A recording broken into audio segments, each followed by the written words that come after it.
Welcome back to Rathausplatz here in Vienna, Austria, as we've reached day 5 of the FIBA 3x3 World Cup. The 8th edition has been the best yet, and it's only getting better. 16 teams have been trimmed down to 8. That'll soon be trimmed down to 4, 2, and then 1 when we crown our gold medal winners tomorrow. It is time for the quarterfinals. Our play-in rounds, the round of 16 is done. Here are the women quarterfinals for you. Spain and Australia. Spain winning their play-in game against Israel. The Aussies got the #1 seed, so the direct ticket to the quarterfinals. They have been unbelievable. We're going to see if they can keep it going. The only loss that they suffered in the pool phase was their final game of the pool phase. They ran into a tough German team, but that's the only blemish to their resumes. We look at both squads. Anna Lee Meili, former WNBAer with Marina Whittle, who's got big game, by the way. 45 points to lead everybody in the field. Spain will try to find a way to wrangle in these Aussies. They call themselves the Gangaroos, but España has a gang of their own. And Cecilia Mohate is the new member. That just kind of came together. Yeah. It's us. It's Kyle Montgomery, a.k.a. the voice of 3x3. And Big Boz, Rosendahl, that is, the Mountain. You ready to go for these quarterfinals, bro? Always. Oh, man. Come on now. Oh, man. If you ain't ready for this, you're never going to be ready. Yeah, it's time to leave. Well, we're going to see who shows up, or they will be shown out. That's the way it goes. These are the elimination rounds. If you win, you play on. If you lose, you're done. Top 3 teams that finish with medals here at this World Cup will get Olympic qualifying tickets with Paris on the horizon. 2024 Paris Olympic Games. You know she wants to be there. The veteran, former world #1, and Spain leading scorer Sandra Igueravide with Vega Jimeno, Marta Canella, España trying to win their first ever World Cup gold. They're going to have to go through Australia, who's trying to do the same. They did win gold at the Asia Cup this year, but this is a different beast right here. He's a beauty and a beast. Yeah, yeah. That's Alex Wilson. Tied him up. I'm telling you, she is a beast, man. Relentless slasher, defender. I like her add to Australia. Anna Lee Meili, she's as sweet as pie. But she's a killer between them lines. She ain't a killer. Well, she is a killer. I was going to say, she ain't a killer, but don't push her. Well, she is, though. Yeah, so that would match. Anyway, this is the spoon that stirs the tea right here. That is Marina Whittle. We've seen some outstanding performers here in Vienna. Boz, ain't nobody been more impressive than Marina Whittle. Nah, for sure not. She can score from all 3 levels of the court, right? 2-point shots, mid-range game, also underneath the basket. Very crafty, very strong going towards that hoop as well. Yep, and don't forget about Lauren Mansfield. She was huge. Really, really stroking that 2-ball right now. And again, well-coached team, man. Australia, I was shocked that Germany actually beat them, but hats off to Sonia Greiner and company. They played a gutsy game. Yes. And they showed that Australia, you know, they are vulnerable in some ways. So we'll see if Spain is able to find some of the same exploits against the Gangaroos. That's what we got this 10-minute sprint for. That's G right there. That's Glenn Tuitt.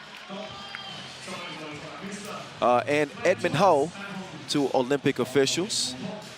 And that's Sandra Igueravide, bandaged up from a collision that she suffered in pool play. Yes, that's not a typo. She's 38 years old. I don't know if she's taking a bath in the fountain of youth, but she's hooping like a teenager. I wish I could still play like that. I'm 37, and my knees hurt just looking at her. Just look at those numbers. Shooting efficiency, 77%. Where'd they do that at? She's 43 points. I gave her 45, but hey, give or take 1 or 2 points. That's all right. You do the math. That's over 10-point per game average. She had a 14-point outburst yesterday against some unfortunate team that I can't even think about right now. Yeah. None of that matters now. All that matters is the next 10 minutes. It's a 10-minute sprint. We hope you ain't got asthma. It's Yeah. I'm ready. Yeah, me too. Getting goosebumps just out of this phase, right? Boz, it's been such a long week. We went through 80 pool play games, and we're nearing, the medal rounds, and here we are, the quarterfinals. Let's get it going. Let's get it on. Kyle Montgomery, a.k.a. The Voice, The Mountain, Boz Rosendahl.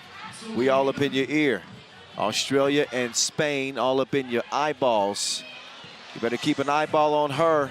Whittle does not score on her first attempt. Mohate will clear and wants to get it to Sandra Igedavide, but the stroke wasn't stroking that time. Yeah, I think Mohate could be the difference maker in this game, right? Yesterday, against Germany, Australia got kind of put on their back foot because of the play of Sonja Greinacher down there in the post. Mohate, the big woman for Spain, underneath the board. So let's see if she can put some pressure on the Gangaroos. Yep, Whittle. She stays in the post. You better tag her. Get it?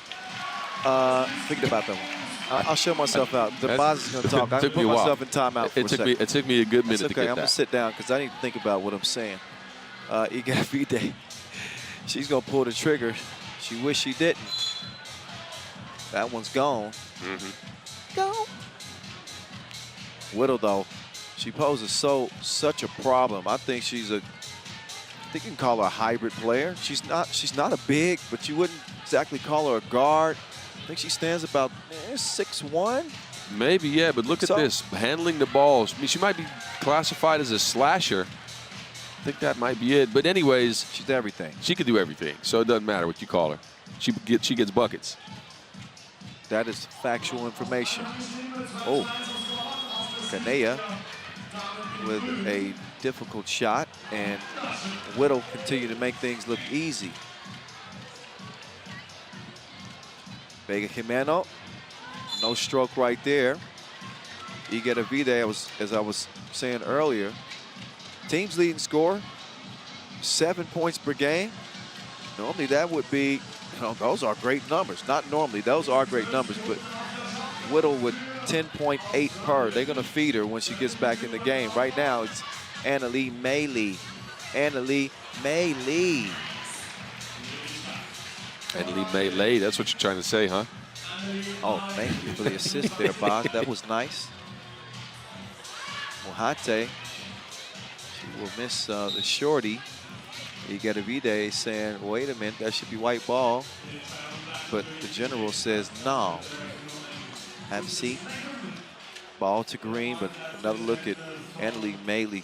So tough on the drive. She fills all the gaps. And look, she's a WNBA talent, so you know she can go. But she's normally, everybody else on the team, they play second fiddle to Whittle. I didn't try to do that. But okay, that's all right, though.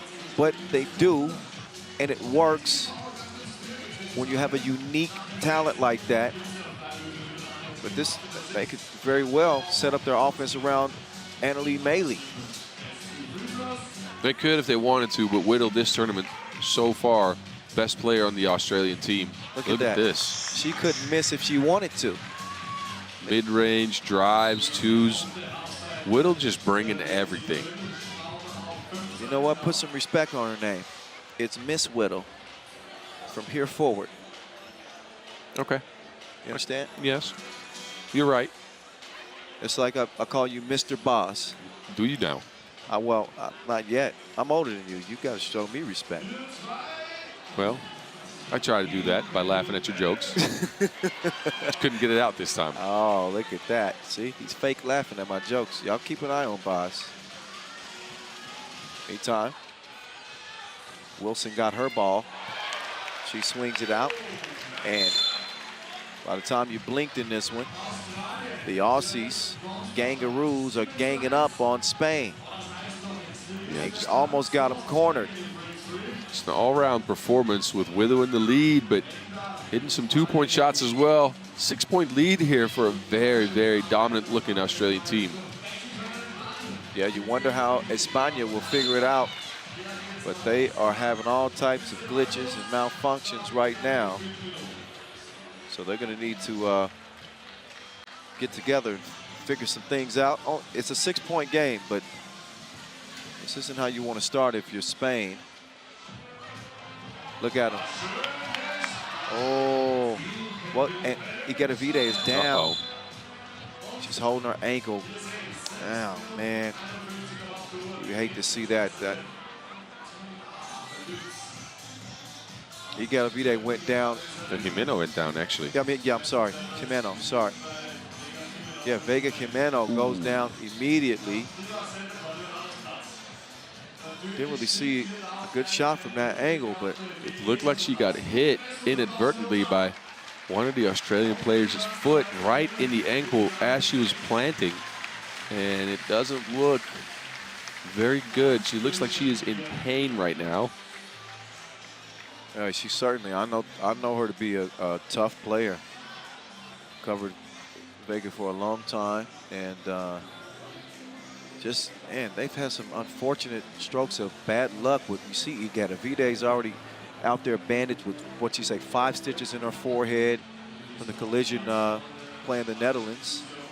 And now you can clearly see that Vega Jimeno is, she's down, and big question mark from the looks of it if she's even going to be to return in this game. Yeah, this is always tough, and it's the second time this tournament it has happened to Spain. But look at Veja, at least sitting up. That's something. Yep, crowd's going to give her some applause and encourage her.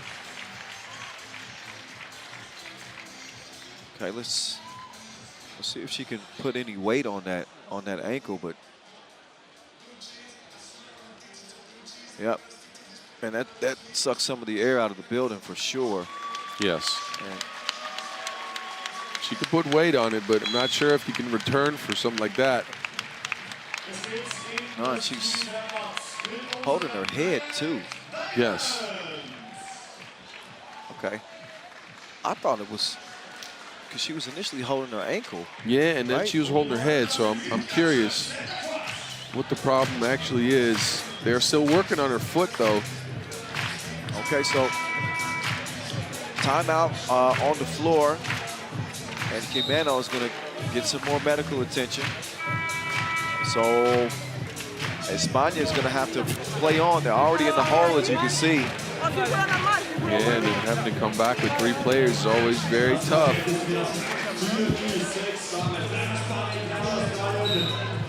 So all the best. Then we'll see if Vega Jimeno, they're taping her ankle up, so I don't know, Boz. She might return to this game. What a tough competitor if she comes back from that. Oh, and what a tough bucket from Cecilia Mojate.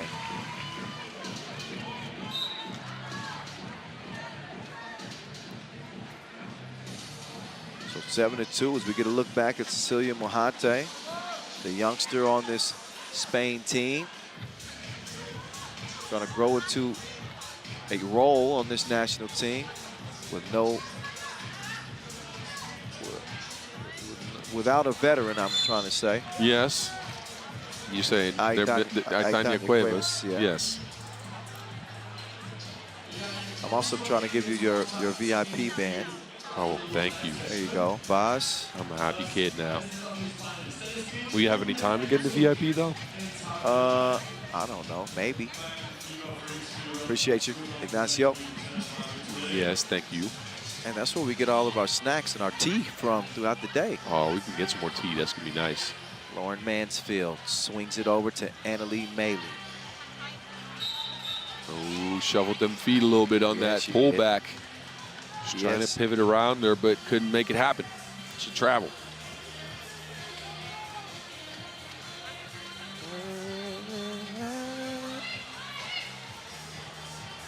There's some nice action right there. So, you know, if Vega Jimeno can come back in this game, if Spain can just stay around enough, she's certainly going to help them. Mansfield behind the back, espionage. Look at this move. Oh, never mind. Look at Mojate first, and then we'll show you the Mansfield move. Maybe. Maybe. We got a free throw coming up pretty soon.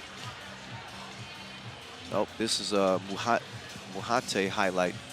She gets hacked, and Misses the free throw. Can't get the free throw, but long rebound lands with Igedavide. So Igedavide deciding if she wants to go east or west. Oh, she faked her like a Gucci purse. Ooh, I like that one. Boss, we're not going to rate every line that I say. I am. You're not going to grade me. Okay, that one's pretty good. No, that one's I thought not. you were going to get in your conspiracy bag though, but I like Gucci bag. No, you know, I haven't even thought about any conspiracy bars yet. I did have another one, but just wait, boss. 9-4 is where it stands. And speaking of standing, Vega Jimeno is not only standing, she's entering the court of play. After she went down for couple of minutes, I thought there was a real question if she was ever going to come back. And shoot, she ain't wasting no time. But now I'm about to say, comes back in and starts trying to score. Now smacks Whittle, but she goes to the hoop. It's always a little bit. You got to test that ankle, right? After you've been hurt a little bit, you got to try to see how you can move on it. Vega looking good right now, though. Yeah, they taped her up good. Credit to the medical staff. We got some good physios around here. Whittle, with a flick of the wrist, she will make it a 6-point game. And here comes Igedavide. Yeah, Sandra's just been off from the two-point arc. We know her to be a killer from out there, but so far, over. Yeah, she's struggling. And as she goes, Spain usually goes. There's Wilson. You know where she's going. To the cup. Mm-hmm. That's what happens when you try to say hole and cup at the same time. Yeah. Cole. Cole. Oh, these goals ain't loyal. Doesn't get it the second time either. A lot of physical contact down there on both ends. Referees are letting them play. Ooh, that's not the girl you want to leave open, though. Oh, Mansfield. Yeah, she's dangerous out there. Are you saying Mansfield's a dangeroo? I didn't say that. You did, and I'm glad that you did, boss. Man, I'm rubbing off on you. Yes, you are. Wow, I'm looking at Mansfield's numbers. She's only hitting 3 of what you just saw Wilson. You know, anytime your last name is the same thing you got in your hand, I just think that there's a certain level of chemistry with that. So Wilson will hand over her namesake to España for the moment, but she's going to want it back. That one well short, but I was saying about Mansfield, she's only hit 3 twos. Well, those must have been the 3 most timely twos of the entire tournament for Australia, because all I can remember is her hitting shots. Yeah, that can't be right. Well, that can't be right. Either I'm looking at it wrong or I'm seeing 3 of 14. I don't know about that, but whatever. It doesn't change. It doesn't change the fact that she's strapped with a heater. You cannot leave her open.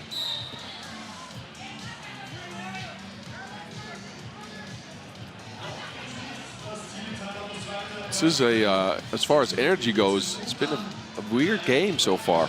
Australia came up big early with a 7-1 lead. Spain hasn't found a consistent source of offense. I think the pick and rolls have been working. They just haven't been able to get the passes to connect. Sandra Igedavide, ice cold from the 2-point arc. Kanea, though, gets one to drop. Taste the rainbow. That was sweet. Oh. Igedavide getting up slow. Australia, man, the Kangaroos, they are getting to it. Yeah, just a team effort too, right? Because we've seen some Whittle-dominated games in this tournament, but so far it's been all 4 players. They are versatile, they are balanced, they are pick your poison. However you want it, they can give it to you. and they don't discriminate. They don't care what's on the front of your jersey or the back. They going at your neck like a bow tie. Oh, yes. You dig that? Yes, I do. I actually got a bow tie at the house. Kind of nice. Oh, me too. I used to rock bow ties. On a daily? Huh? Daily? Yeah, on TV. Oh, yeah. Ooh, look at Whittle dominating, though. Just stronger out there. Whittle's going to work, and that's an understatement. Jimeno gets to the hole. But a nice lead. Here, take that dish. Nice share from Mansfield. He's a no-nonsense type of gangaroo. Slick little dish. And they're going to keep feeding Whittle. Whittle's got a big appetite. She wants some more buckets. Right now, she needs some rest. 8-point game, Mansfield. Take that with you. Great control using that body.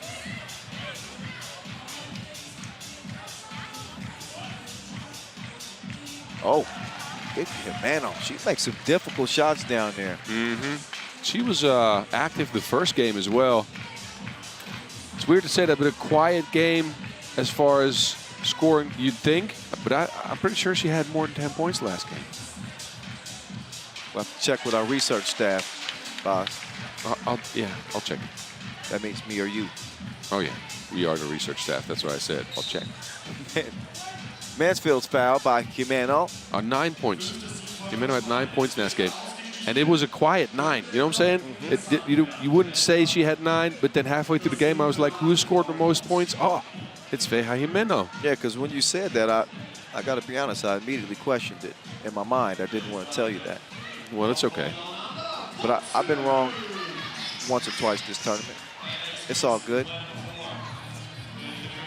You're my broadcast brother.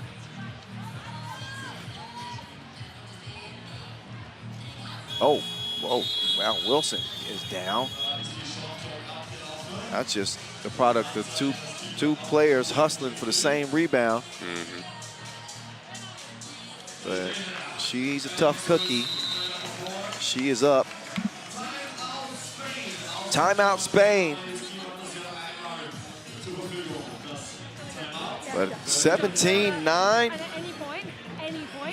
Australia are back to their murderous ways. They've been killing the competition. This Spain team is no pushover, but they are shoving them around. They got the biggest bully in Marina Whittle. Hey, the boss is here. There's Alex Sanchez, FIBA 3x3 president.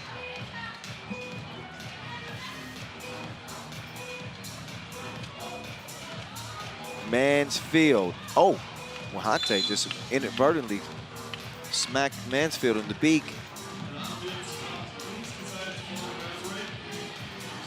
Look at this.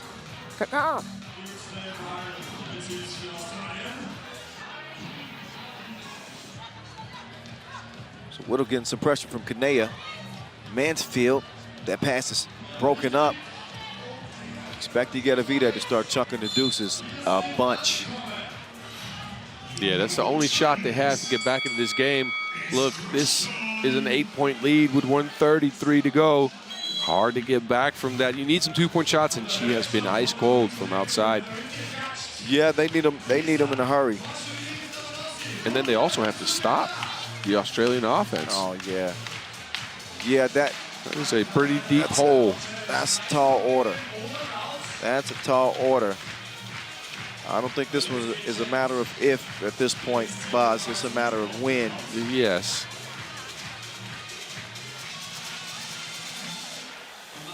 Australia have come from the Asia Cup to the biggest stage in FIBA 3x3 for the first time since 2019. And you see what they're doing. Competition in the women's field is crazy. We were talking about the parity just yesterday, and as strong as Australia is, I mean, We're watching them now. So we could be prisoners of the moment. But you see any other team that's playing as consistently as they are, I'll tell you a team. Nick, I think you know who you're talking about. China. Yes, exactly. Okay. Hey, and look, if China. Australia continues, they're going to avoid the China side of the bracket, right? Until maybe meeting for the finals. Oh. Yeah. I'm not saying they are going to get there. Obviously, they're going to have to pass some other obstacles than this Spain team. Well, could be France or Canada. Yes. Whittle with a miss right there. Buck 23. Y get a V-Day to Jimeno. That's halfway down, and luck just not on the Spanish woman's side right now. A lot of shots is not falling or barely grazing the rim. You need something more than that if you want to beat this Australia. Oh. Marina Whittle hit the deck hard that time.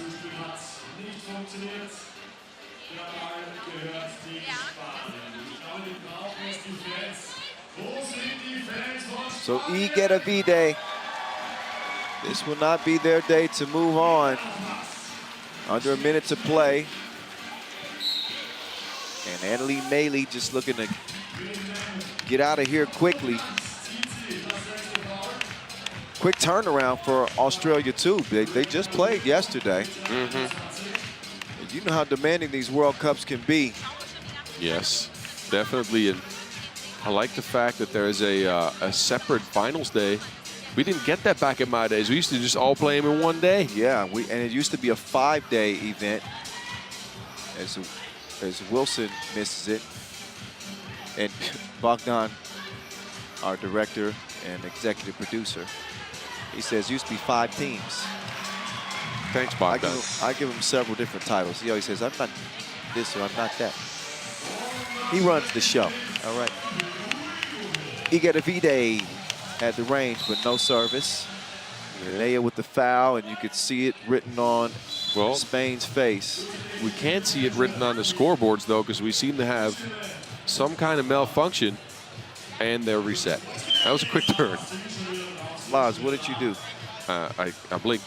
You stomped your foot on the ground. And look, hey, look, man. Show that camera that new sweater you got on. Got that new 3x3.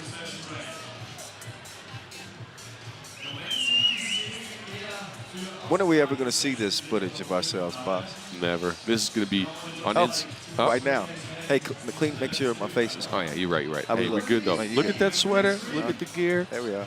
That's us. We got to make this count while we got it. Yeah. We never get any air Boz time. Rosendahl, Kyle Montgomery. Yeah.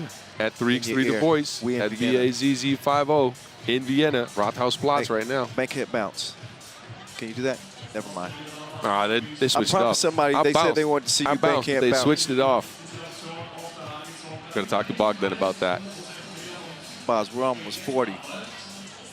We're almost 40 and we acting like this. Appreciate the camera time. We weren't expecting that. Nah, we never get that. We were. What did we have? We had schnitzel this morning. What did we have for lunch? The Koswurst. Yeah, the Austrian special Koswurst and fries with currywurst with cheese in it. You think I checked myself in the mirror before we came back? Let me see. You got any sauce? Nah, you're good. No, don't look at my face. Nah, you're good. Close, man. No sauce in the beard. That's all right. Yeah, I'm a little scruffy, but look, we've been going hard for 5 days. Yeah, barely any time to shave, huh? Yeah. Well, the truth is, I can't find my razor, man. Oh, somebody get Kyle a razor. I've been using my clippers, and your hair grows back on your face like in a day.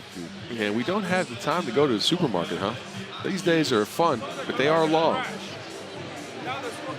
We're going to order a new scoreboard. Yeah, we'll get back to you guys when that's delivered. So wait, let's listen to Edmund. Okay, you got me? After we fix it, we'll let you know the time remaining on the game clock. Are we going to shoot the 2?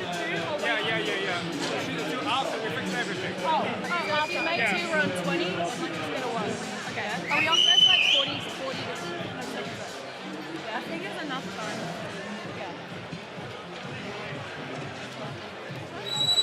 So, official Edmund Ho, from what we overheard, I think the official's going to keep track of this game manually with their own clocks and the score? Me and you are going to have to count the score. We might have to. I don't remember what the score was. It was a lot to a little. Yes. But they can't put that officially on the webpage. Australia a lot, Spain a little. It was a whittle to a little. Okay, here it is. All right, y'all tell me if I should put Boz in timeout for that one. I'm going to leave early, all right? No, come on, don't leave. Don't leave. Long delaying game, though, and this game looks like it's a foregone conclusion right now, but you never know with a break like this which team comes out stronger looking. Yeah, I do agree, but might be too little, too late. This game is over, man. Yeah, this game is done. I'm just trying to show some love. Show some love to Spain, though. No, I got a lot of love for Spain, but look at these Warriors. They got a headband on, a retaped ankle. Yeah, no, they fought, man. They fought. They've got some bad breaks. Hey, scoreboard's back up. Oh, yes, sir. Oh, Schnitzel. Oh, all right. Oh, Schnitzel. Come on. It seemed to fit. That's what it is. 18-10. So we got a little shout out here from Ref Glenn. He said the computer crashed. That happens every now and then. Oh, Glenn hit you up and didn't hit me up? No, he did not. You weren't paying attention though. Oh, he did. Oh, he. Thanks, General. 20-10. Yeah, and that's going to be all she wrote for Spain. Another turnover, 2-point shot, just not dropping right now. No consistent source of offense in this game. Yeah, the Kangaroos have pulled the plug on Spain. That is going to finalize this one, get the director's chair. It is a wrap. The Kangaroos are celebrating. Group hug. Lauren Mansfield, Annalie Maley, Alex Wilson, and Miss Whittle. Put some respect on her name. And she continues to lead the way for the Kangaroos. 21-10. They just absolutely sprint to the finish line. And they will move on to the semifinals. The first team to do so. Boz Rosendahl standing by with Annalie Maley. Let's hear what she has to say for the semifinalists. All right, Annalie, congratulations. Well played in that win. You guys are smiling the whole time, though. Looks like you're having fun. Talk a little about your team chemistry. Oh, it's a family. I mean, I've said this in my other interviews, like, we're the 3x3 Kangaroos, so we stay as a pack. We're here for each other. And we're just out here playing hard, and playing hard is fun, you know, like playing aggressive, playing with intent, and playing for each other. It doesn't matter who shoots the ball. It's really fun, it is, yeah. It's visible. All four players can score, can do something on the court. You got two teams coming up, though, in France and Canada. Do you have a preference out of those two? No, absolutely not. I think that any team can beat any team on any given day. I think that that's the beauty of 3x3 is you show up and everyone has a chance to win. And so if we focus too much on personnel and players and blah, blah, blah, it'll take away from what we do, which is just play hard basketball. Obviously, we'll scout, we'll watch that game, but now we'll go and watch that game, take some things away from it, and just on to the next one game at a time. All right, congratulations. Keep playing hard.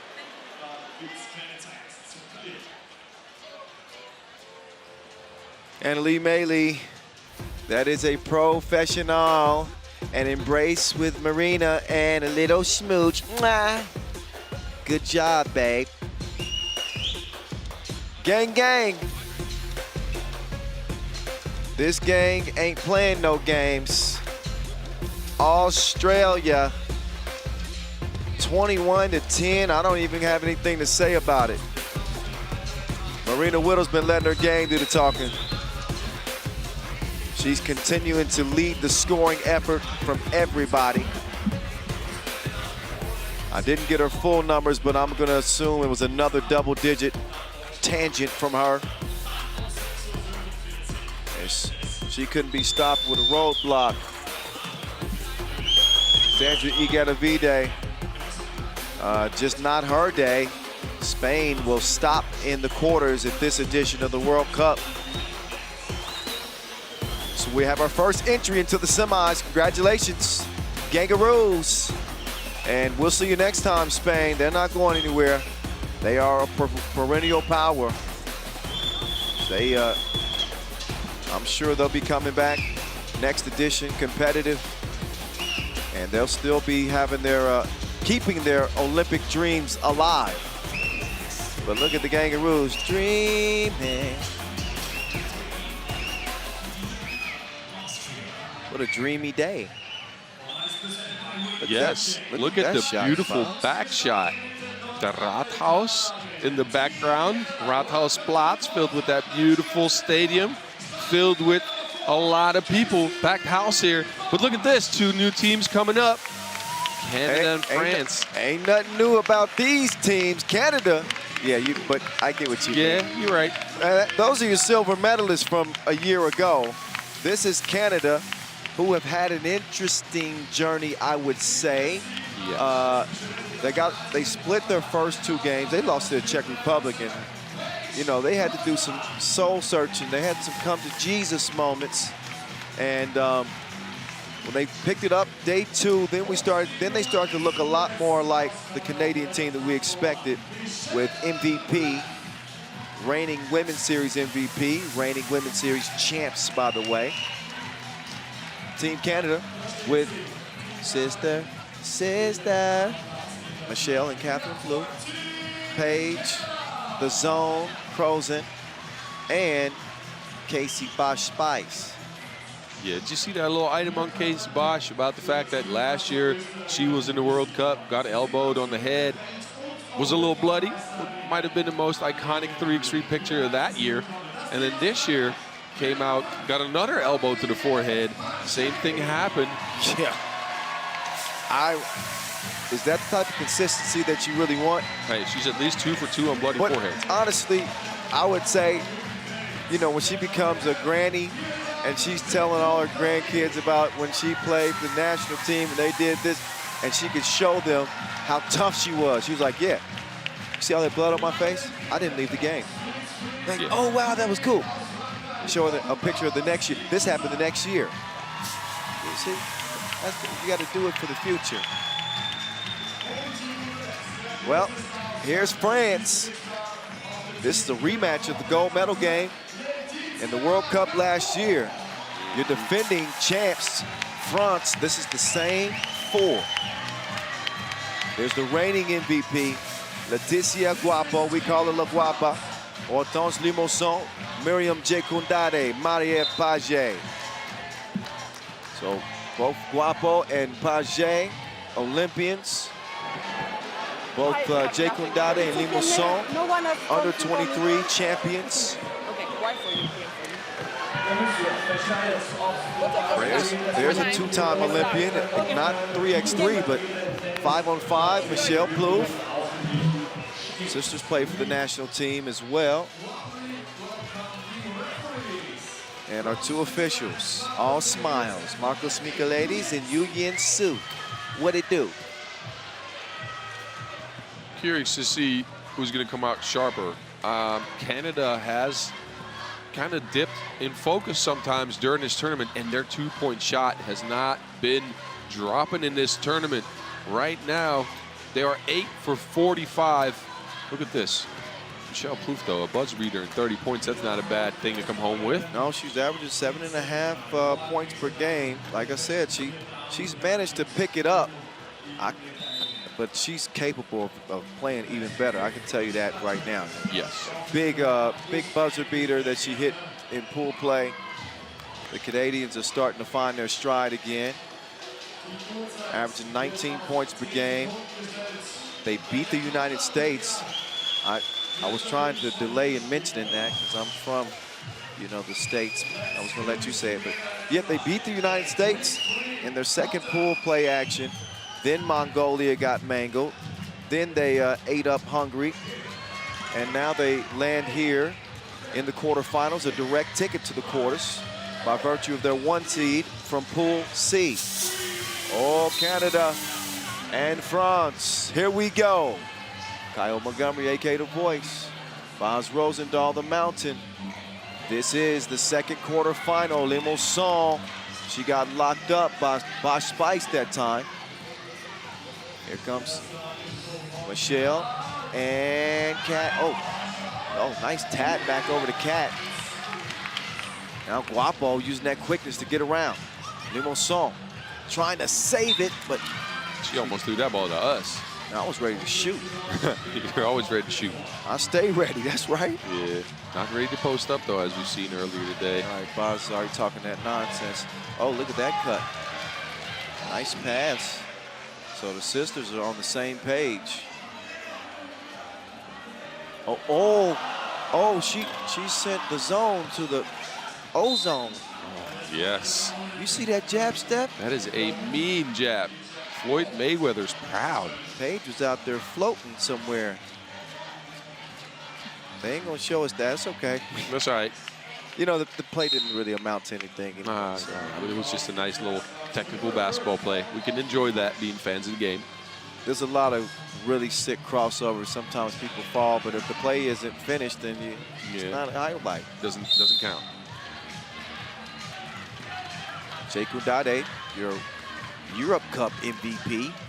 They'll tell you that France won gold at the Europe Cup and World Cup last year. They pulled off the double. You did not. I should have told you that. Incredibly rare feat. There's a foul underneath. That one called on Catherine Plouffe. It's interesting to see how well Canada is going to adjust to France's speed as well as physicality, because, and I think I've said this before, Hortense Limousin might be one of the most physical players in the field at her stature. Oh, they're going to get it down to Kat. Good D from Guapo, though. They got a little rivalry between these two. This is a big-time revenge opportunity for the Canadians. As Michelle gets a little too handsy, she gives official Marcos a glare. That's a side eye right there. Ooh.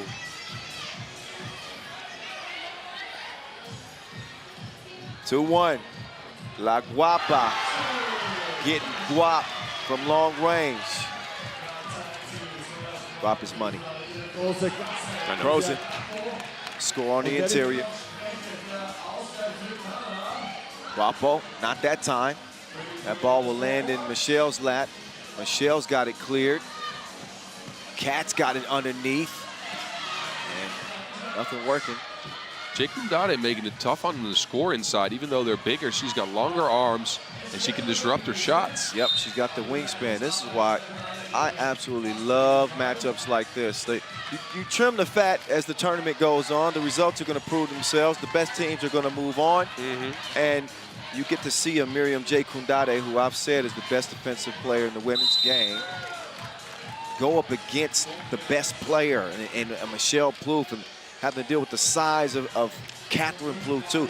This is where you kind of earn your stripes. To have me say something like that, yeah, it's because she's earned her stripes. Hortense Limousin mit der 3. Is that somebody yelling in our ear? Yes, it is. It's like I'm hearing the... I hope they don't hear that at home.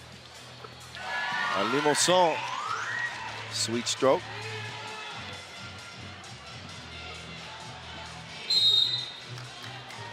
There's a push called on Guapo. She's also shocked. Only a first foul on France. What? What? What? No. No, but as a player, you never foul anybody. That's just a rule. It's never you. Zone. Didn't have the stroke that time. Hit Guapo. Guapo actually could have been an Olympic sprinter. I can tell you more about that later. You probably didn't know that. That's a nugget. Well, she actually was looked at Oxford University. They put her through a bunch of tests, and it was determined that if she wanted to be an Olympic sprinter, She was that physically fit, she could do it. Oh, There's wow. more details to it. I'll give it to you later. All right. Michelle to Cat. This Cat is a predator. Good. Yo, wow, that got me. That got me. Cat sound got me. I don't know what you heard. What kind of announcer makes cat sounds on a broadcast? Come on. I'm more professional than that. Page to Guapo. She's fouled. So the fouls are adding up more than the points for Canada. Yeah, Canada a bit too physical right now. They are getting the calls. I think France is playing physical but clean. Guapo will shoot one here. She's got 35 points. Well, she had 35 points coming out of pool play. 9 points per. And off to another good start. Limousin to La Guapa. Marie-Eve. Hit her on her own. Whoa, never mind. We have an angle where. Yeah, it looked like it was going in. Yeah, I'll second you on that. No worries. I got you. She didn't hit nothing. So far, though, who do you think has the upper hand? I didn't hear you. I said, so who has the upper hand so far, you think? I think it is France. I think that Canada haven't come out as sharp as they'd like to. Even though we're tied at 5 apiece, but I'm looking at those 6 fouls on Canada, and we're just under 7 minutes. To me, that's a result of making some mental mistakes. I know they feel like there were some calls that didn't go their way, but you got to rectify it. Yeah, and the 2-point shot for Canada just non-existent in this tournament, right? Yeah. They shot 18% in pool phase from the 2-point arc, and they have not hit a single one yet today. Sekundade left her like she was late for work. 6-6. Oh, Guapo with the step back. Come over here. Wait, never mind.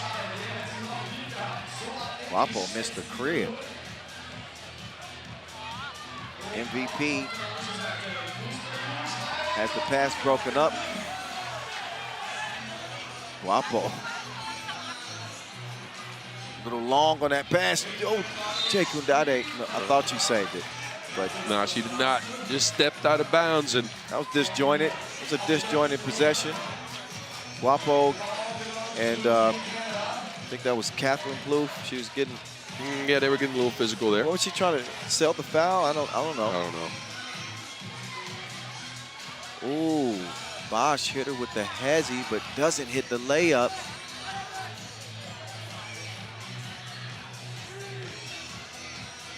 Oh, Catherine Plouffe put her on a merry-go-round. She ain't playing no games, though. Guapo all alone. No stroke. Bosch to Plouffe. Michelle. So now France will get a second foul called on them.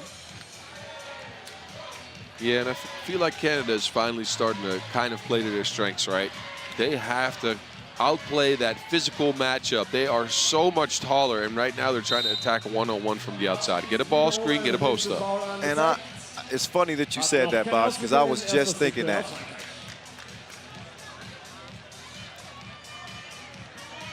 But I was just thinking what you had said, and I'm thinking, man, I think Canada actually, 1 through 4, they've got the advantage. You know, I'm thinking between Michelle and Kat on the inside, Sekundade can only guard one of them. Paige Croson she's got plenty of size too. I like her against Page. Bosch is an outstanding on-ball defender. If there's anybody that can try to stick with Limousin, she's one of them. But it's Marie-Eve Page putting France in front. And a direct turnover by the Canadians after that. Just sloppy play by Canada right now. Just not focused. We know they can do so much better than this. But this is where I think the difference happens with France. It's their mentality. Guapo her nickname is La Guapa, but she's as tough as they come, man. She doesn't mind letting her hair down and getting to it with this team in particular. Page just got a knack for knocking down big shots. We just saw her hit that too to put him in front. Limousin seems to bring that same toughness. You know, Jay Kundade's got some nasty to her. You know what I mean? So I think that makes a difference for him.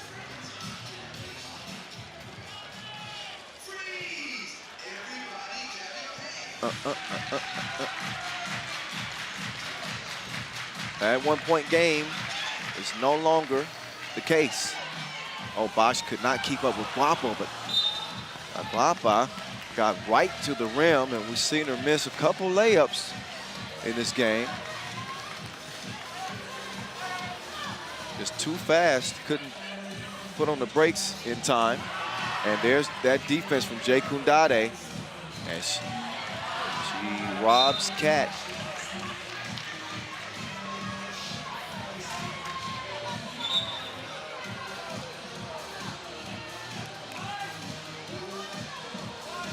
There's those two dudes that I can't remember the name. Oxford and Ennis or something. Asterix and Obelix. See, I knew it. Couple of shorties missed too. From Michelle Plouffe. Like that, off that spin move, she's right there. That's normally supposed to be a make. Yeah, and I think she felt like she got handled a little bit there physically. She's still telling the referee something about that, but the referee didn't call it, so. The zone up top to Cat. There's Plouffe. Cat. She's picking up the slack for her squad. Canada is in front by 1. They're coached this year by three-time Olympian and former senior women's national team captain Kim Goucher. Okay. This is new. This is all new for Canada. That's the reason why I'm telling you this. Can you believe they didn't have a coach up to this year? No physio. Oh, they got the camera on us again. They must have liked that first shot. Shout out to Ovidiu. All up in the videos. Yeah. All up in the magazines. Oh, France back in front. They going back and forth as Plouffe, whoa. Did you see that defense by Maria Page though? She stood there and kept her hands up, and I'm sure she's given up at least 7 inches. Yeah. You know, and I'm reading body language too, right? Canada just seems to be pressing a little bit, and they certainly seem to be showing the frustration a whole lot more than France. If you look at the huddles, it's almost like Canada feels the pressure to get it done this year. Yes. Because they were on the brink last year, obviously. They got a really talented team, and a lot of people are picking them to, you know, win gold. They got the best player in the world, Michelle Plouffe. But it just seems like they're pressing. They could, you know. Yes. I know. I feel the same way. They're trying to go at the basket a little too hard. They're not getting a lot of things out of plays. It's a lot of one-on-one that we're seeing right now. And again, you know what's missing for them? What's making them click normally? 2-point shots. They're not hitting any of them. Well, still plenty of time to go. 3:30 and counting. Limousin. Up to Page. Oh, little slip and a missed dribble. I think that goes off of Page. Page. She's argued her case. She said, challenge, challenge. I can't really see it from that angle. Can't challenge it anyway. 3:17 left in this one. Plouffe is getting to it. Cat, that is. Don't you dare say it. Meow. Oh, not meow. Not meow. I'll show you how to do it next time. Okay. Well, us Dutch, we say meow for cats. Plouffe Plouffe pass, Cat. Oh, okay. They see. Oh, you're making animal noises too. Maybe we should just go with Catwoman. Well, Name is Catherine. They call her Cat. all I'm saying is, if you do that every time she gets a score, you got to go throw the out. There's so many people who probably kind of like me now who would not like me anymore if I kept saying. That's the last time y'all gonna hear it. Oh, Rosen. That one on the floor against Jake Undade. Another good point that you made is this Canadian team, they got snipers. Yes. You don't get the nickname the zone for no reason. Paige Crozen is a gun. Bosch can hit them too. Yes. They have not made those twos, and this game is separated by 1 point. It depends on how you look at it, Bosch, because they're still up a point. No, look, they're playing defense the right way, right? They fouled a lot earlier. Now just playing physical defense without fouling, but still, you need some offense. And their offense right now is somebody taking it at the rim, trying to get a shot up, instead of team offense and shots from the outside. You're not going to get any space if you're not hitting any. Ooh, Bosch is a little long. Shell down on the block. It's the midi. So a little more breathing room as they go to MVP. Michelle Plouffe. Oh, Limousin, more like a NASCAR. She was so fast out there that the camera couldn't even capture it. We were still stuck in a replay. She's still fast in slow motion. Huh? You with the voice? What Yes. you mean? Yes. 12-1, 12-11.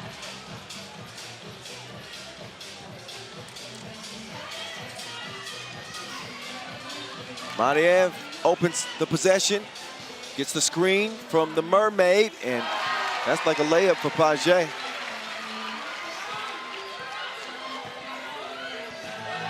And oddly enough, Bosch turned into a hell of a game. It is. Oh, Bosch at the spice.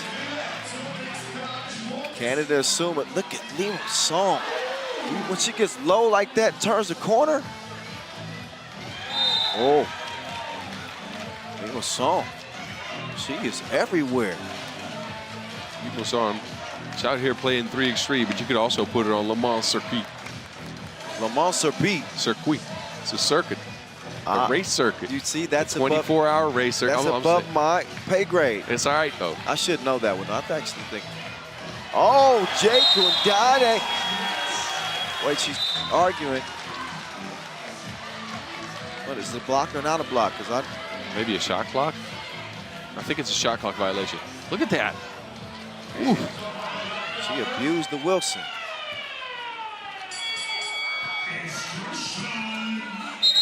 Now that offensive foul. That's a good catch by Ref Marcos. That's an excellent call. I don't know. Well, that's why I'm not an official. Oh, yeah. Oh, yeah. You can see it right there. Ooh. Great call there by referee Marcos. He saw that one. He's got the eyes of an eagle and the legs of a chicken.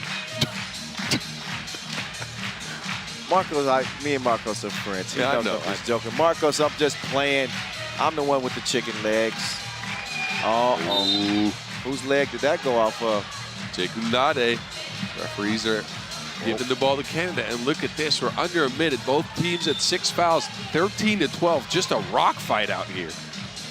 This is tight, man. 13-12. A rematch of last year's gold medal game. Let's listen to Canada.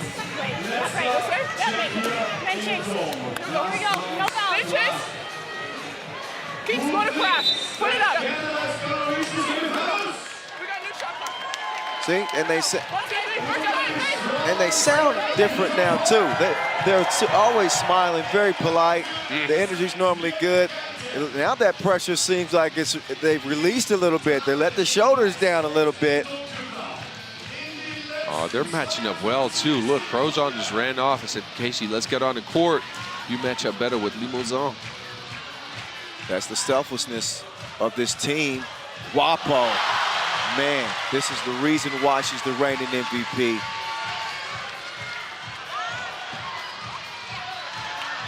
Oh.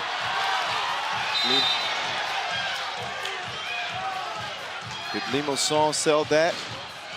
Maybe. Or she actually, I'm not saying that she was faking it, but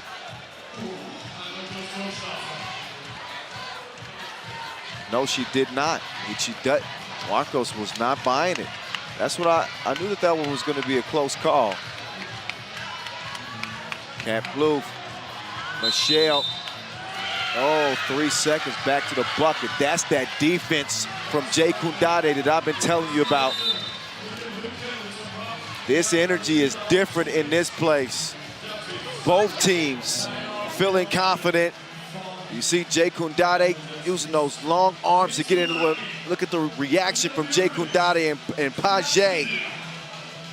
And Jay Kundade's got that pterodactyl wingspan, putting it to use. I love it. I love the heart. I love the passion from both countries.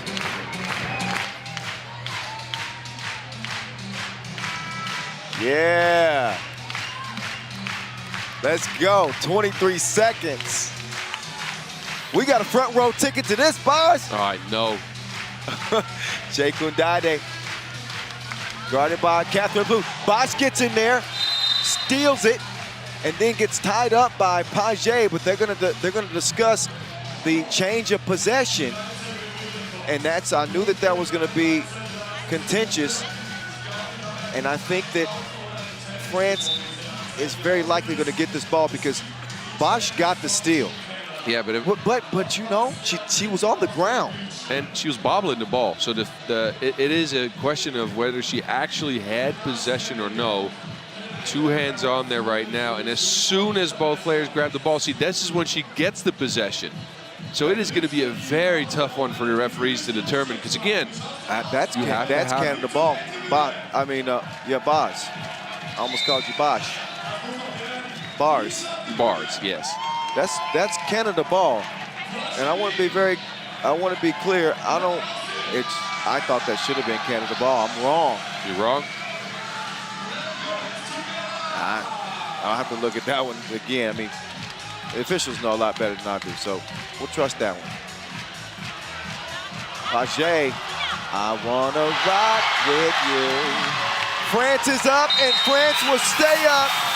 Game winner. Marianne Page sprints to the finish line, and France do it again over Canada.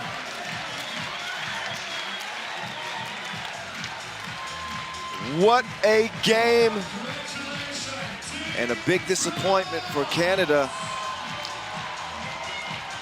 There's Page crossing Bosch and then getting to the cup.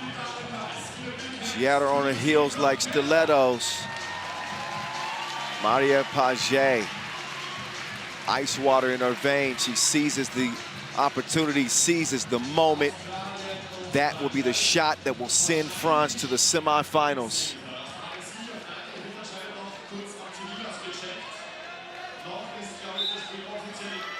Ball game is over with.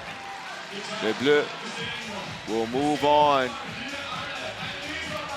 But Canada has nothing to hang their heads about, but they will not be medaling this year, excuse me. The defending champs reign supreme, and they are now 2 steps away from a gold medal, quarterfinal winners. Way to play, Team Canada. Let's get it over to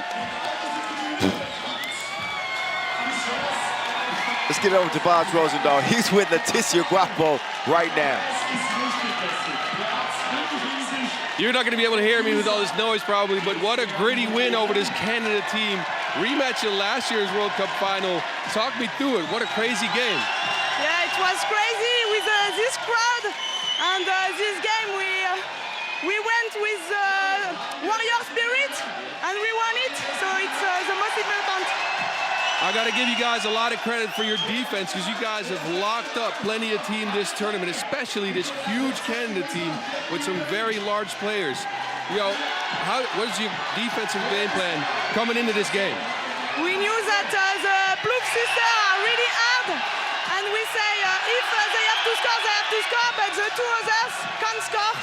So it's what we try to do, and it works, so it was good. All right, last question. Whose family members are Asterix and Obelix out there? What? Who's the cartoons that are in the stands, Asterix and Obelix? Whose family members are It's my father-in-law and the boyfriend of my sister. All right, I like him.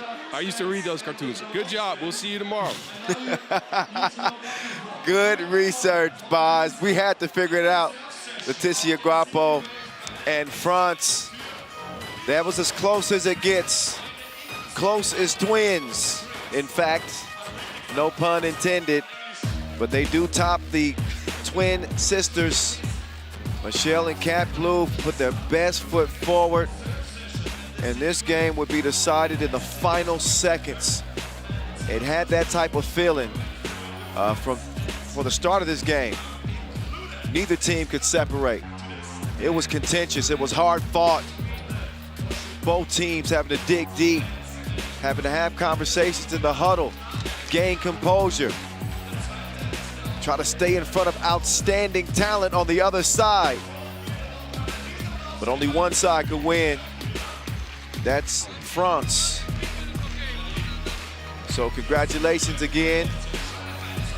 Myriam Jekundade, Laetitia Guapo, Marie-Ève Paget, and Hortense Limousin. This is the final bucket.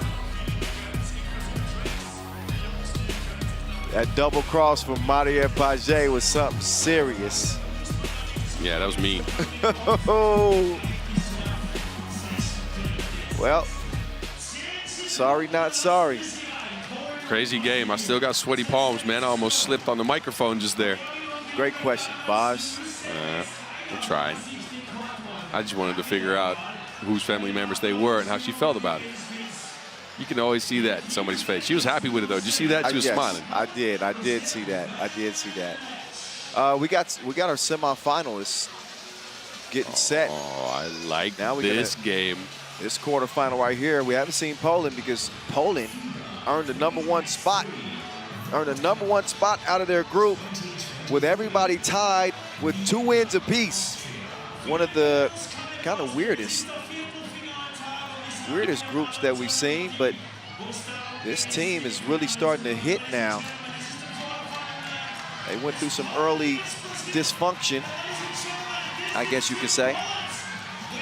But the Poles have righted the ship.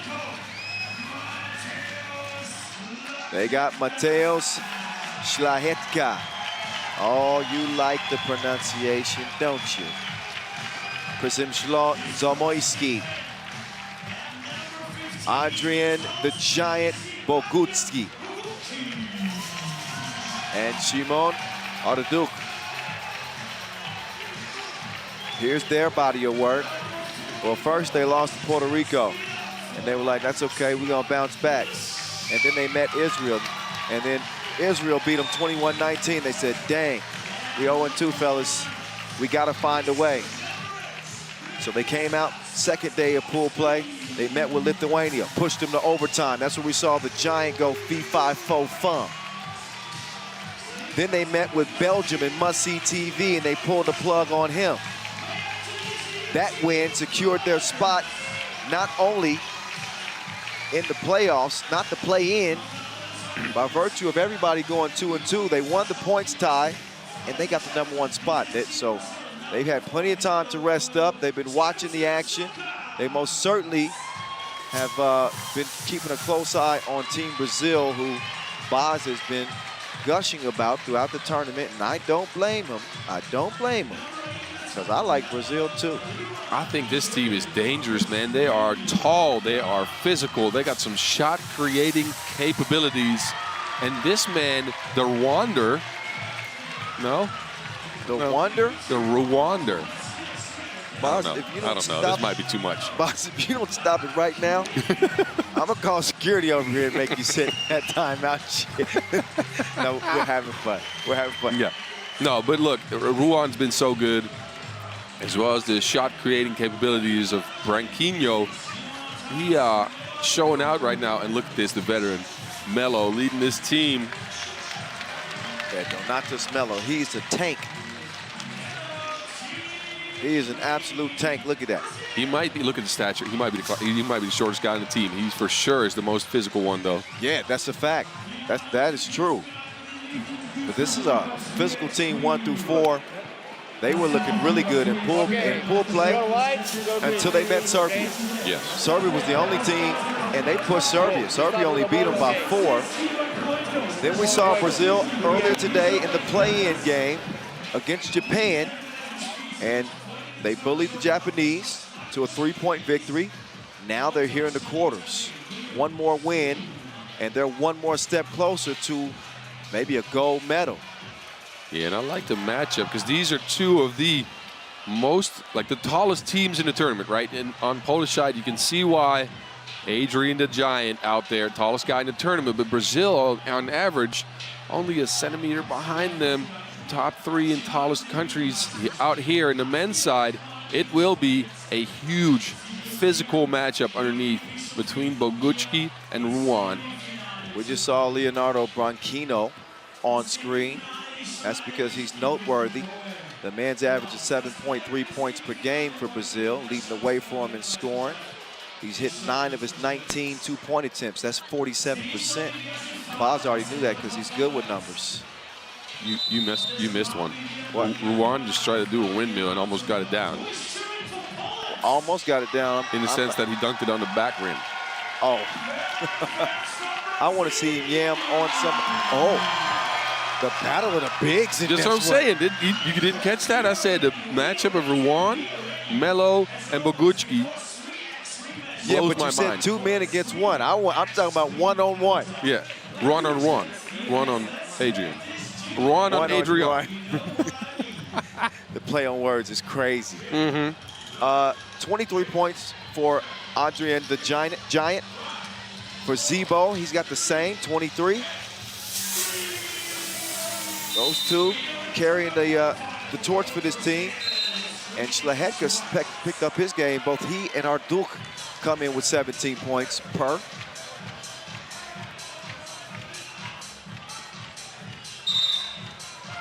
And a quick whistle. I'm going to make a prediction here. This will be a game with a ton of fouls. Yeah, you know what? The fans, they ain't making it so easy on on the officials. And they make a call that they don't like. They gonna let them hear it. Sokas floating. Yuck. That's mean. So the Giant, yeah, he's going at him right away. I like that. well, he's trying to prove that he's too little. They feed him, and good help from Melo, although the ball does stay with Poland. Last time Poland medaled at the World Cup was 2019. The Giant. Shot clock pressure, had to take that shot. But think about this. 30 seconds in, both teams have shown that they want to play over on screens to keep that Ruan Bogucki matchup throughout the game. They don't want a smaller defender on either of those guys. It's interesting. Yeah, storyline that we will keep an eye on. Branquinho, step back. End up with the poles. They did a little arm wrestling right there. Adrian the Giant playing bully ball. Watch your head out here in the front row. Yeah, we better duck. But look at that. See, they sub out at the same time as well. Both Ruan and Bogucki on the bench right now. I like the matchups. I like the way they looked at this. Sorry, I get a little geeked up. Because you're seeing good coaching from players. Yes. Yes. Obviously, they prepared, right? And they have looked at this matchup and said, you guys are going to have to guard each other. When one gets up off the bench, the other might. But Ruan stays now. So Bogucki, he's going to face Melo. This is a pretty good matchup, too, because we know how strong that Melo is. Szlachetka do it in reverse. But Melo is more dexterous than the Giant. So that's a matchup between the tank and the giant. Yes.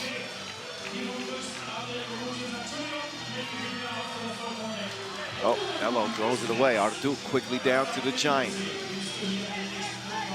Zebo, quick move behind the back. Zebo, yeah, no. Yeah, Zebo zooms that one short. Somebody got his hand on there. Whoa. Zebo hit the deck. Branquinho is the culprit. And official Mikey Ladies says, you can't fool me with that mustache. I didn't know we were hating on mustaches out here. Wait till Serbia plays. That is the mustache of mustaches. Oh, Bogucki told Slachette out there. He wants him up. to throw it up. Yeah. We also want him to throw it up. Let's make that clear. I wouldn't mind a game of highlights. Me neither. Oh, Zebo, in contact with Melo, turned him sideways. Jefferson Sokas. Sokas to Ruan. Oh, Melo. That's barbecue chicken down there.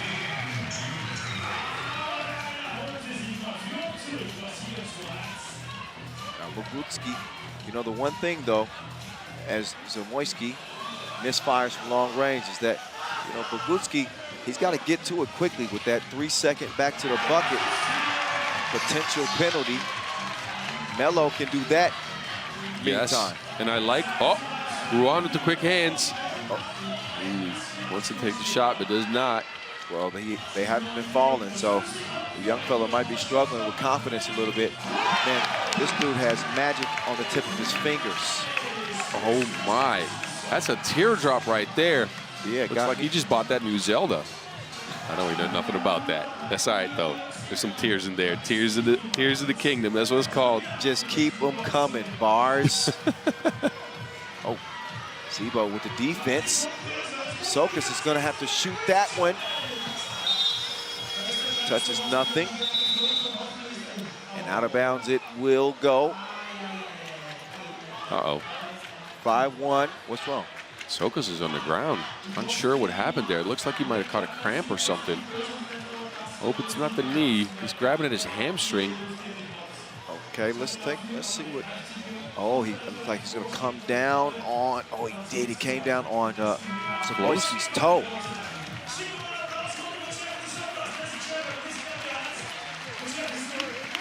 It looks like he's all right. He's going to get the applause of the crowd. I like what Brazil. Look at this. I like what Brazil's doing. They're sealing the big that's not being guarded by Bogucki. That means the other one is being freed up for a shot. Melo can knock it down. Oh, the giant. Oh, he better get back and defend. Packed it. That's a shot clock violation. Look at that block by Branquinho. Out there stifling people. He's a Packer in the green and yellow. Americans will get that. Yeah, I'd get that. Wear a cheese helmet, somebody, please. Oh, Branquinho finds some daylight.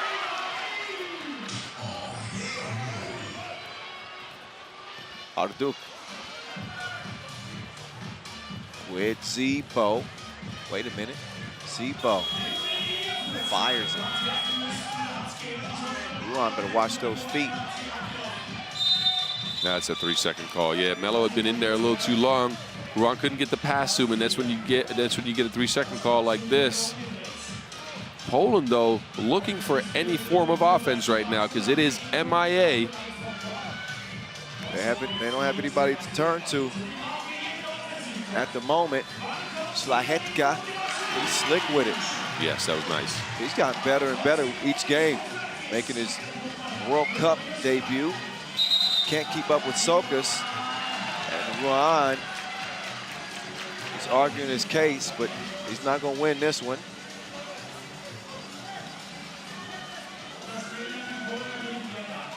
See the Polish section. They are strong in this building. Slachette driving. Oh, the Giant with a monster mash. Nice deception on the ball fake. Psych. Psych. Oh.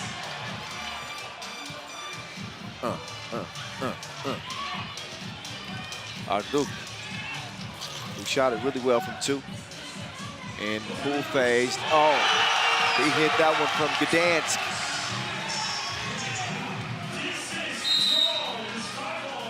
Five game. Look at Zebo. The traveling distance on that.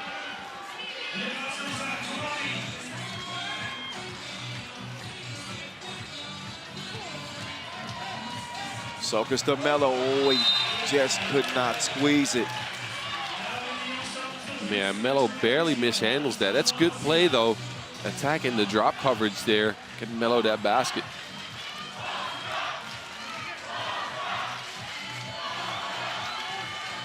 Arduk hustles down the rebound. He sticks with it. Anna's up there screaming. Poland out there. Poland out there outworking the Brazilians right now. Brazil kind of lost their composure here.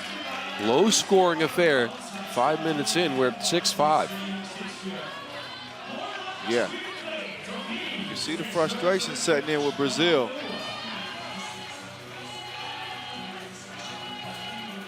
Oh, he made a malfunction, but he doesn't make the shot. Did you see it? Yes, I did. Luan got double teamed there. Refused to pass the ball out.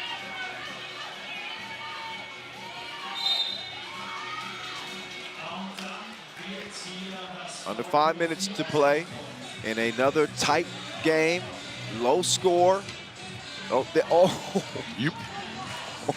Yeah. Yes. That was mean. The shot didn't go in, though. He was like a puppet. Do you know when the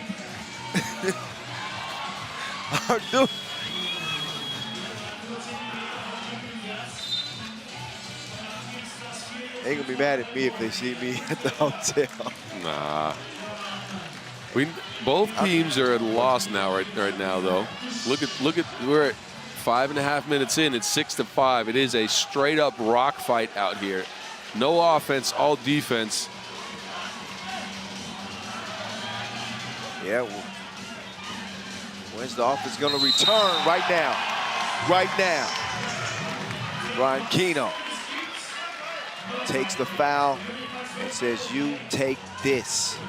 Got it up and in just before the Giant was able to swat it. Yeah, he climbed that beanstalk. There you see, there's the Brazilian coaching staff. They are pumped up. Coach Luca Carvalho. He was who we heard yelling earlier.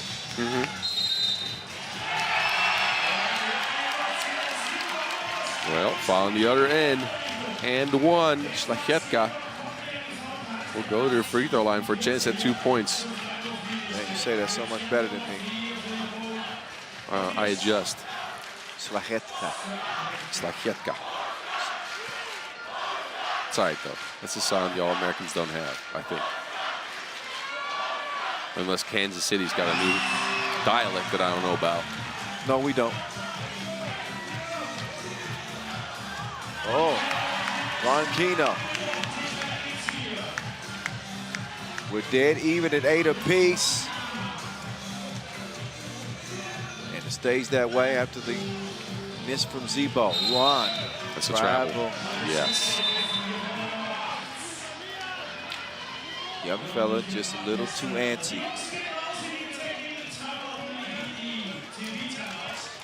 Okay, TV timeout. All right, boss, while we can get a breather,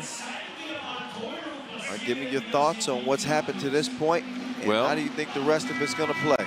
I'm not sure, because both teams can't find any consistent form of offense. They have scouted each other defensively. If I'm Poland, I'm looking for Bogucki's underneath the basket because that dude's meatier than kielbasa sausage.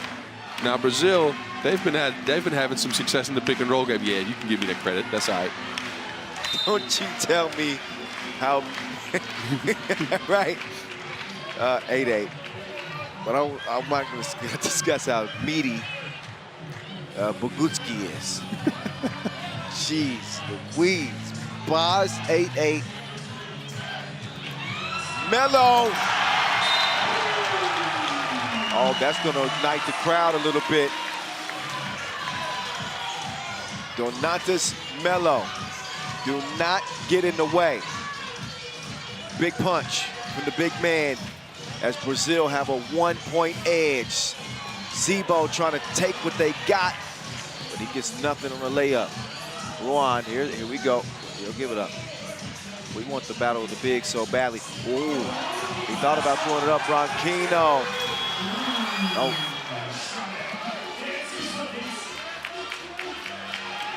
Branquinho, he'll get a warning for kicking his feet out.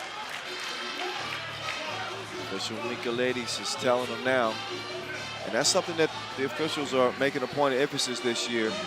They're not going to accept players trying to sell fouls. If you're kicking that leg out, if you're flailing those arms and woe is me, you can risk it hitting with a technical.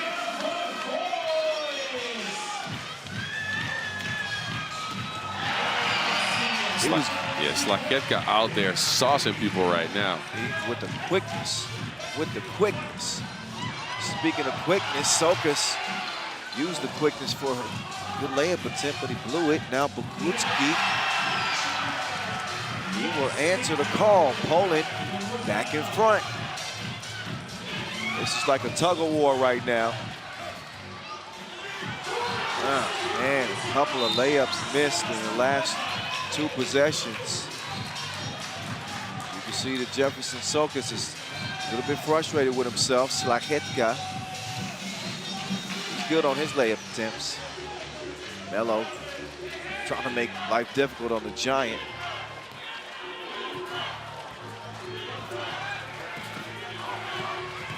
Look at the defense here from Zebo. He put that man in handcuffs. Oh, and now the Giant has a mismatch with Branquinho down there. Doesn't want to take it, though. But there's a mismatch out there, too. I don't think that's what they should have went for in the possession. You refeed the Giant. Yes. That man is 2 meters and 15 centimeters of hugeness. Get him that basketball underneath against a smaller guard, please. I mean, he's been super efficient, too. 2:05 and counting. Kyle Montgomery, a.k.a. the voice of 3x3. Boz Rosendahl, he's the mountain. Juan. Branquinho cannot clean up the mess. Brazil, man, they're making some mistakes here that they normally don't. We'll see if ultimately it affects the outcome of this game, but the mistakes of Sokas with a couple of layups missed. Juan with a bunny. Yeah, and Branquinho here underneath the basket could have just gotten a layup.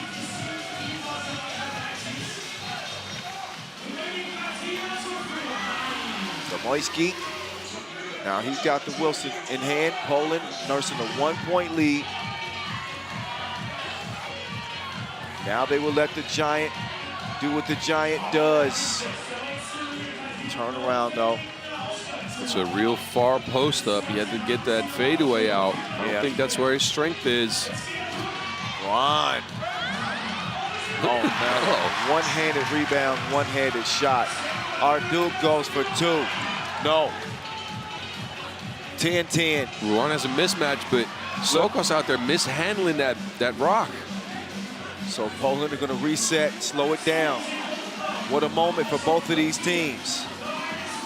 Zamoyski couldn't break him off. We're under a minute to go now. 45 ticks. Sokas, 1-footed, 2. Late in the shot clock. Looks like Brazil's a bit out of sorts here. Sokas coming up with some weird shots while Ruan was on the block. He had some Moisky on him. I know the shot clock was running low, but get that man the ball. Slahetka. Oh, he's going to go up top to the Giant. Soft touch on the finish. Poland leading by 1. Branquinho forces up a 2. Ruan will get it back. He's double teamed. He ain't got nowhere to go. The Giant snatches it. Slahetka for 2. Ruan will come down with the board. Here it is, Boz. The final 9 seconds. Poland leading by 1. How long will they lead? Boguski. That is a smart foul, though. It will be on the floor. That's their 6th. 6th foul. So they'll reset with 4 seconds to go. They want a timeout. Brazil are going to think about it. But that was the last connection. And, you know, he's at an altitude of his own. That is the Giant, the 7-footer. Boguski trying to give these people something to scream about.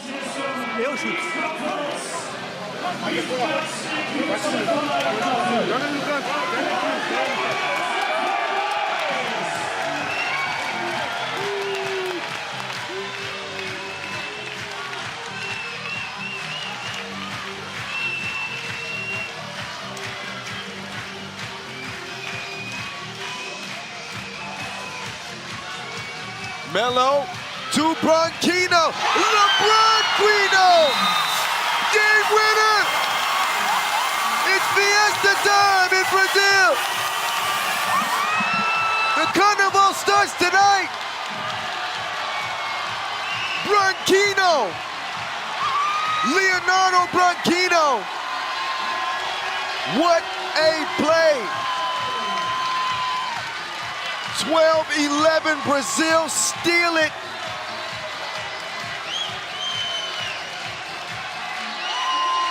Wow. Incredible, unbelievable, an iconic shot from Leonardo Branquinho. And a devastator for the Poles. One more look at the kill shot from a straight killer. Branquinho and Brazil. Oh my goodness. They're gonna do some samba tonight in Rio. I can tell you that right now. All right, I'm gonna catch my breath. I'll get it over to Boz Rosendahl. He's standing by with Jefferson Sokas. I'm anxious to hear what he's got to say after a win like that could stop your heart. Boz, take it away. All right, Jefferson, can you hear me? Yeah. There's a lot of noise in here, huh? Hey, first of all, congratulations on that win. What a game. It looked like a rock fight out there. What happened? Yes, we knew that it was going to be a hard game, a physical game. I think our plan didn't work on defense, but on offense we missed a lot of layups, a lot of shots, and I think both teams deserved the victory. But the 3x3 is like that. One got a win, and I think we got lucky in the last minute, last second. All right, so you say you're lucky, but you got 4 seconds on the clock. You guys have a timeout. What did you guys talk about, and how did you get that last shot to go? They played together for 4 years, I think so. Jojo and Branquinho, and they know how to play together. And it's our last shot, and we got lucky. All right, well, good luck tomorrow, and thank you. Well played. Well, I can't wait to hear what Boz has to say about this. Man, that'll leave you at a loss for words. Following that Canada-France game in the women's competition that also came down to the final shot, the final play. This one, the same. You can kind of see the story coming to an end in some type of dramatic fashion.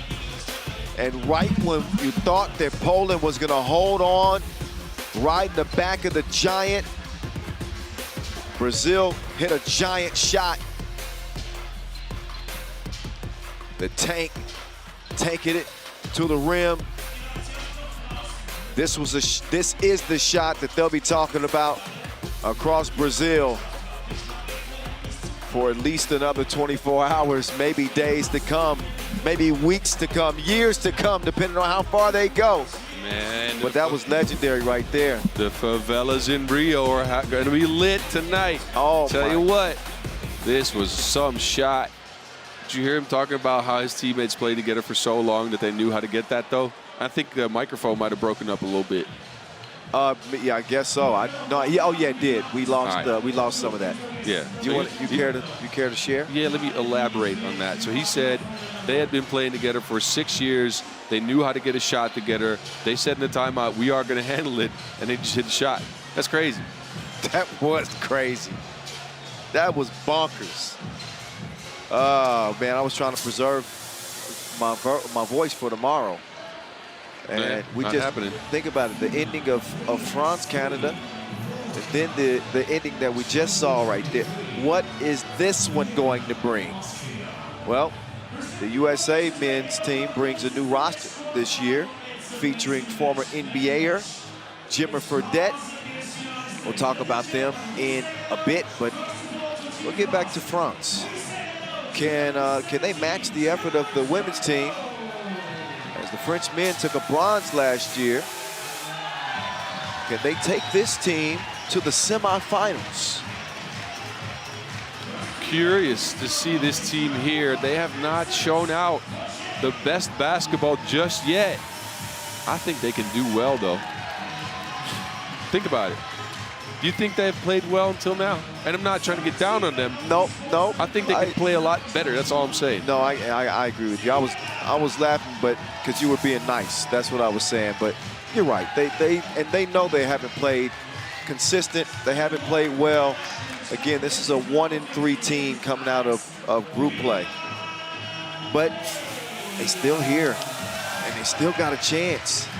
And they won in their play-in game to have a spot here in the first place. So I don't know, but do I like their chances against America, against this American team? This game could be over fast if you don't look out. Hey, no, I don't like their chances against this American team. They just haven't played well enough, and it's hard to find any flaws in what USA is doing right now behind Jimmer Fredette. Second leading scorer on the scoring charts coming out of group play.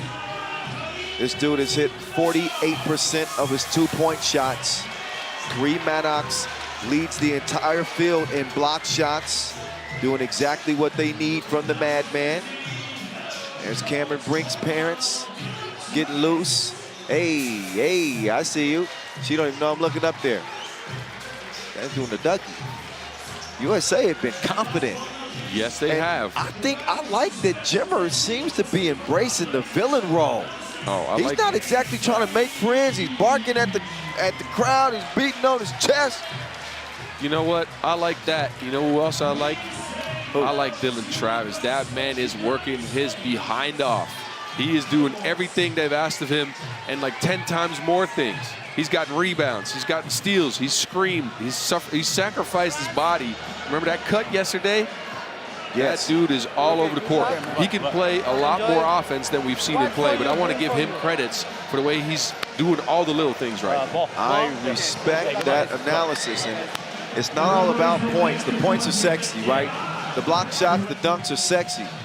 But the effort that Dylan Travis has shown in helping make this a complete USA team, I'm proud of the real deal, man. He's really starting to come into his own. Frank Segala, he's going to have to come into a booth, change into some superhero clothes. It's going to take some extraordinary effort, I think, for France to beat Jimmer Fredette and company again, who scored 36 points. He's averaging 9 per game. He's been as good as advertised or better. Yeah, France just can't seem to find the stroke from the two-point arc. Like, hasn't been able to find that stroke for the last 2 days of play for them. Only Jules Rambaud with some two-pointers in that first game, and you need some of those to drop against this America team that's just an offensive juggernaut. Canyon Barry and company coming out of group play. unscathed, no sweat. USA's back, so are we. Kyle Montgomery, AKA the voice of 3x3. Boz Rosendahl, AKA the Mountain. Who's gonna take the next step and reach the semis between these two? Jimmer to Barry. That's a very good first play. They can do it all day long. Jimmer scrappy underneath. He's gonna battle with Rambo. Quick slip, Virare, nowhere to be found. USA get off on the good foot. Segela. And this is the game where Virare, he's got to be lights out. He has to be, but he hasn't been the last couple of games. I think for France, that's going to be really their only hope. Virare has got to shoot that 2-ball and try to find a way to negate, Fredette's contributions to USA. The Jimmer, he throws it away to Le Bleu, and Rambo, he's going to finish that thing. Maddox. Now for, gangsta slap. It ain't nothing but a G thing. Referee Donald, though, calling a foul on that. Let's take a look at, wait a second. Well, I don't think that's a foul. Maybe there was something. Maybe lower body contact, but maybe lower body contact. I'm always going to try.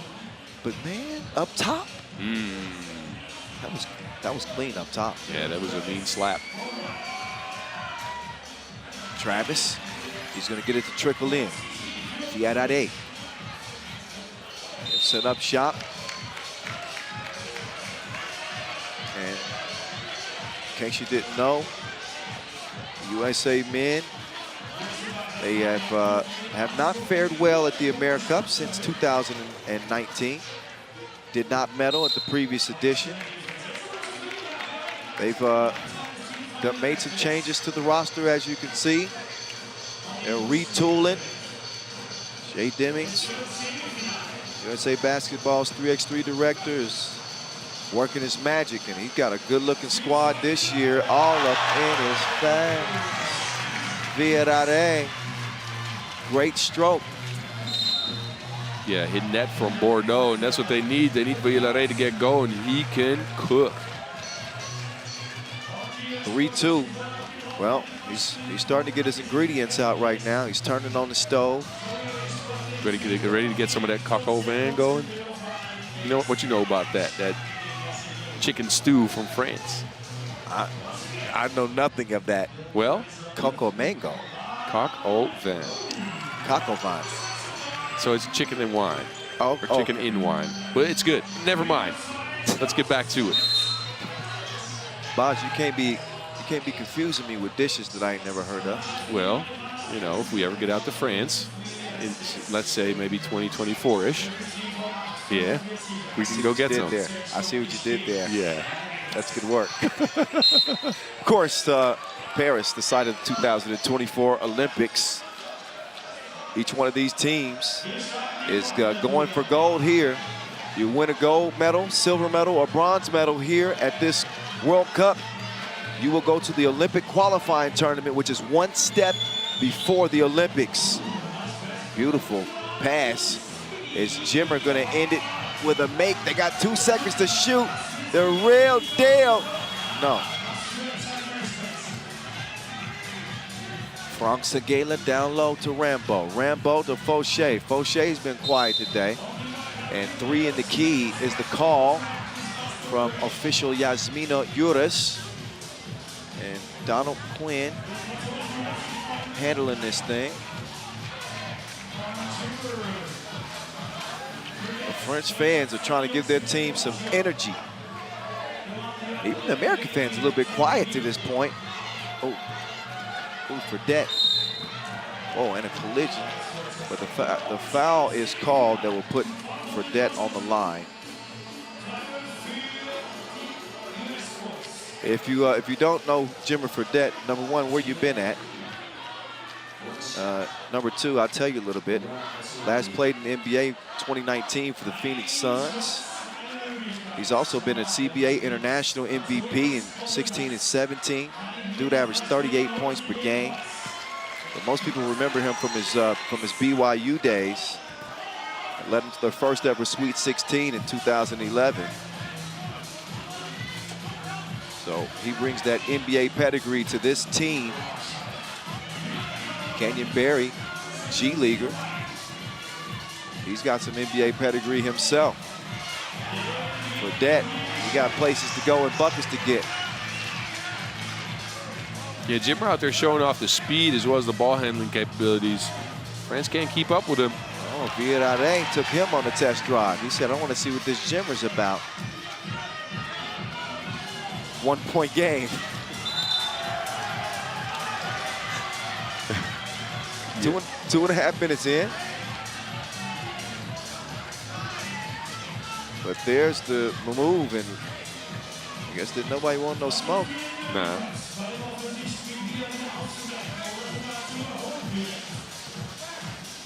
Vienna with the quick move. He gets past Berry. Didn't have to touch Rambo. Oh, he had the size. Ooh, and Rambo tapped it out. Missed the bunny. Didn't get the rebound. Tried to tap it to a teammate, but couldn't get him there. Couldn't get it there. Wilson to the USA. Dylan Travis to the Madman.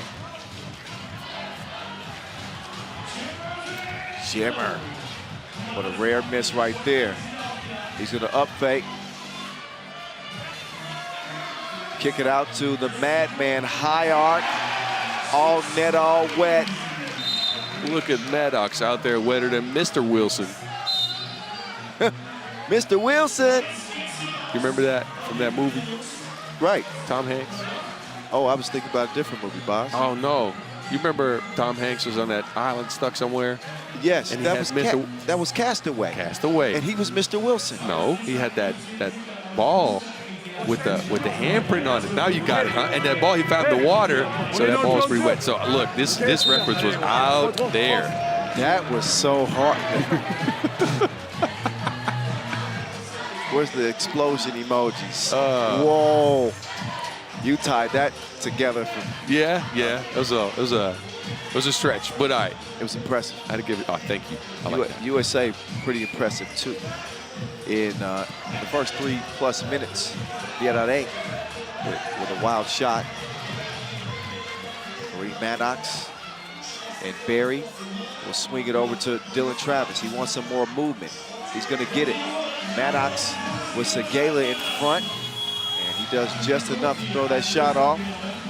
They'll switch it on the screen. Segala will put it in Berry's face. You don't like how that tastes. So France is starting to get this crowd awakened and alive. Yeah, there are some French people in the crowd. Look at that, some flags and everything. It's a little closer than the USA. I know that. Of course, I'm not really surprised, but where's the American fans? They're gonna get loud. They're probably listening to us. Getting loud in the living room. Shout out to all the Americans checking it out. They watching Jimmer. He's starting to cook. Ooh, offensive foul by Segala. Pushed off to try to get open. It's not smart. Just a little stop and go. Yeah, Rambo had no hopes. Jimmer with the zoink. Jimmer's still quick. I think he's 35, something like that. Something like that, yes.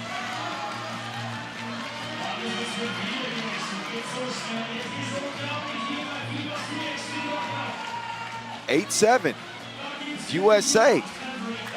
France is hanging with the mighty Americans who have not lost a game. Vienna.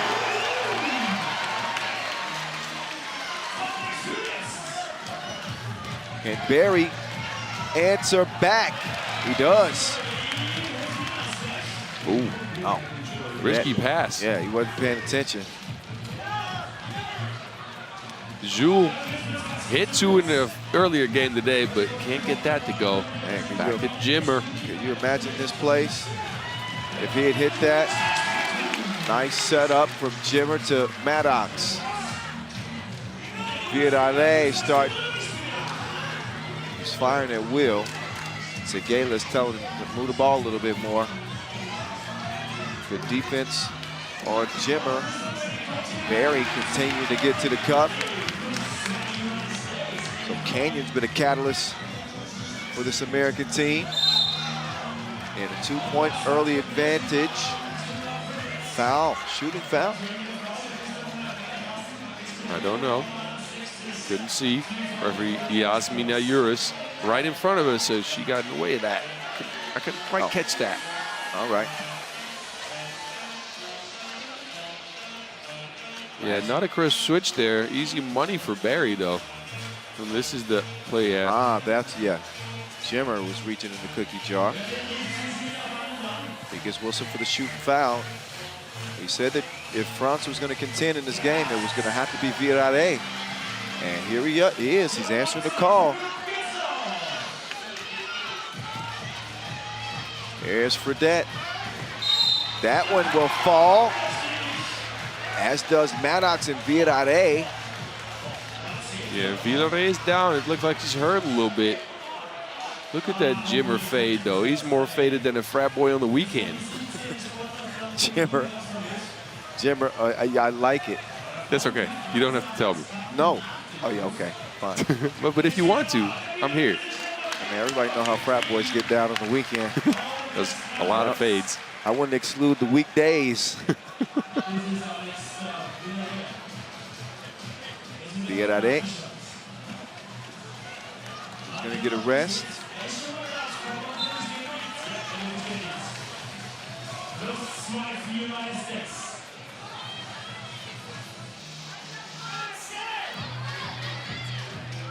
Okay, so Travis will start the possession for USA.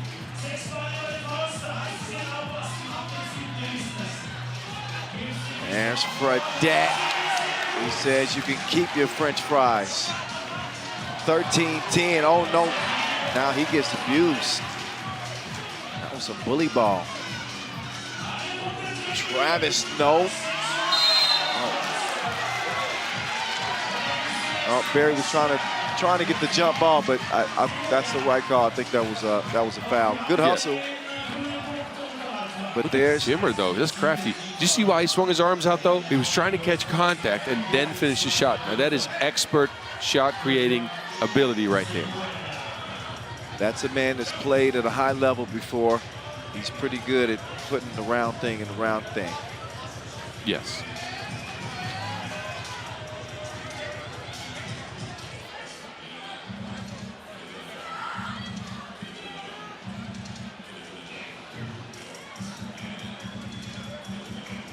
So Segala looking at a 2-point deficit right now.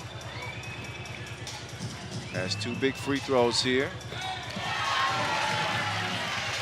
Frank Segala with his own fan section.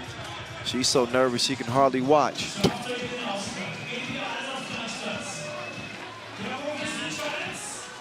That one goes off the iron. Maddox. Barry sets the screen. Travis, he's gonna pull the trigger. Nah, bro. So I think France being this close in this game, this late. I think the longer they're in this game, the more the confidence grows. Oh, he snatched him like Scorpion. Get over here. I like that. That's a good one. Mortal Kombat reference. Look at it. That Snatch. One yet. Yeah, Viadale just dropped him off there. Got a quick 2-point bucket. And again, if France wins, it is going to have to be Viadale as an X factor, right? We know what Segala can do. We know what Fauché can do. We know what Rimbaud can do. I like Viadale's game, though, but we got a bonus situation going on.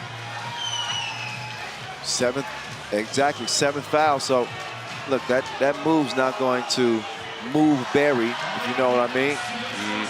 He took it like a G, and then he knocks down both his free throws. Segala's been relentless. I'm not sure what that shot was, but his concern right now is slowing down America. Here's Jimmer.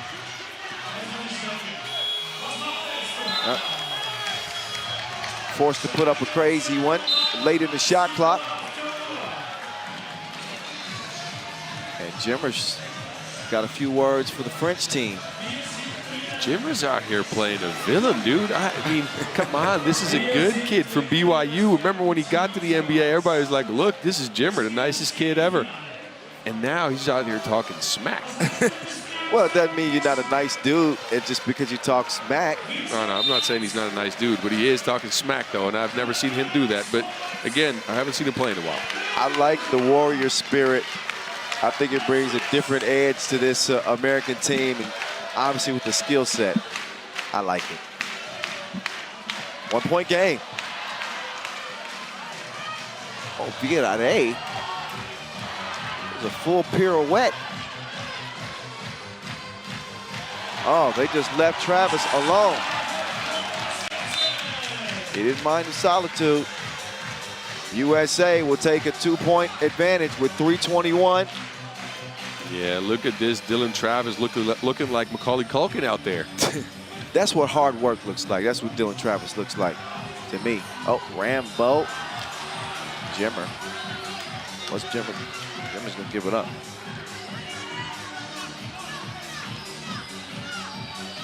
Jimmer, like John Wick with the stick. 17-14. Virade to Segala. Big two for France. France is right in this game. Rambo will go across court to Virade. Pass Jimmer and he throws it down. We're all even at 17. Uh-oh. Maddox. Oh, Maddox. He is a madman. From Tulane, he puts USA up 19-17.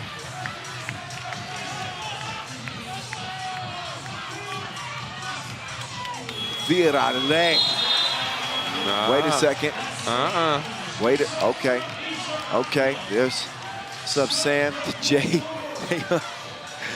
They on their feet.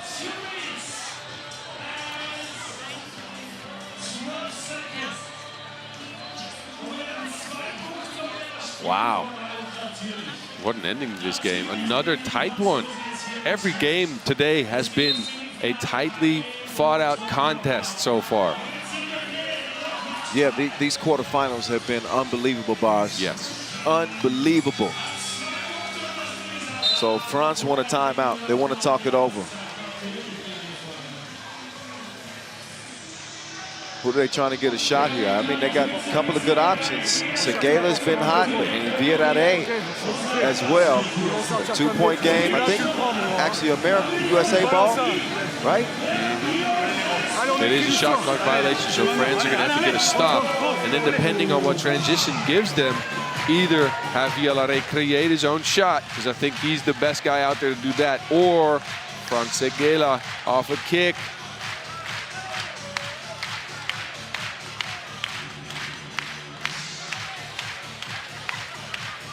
Here's Jimmer to the corner. Travis gets the step, doesn't get the layup. Look at Barry. He's very strong. United States with a 3-point lead. Oh, Virade. That loose ball. Hands. Barry to Travis. Faker missed it.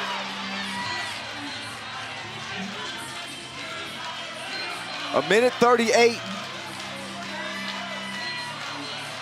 Segala, no. Who's that? Who's that off on? I think it's actually ruled USA ball because I'm seeing Fauché. Yeah, he want to challenge it. Yeah. And in case you didn't know, it is sudden death. You show up and get shown out. that's the way it goes. These are the elimination rounds. Now, let me remind you all at home watching, right? The referees are going to look this over. They have to be 100% sure that the call is not what the call on the floor is to overturn it. If it's 99%, they can't do it. So they have to have clear footage for this, but I mean, it's looking like Jimmer touched that last. Yeah, at first look, but now there's the super slow. Okay, Jimmer touches it there. Hey, yeah, that's going to get overturned. That should be France ball. That's a good challenge then. Unless there's a different angle. No, it's French ball. Okay, France ball.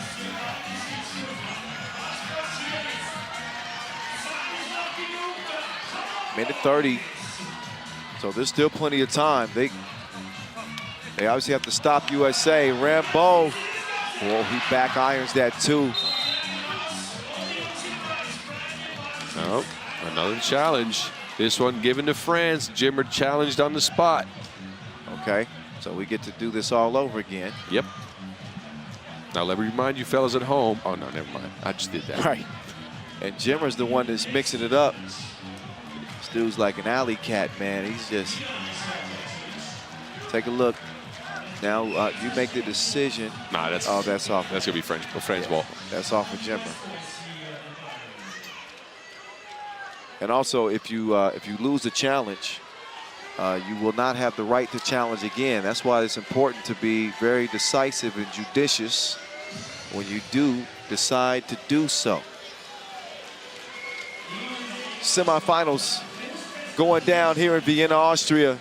Again, it's Kyle Montgomery, Boz Rosendahl here with you, USA. They've been steamrolling the competition. They've run into a tough French team here in the quarterfinals. And it's coming down to the final minute of play. The USA women are headed to the semifinals after a big day from Haley Van Lith and Cameron Brink, Lene Harper and Sierra Burdick. The men trying to take that next step as well. They'll play Austria, United States. Oh, yeah. Boz is feeding me some information. Don't be confusing me, Boz. I'm not.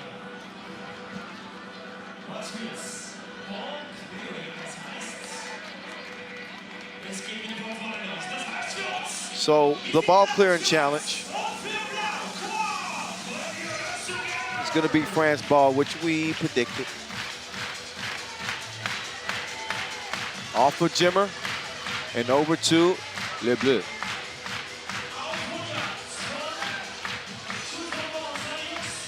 Segela. Oh, wait a minute. I think he's going to... A pushing foul. It's looking like that will be 2 free throws for the French. Yeah, let's see.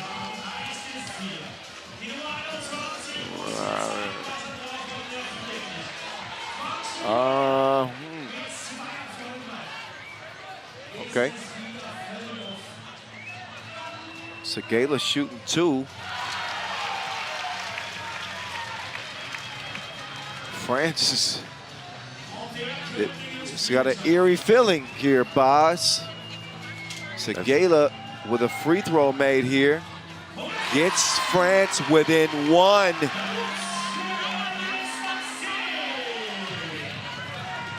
Now it's Jimmer Fredette going for the win. Oh, and Jimmer is fouled. That's 2 free throws, and we all know with Jimmer, there's a high possibility of those things going in. Wow. This has been crazy down the stretch. France, #1, fighting back to get close. But Jimmer, it's a Saran wrap. France, it will end right here. This quarterfinal goes to the United States. But it was not without some drama at the end. 21-19, USA into the semifinals. taking it a step further than they did a year ago, bowing out in the quarterfinals in a loss to Lithuania. The real deal. Canyon Barry, the Jimmer, and the Madman. We'll see them tomorrow, as they are one win away from playing for a gold medal. Here's Boz Rosendahl with Kareem Maddox. All right, Kareem, I don't think you can hear me from this distance. I'll probably have to get closer. So, congratulations on a gritty win. From a personal note, you've looked better today and in this tournament than you've looked in years, man. What did you do this year? Thanks, man. I don't know if that was a sneak diss, but I appreciate you, man. I think, no, man, it's just a dedication, getting some, investment behind our team, our squad, getting some time together, and just getting confidence in each other. For me personally, making some changes to my diet, my workout regimen, and just focusing in, man, just locking in. All right, good. It was an honest compliment. It's showing, by the way. So, look, talk about the new additions to your team. Jimmer's here, Dylan's here. They're making a difference, man. Yeah, dude. Dylan's our junkyard dog. We got Jimmer. Jimmer's Jimmer. Jimmer's been Jimmer since 2011. If you don't know, you better ask somebody. So, that kind of offensive firepower just enables everything, and it opens up stuff for me. It opens up stuff for Canyon to just keep doing the things that we do well. And we know those guys are going to lock in and take care of what they want to take care of and what we need them to take care of. And we're good to go. Hey, it's looking like a well-oiled machine right now, but you're going to run into a very physical Brazil team tomorrow. What are you thinking? What else is new, man? The sport is physical. So we're looking forward to it, man. When you get to the semifinals of the 3x3 World Cup, you put yourself in a good position. Then it's just about making all the right plays down the stretch. And so that's what we're trying to do. All right, well played today. Good luck tomorrow. We miss you out there, dog. Get back on the court. Make a comeback. Getting too old. One OG, show respect to another OG. The Madman. Hey, no sneak diss. Kareem Maddox is taking his stuff to the next level, and his squad is looking outstanding. Love what he said. He says, if you don't know, you better ask somebody. Jimmer been Jimmer for over a decade. He's certified. He don't need a stamp. The USA have stamped their ticket again in the semifinal bout with Brazil, who won in a dramatic game-winning shot. This one also had its share of drama. And Kareem Maddox, this two-piece, a part of several big shots that will help lift the United States to this win. France made it, man, it made it a nail-biter there late. All it would take is the ball to bounce their way. But it went Jimmer's way, and he knocked it down from the free throw line. So credit to France for a hard-fought 2023 edition of the World Cup. But there's only 3 that are going to walk away with medals, and only 1 that's going to have the gold around their neck. Robbie Hummel. I saw Joe Lewandowski, Jay Demp, Sam, everybody over there just getting hype. They should be. Both the men's and women's teams are playing on. Sun's starting to go down. So doesn't mean that we're going to slow down. Don't go anywhere, because we're going to continue our quarterfinal action in just a bit. But we'll step aside for a few minutes and get reset for what should be a pretty wild rest of the day, judging by the games that we've seen so far. Don't go far.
Egal, kann das gut sein. Dann fangen wir an. Finale gegen Latvia. Come on. Let's do it.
Austria, so jetzt wir rein.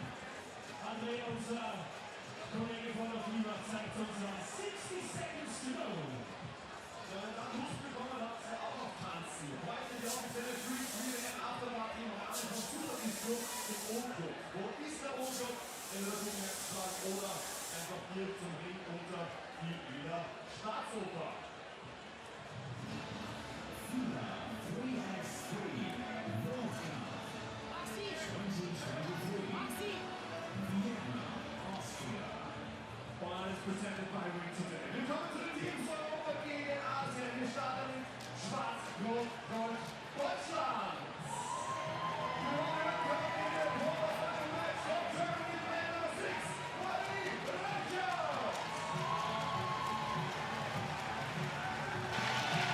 All right.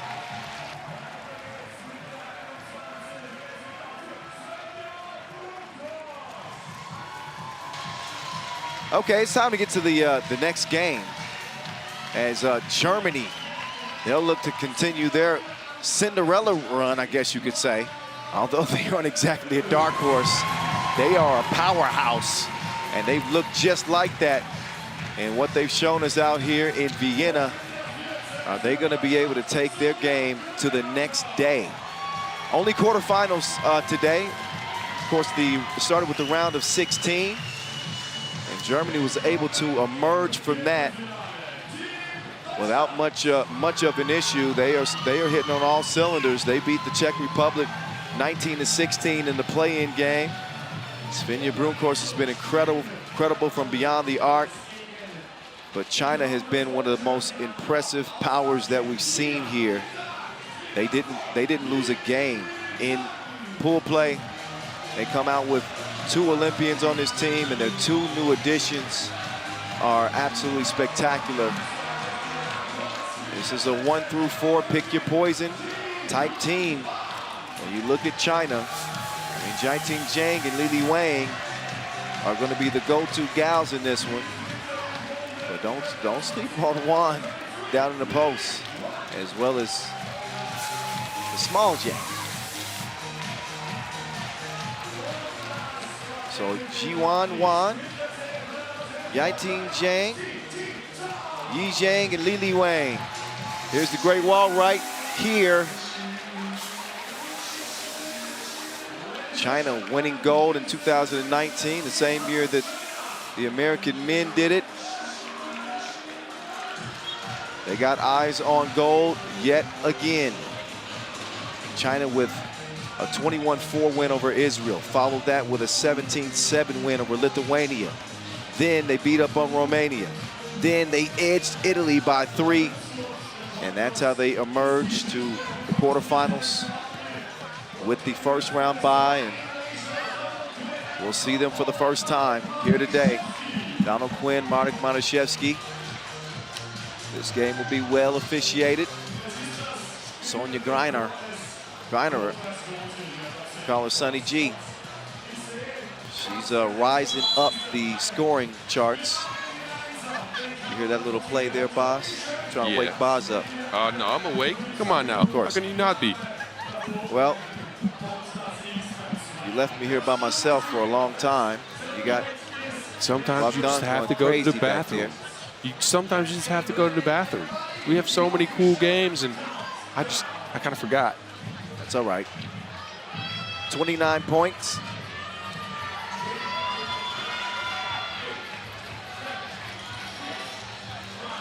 So you saw Li Wang and what she's doing. 18 highlights. She's a walking highlight, 29 points. She's the leading bucket getter for China. Juan Wan second on the team with 22 points. They're going to go to the Great Wall early and often. And another marquee matchup with two of the best bigs in the game. Sonia Greiner giving her every move that she had, and she still can't land a short-range shot. Yeah, she tried to spin more than Beyblade, but you couldn't get the shot to go. She doesn't get the shorty to go. Bronckhorst, she'll cut while Sunny G will try to set something up from the free throw line. Rodefeld. Big shot, Rodefeld with a short shot. No, Bronckhorst, though, keeps it alive. If a team does have an advantage in this one, as Bronckhorst gets to the rim, which team is that, and what is that advantage, Boz? I think it's hard to say. Think about it. All 4 players on the Chinese team have a role and can score. I think on Germany, all 4 players also have a role, but I'm not sure if they're going to be as potent as this China team. They can fight harder, though. Maybe. Who knows? Look, I don't want to bet against Sonia Greiner, but this Chinese team is a force to be reckoned with.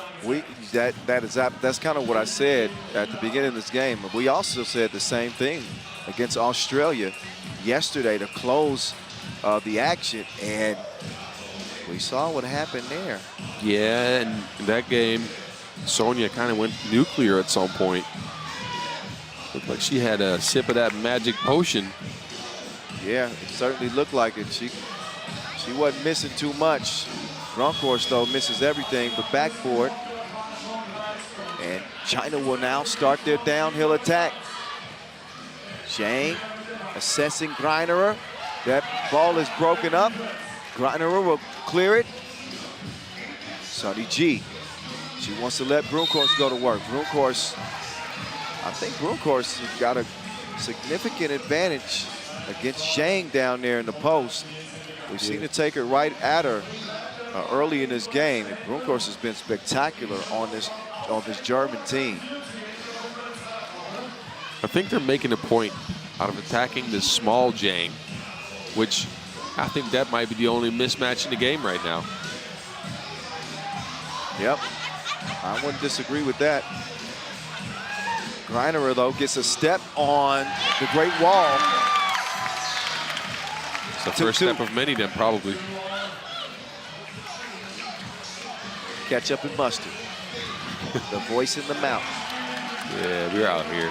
3-2. Rutherford froze Zhang with the jab step. And a foul called on Rutherford. No argument from her, but she's got that warrior spirit. She got that look in her eyes, and Sunny G is just, she's become not a new player, but we didn't recognize her the first couple of games. We said, what's up with Sunny? Man, she ain't go nowhere. She's back in a major way. Juan, she gets the layup. She gets one. Now, I think Juan, it's going to be interesting, that Juan-Reichert matchup when Juan wants to go down to the post. Now, Reichert does have long arms, he's a good defender, but Juan is the stronger player. She can use that size, and they're right on cue. Juan had room court sealed, but Lili Wang wants to take the shot. Shot clock violation.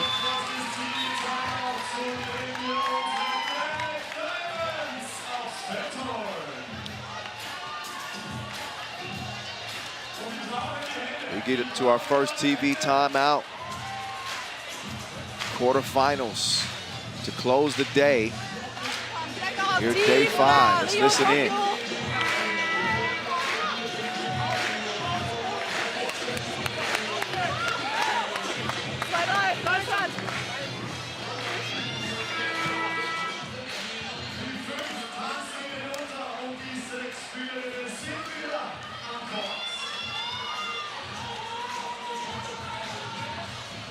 Griner, she'll do the ball handling to start this possession. Broomkhorst, hand up, throws the shot slightly off. Zhang got Broomkhorst down low. They got to get that ball down there. They do it quickly.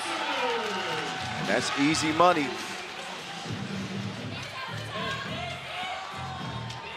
Oh, Griner going at Juan. Comes up empty. Reichert, though, with the offensive board. Broomkhorst. Slick pass to Reichert. She didn't have the touch, though.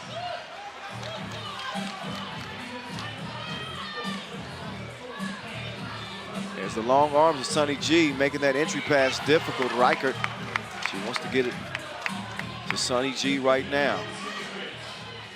Broomkhorst, not that time. Off the iron. Zhang out to Wang. Germany so far matching Chinese physicality pretty well. Ooh. Yeah, I would say so. Although China do lead by 1, Germany are playing a really good game right now. Good defense. Oh, great defense there from Lili Wang. She refused to let Sunny G get that bucket. This is a treat, boss. It is, but hasn't every game been so far, though? When I say this is a treat, I'm talking about this entire day. Yes. This entire tournament. Yes. Has it not gotten better and better as the stakes have gotten higher? Well, think about it. It's already the best World Cup we've ever had, and it has gotten better as the weeks come along. So I'm confused right now. It's true. It's trending upward. Think back to all the quarterfinals. You can't point to a bad game. Nah, man, my palms have been perpetually sweaty. I woke up this morning with a racing heart. It's been that kind of day. The Brazil-Poland quarterfinal went down to the final shot. Branquinho. Rotefeld off the glass meantime that will get Germany within 1. It was the France-Canada game, right? Even the USA-France game came down to the last second. USA edged it by 2. Yeah, the margin of victory has been slim so far. On the men's side, a total of 3 points making a difference so far in the quarterfinals. And on the women's side, it's been, well, Spain-Australia was a walkover a little bit. Oh, yeah, that was one. That was one. Canada-France was a 1-point game, though. Think about it. Yep. Yeah, I forgot. Australia was so good, I forgot about the blowout win. Oh, Rotefeld. Oh. She says no to Feld. Hey, that one wiped away. She thought she had an and one. Yeah, she felt that one. Yeah, I can understand that. You saw the arm was extended. Offensive foul.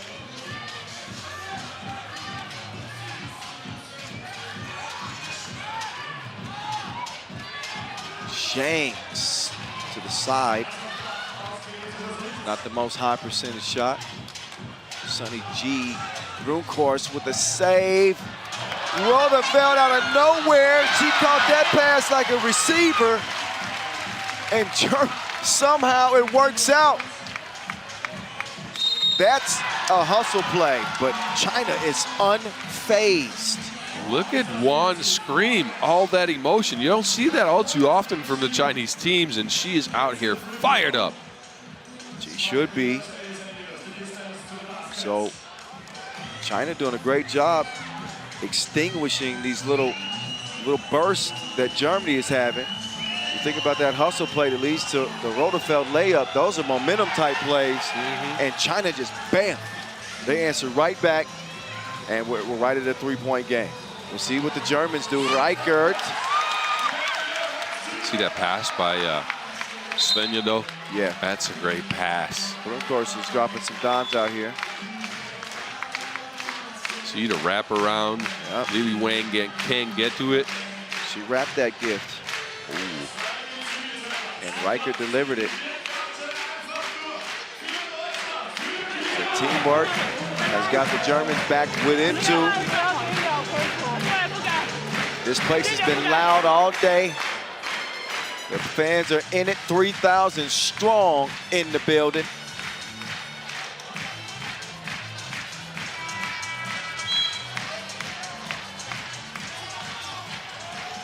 I'm just looking around, like, thinking about the thing we have cooking up in Amsterdam later on this year. It's going to have close to this amount of fans. It'll be a little wild. All that, the Amsterdam World Tour stop. Yes, you were coming, right? Oh, boss. The National Guard couldn't stop me from coming to that that World Tour. Are you kidding me? Of course I'll be there. You get some pancakes ready. I'll get you some pancakes. I'll get you some stroopwafels. Oh, of course. And I'll get you that bag of chips with that weird flavor I was talking about earlier in the week. Keep the black licorice. I mean, you can hold on to the black licorice. Look, listen to my voice. It's kind of crispy, ain't it? It is. Why do you think that is? It's the black licorice? It is the black licorice. There's right. honey in there. It's good for your throat. Give me one. All right. There you go. And I know it's an acquired taste, but it's doing something for me. Oh, God. Okay. You're going to have to call the highlight. Oh, Zhang underneath. Easy points in China. The machine does not stop. So a little miscommunication for China. Never see them. They don't argue.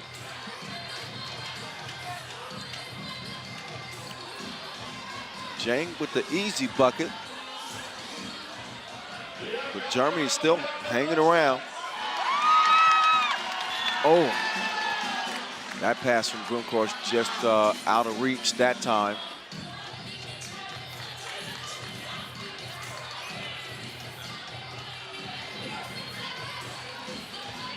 So Zhang will get him set back up. Li. Jai Ting gets called for the offensive foul, trying to post Rotherfeld.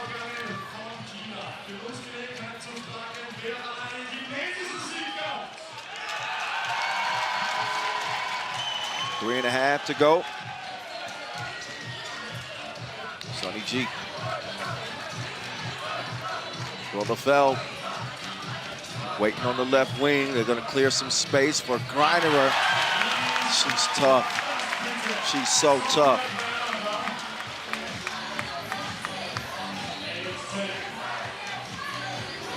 She's got a tough matchup right here. The quicker Zhang. Poof, she was gone. Zhang out here throwing around that hoisin sauce. Oh, yeah, she's super saucy. Greinerer first did this, boss. That's a nice take. And then Zhang pulled a disappearing act on her.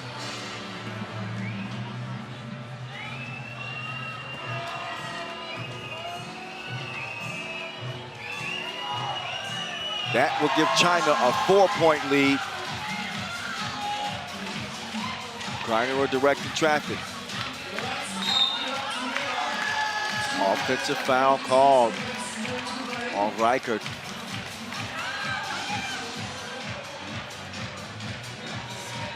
Germany's 7th, by the way, so they're in the penalty. China have 1 to give.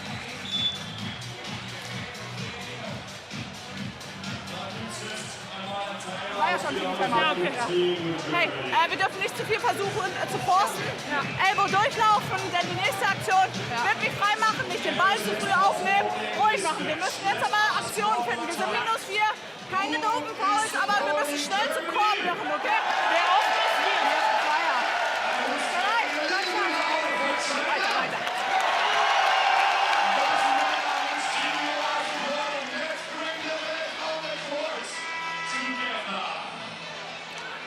12-8 as we get back set to get it going. China, Germany. A spot in the semifinals at stake. Jiting Zhang, she wants that ball. You got to feed the beast. She comes up with an empty plate that time. Good interior defense by the Germans.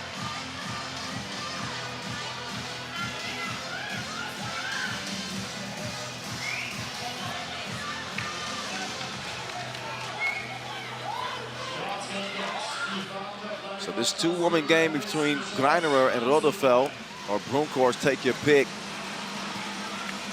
has been working for Germany, but China have been non-stop. Oh. Zhang left that one out there. She sure did. Was able to draw the foul by sticking with it, but that first layup. That was wide open, and now she had to get a hard one. 8th foul in Germany, though. Shouldn't just let her score 1.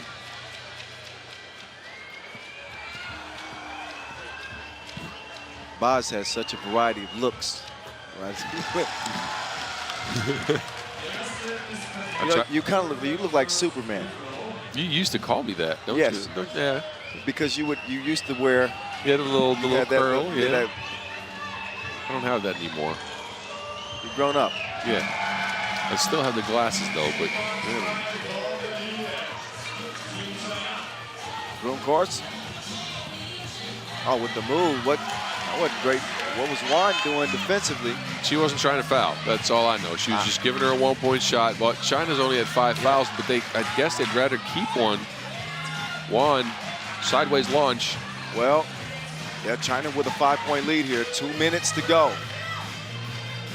Do the Germans have enough to come from behind and pull in front? Reichert gets a step and off the window. Look at that connection.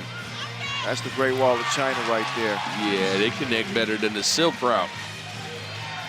I've been there. Yes, have you? Bought a few things on Silk Road. Oh. Y'all been all over China. I like that. Oh, Greiner misses the shorty, yeah. Germany has to find some offense here in the last minute 20.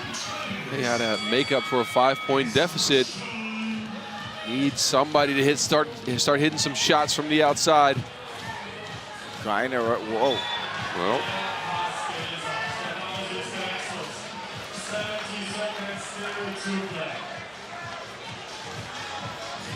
And only a $1:10 left here, so again, time is of the essence. The Germans have to make the most out of every possession. Jiting Zhang with the, look at that. That's what you call basket weaving. Lili Wei left and right gets north. And China in front 16-10 as a result. Germans try to tie up Juan. Look at this. She's exasperated. I think this will be Germany ball because it looked like Juan had possession there.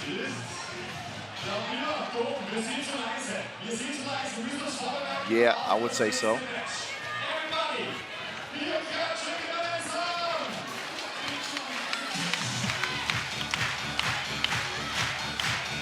Clap, clap.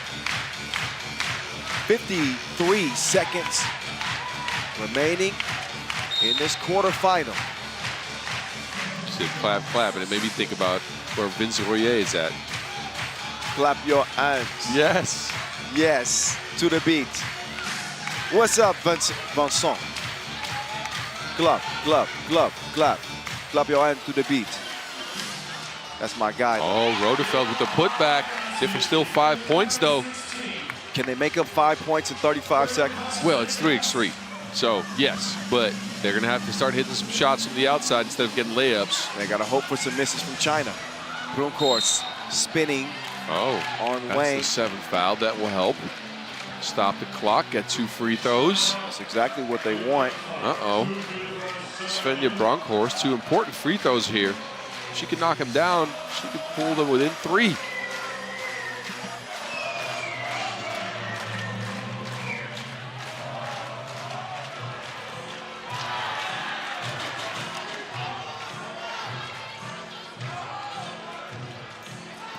Brunkhorst.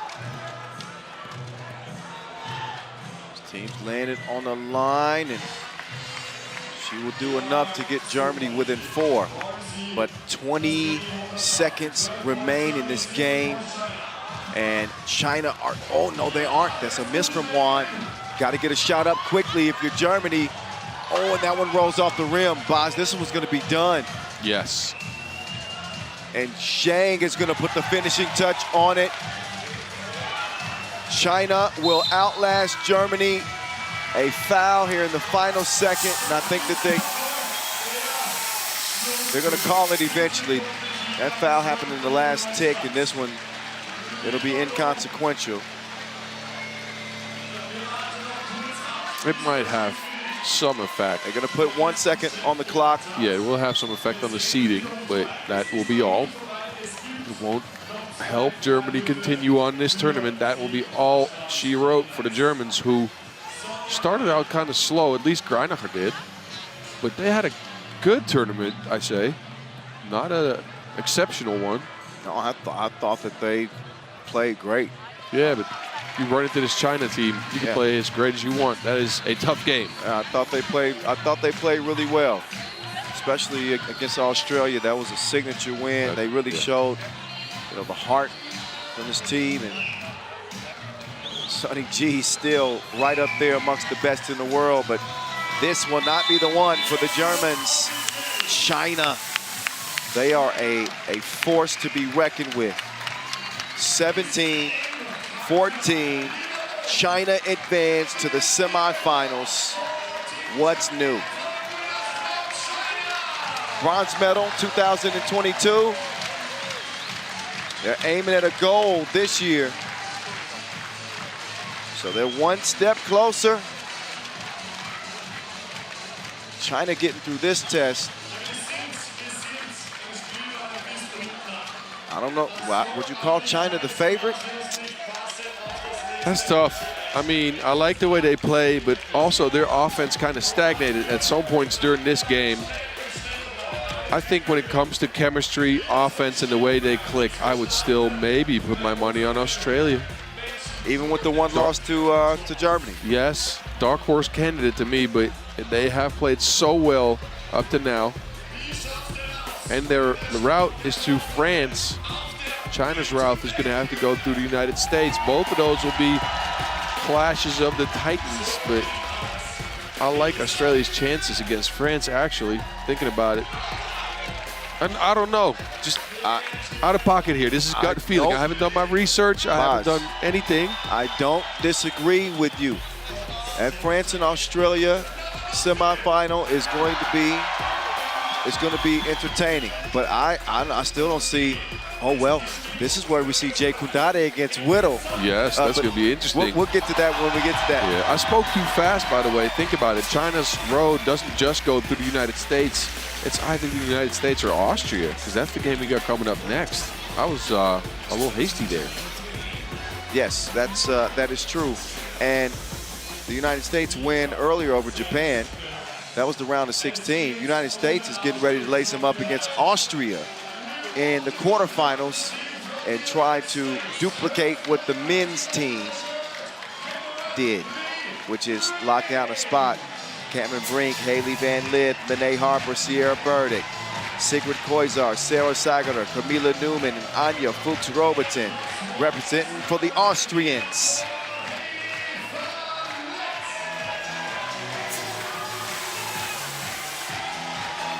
I've been calling her Liddy. I think it fits. Yes, it does. She's been on fire for this American team. They have happily welcomed Cameron Brink, and she has happily provided her services to this team.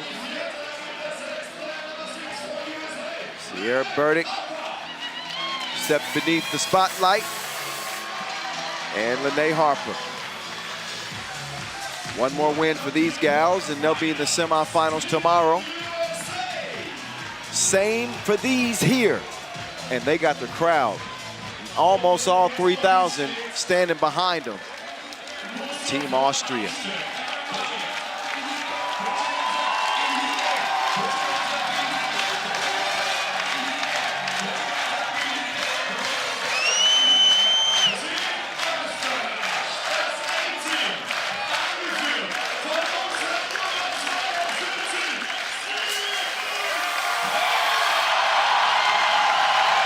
Siggy, the first out. This place is loud.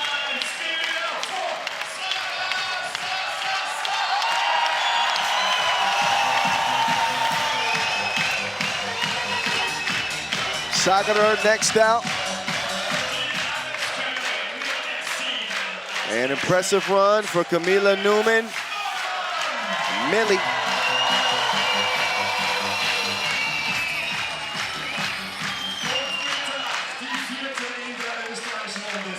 And Anja Fuchs-Robertson.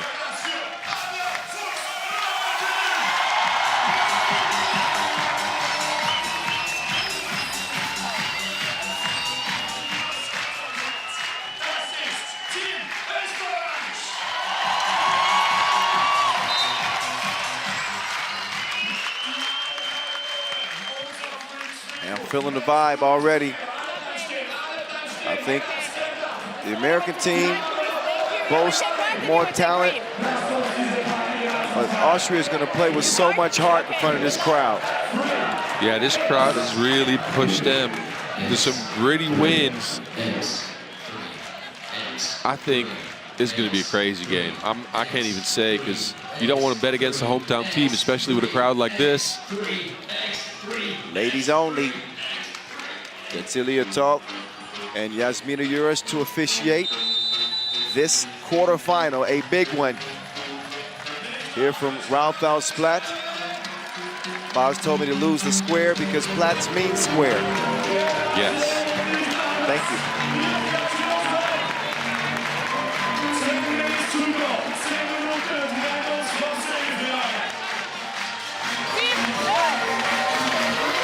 This right here is my type of party. Boz, that's when you come in and say, woo! Well, I can't get that high note. My voice is too low. Woo, woo. No, I can't do it. I got the low voice, the high voice is cracking up. I can't do it. That was melodic. Ooh. All right, time for games is over. We playing basketball. Lene Harper. It ain't that windy. That's just going to give the crowd more energy. I don't think there's too many nerves that the Americans are dealing with. Mentality of this team is, look, they want all the smoke. Van Lith, swish. That mid-range game is nice. Siggy will get it to Sagerter. Sagerter, her mid-range shot is a miss. She tries to knock it away from Burdick. Out of bounds off of Austria.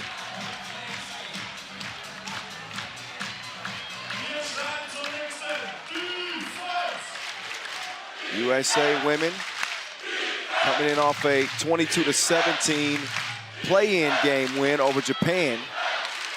Burdick She's hacked. They were able to contain Emira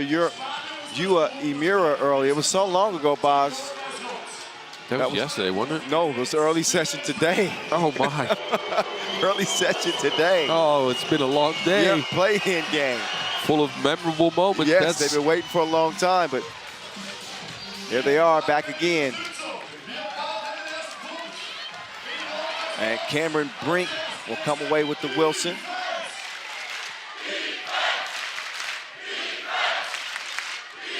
Van Lith, no. Brink can't squeeze it.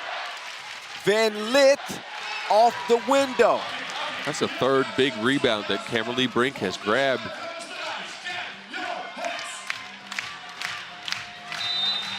Newman will get the score with the foul.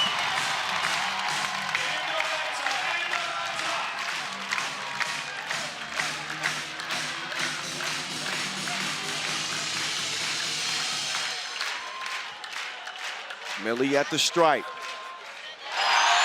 Finds the bottom of the net.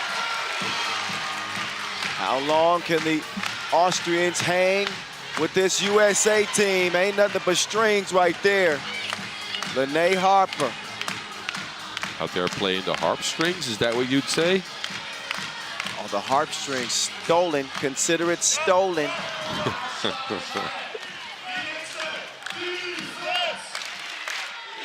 Liddy to Brink. Harper with the stop and go. She got gears that you don't have. 6-2. Koiser. And a whistle called on Van Lith. She's going to check out, get a breather. Verdict, the veteran will come in. There's the left stroke from Lene.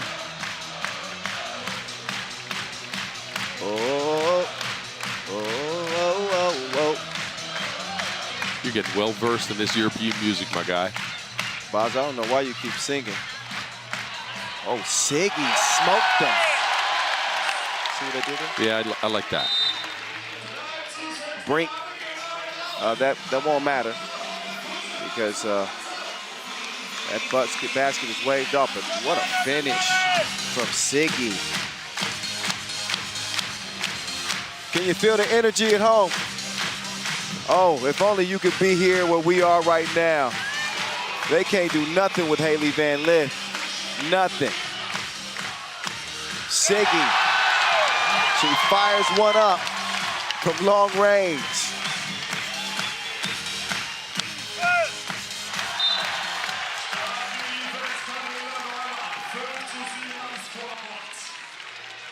Look at the stroke right there.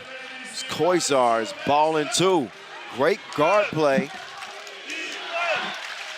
Austria only down by 2. That one comes up shy. Fuchs Robertson will attack Harper. It looks like Austria is really making a point out of attacking Harper down there in the post. I haven't seen a lot of teams do that yet. This one not paying off, though, with Fuchs Robertson missing that shot. Well, Harper can hold her own down there. She doesn't have the height, but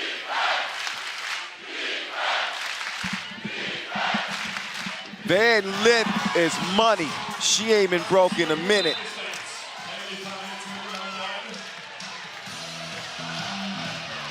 She out there getting money like an invoice. Haley Van Lith. This girl is on fire. That's the second time I had to sing that this tournament. I know.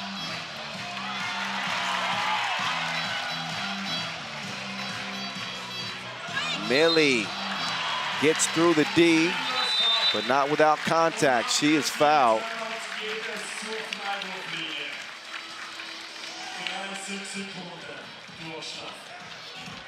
All right, Boz, what are we thinking?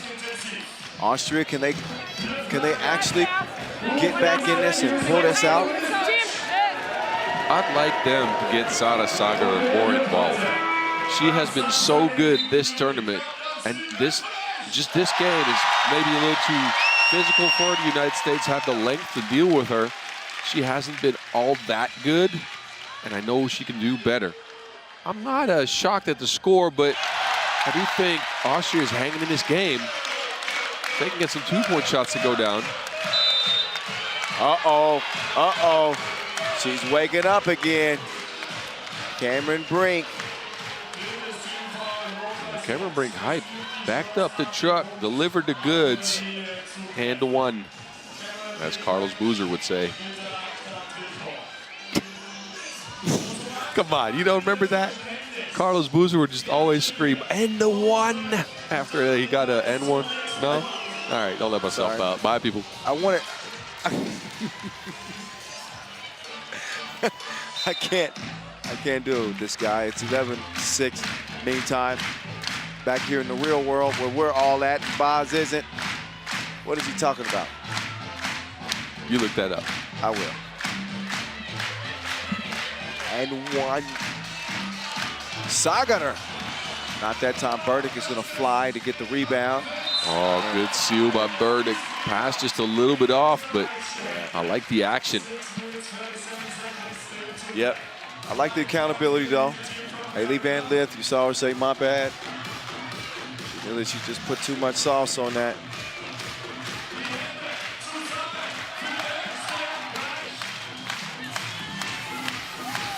Millie taking it at Seberta. Ooh, offensive foul.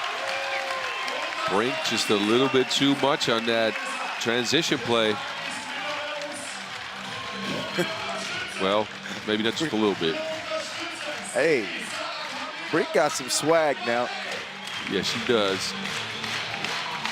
She's not short on confidence. She ain't short on in any way. As a matter of fact, give me that. Brink with the with the steps. Oh, with the steps. Yes, with the steps. I like the demonstration from Yasmina Uris.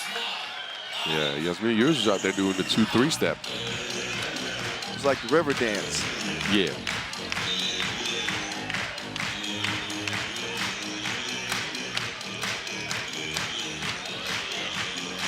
So now she get a warning as well on the distance for the check ball. Still learning a few things about 3x3 is Cameron Brink.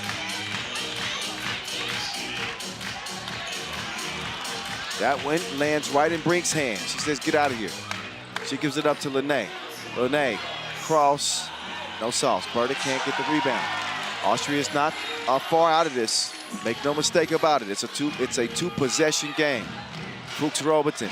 Whoa, good defense. Seberta. Oh, that's pressure. This team is pressure. Austria had an open Fuchs Robertson underneath the basket. Sara Sagar just couldn't get the pass there. Good action. Not a great result, though. No, it wasn't. Crowd can sense that they need a spark. She ain't a spark. She's hotter than a forest fire. Haley Van Lith has this USA team up by 6 now. Make that 5.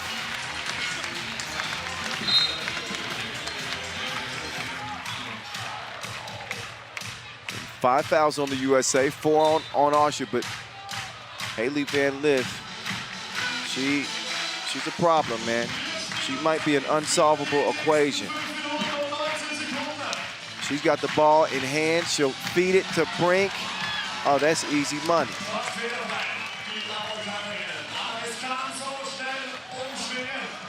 Saganer. Oh.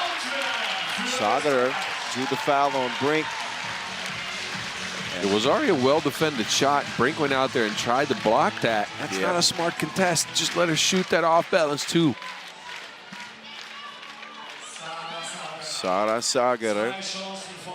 It's 2 free throws, and it's also the 6th foul on the United States. So next foul, they'll be in the bonus.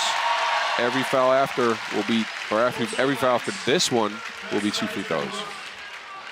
That's except the for way, offensive fouls. That's right. That's the way it goes. Saganer goes to the line and knocks them both down. Back to just a 2-possession game. Brink says, "Girl, bye." She's too high up there. Sagar trying to give her a taste back. And that pass was off target. I don't know if Burdick touched that or not. I think the ruling is, yeah, and that's what, because Austria are trying to contend that it should be their ball, but apparently off of Austria. Look at the snarl from Sierra Burdick.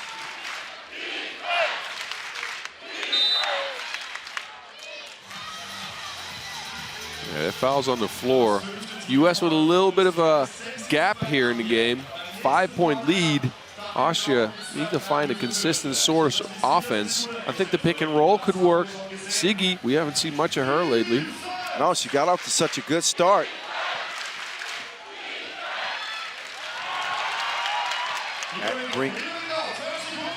That Brink's truck missed the delivery that time. Fuchs Robertson, he puts it in. Did you see that pass by Siggy? I did. It was sickly.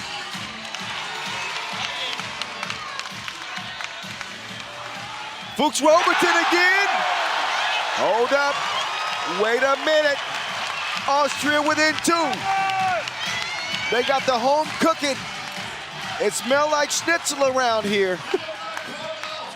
17-14. Oh man, things have changed quickly. Sarah Sagar lets it go. We're gonna see what the medal of this USA team is. They looked like they were gonna be cruising, but this Austrian team, they ain't going away quietly. Fuchs Robertson, that time, it is a misfire. I thought she was going to get 3 in a row. That's crazy play by the Austrians. Again, carried by the crowd here. Look at this. She likes that spot. Yes, she does. This door is not open. Denial underneath the rim. A nice fake. Sarah Sagar, 2-piece, no biscuit. 18-16, 3 to play. Brink goes down, and she's holding her knee.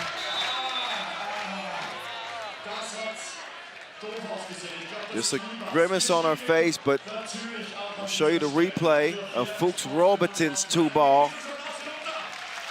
And then the driving kick to Sarah Sagar.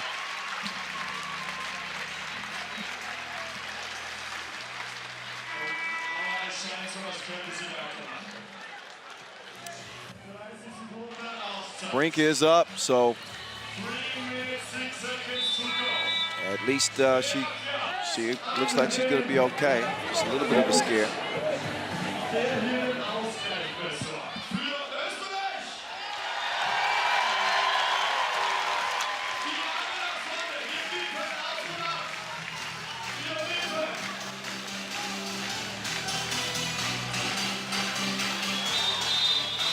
Nope, they're going to wipe that one away. So loud in here, the players can't even hear. There's a shot clock violation.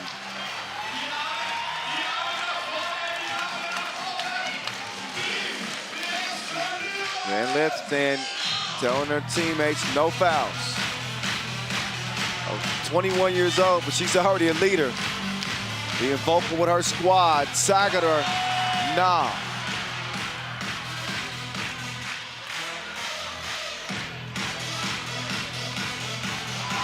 Nice idea on the play, but that was deflected. Brink saying, just put it up for me next time. Austria is sagging off of screens, or maybe this one was inadvertent. They stayed back, though. Defended that well, I think. And it's a miss for Van Lith. Brink, she's fouled on the shot. It's one free throw. 6th foul on Austria. Yep. Brink has gotten almost every rebound here in this game. Whoa. A little bit of a bow there. Yeah. Like you would say, she's been on the glass like bird poo. Didn't you say that? I did say that. I stole that line. That's because cool. It was funny. But that's really on the glass. You talking about.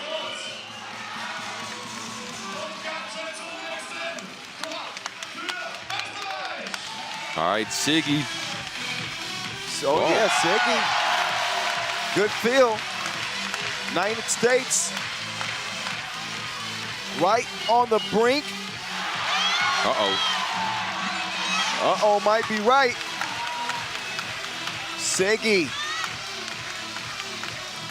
Siggy's got it back with Harper defending. Siggy in and out, runner. No. Loose ball is tracked down by Millie. Millie with Brink in front. Ooh, good contest that throws that one off. That was 2 on minutes. line, too. Oh, it was.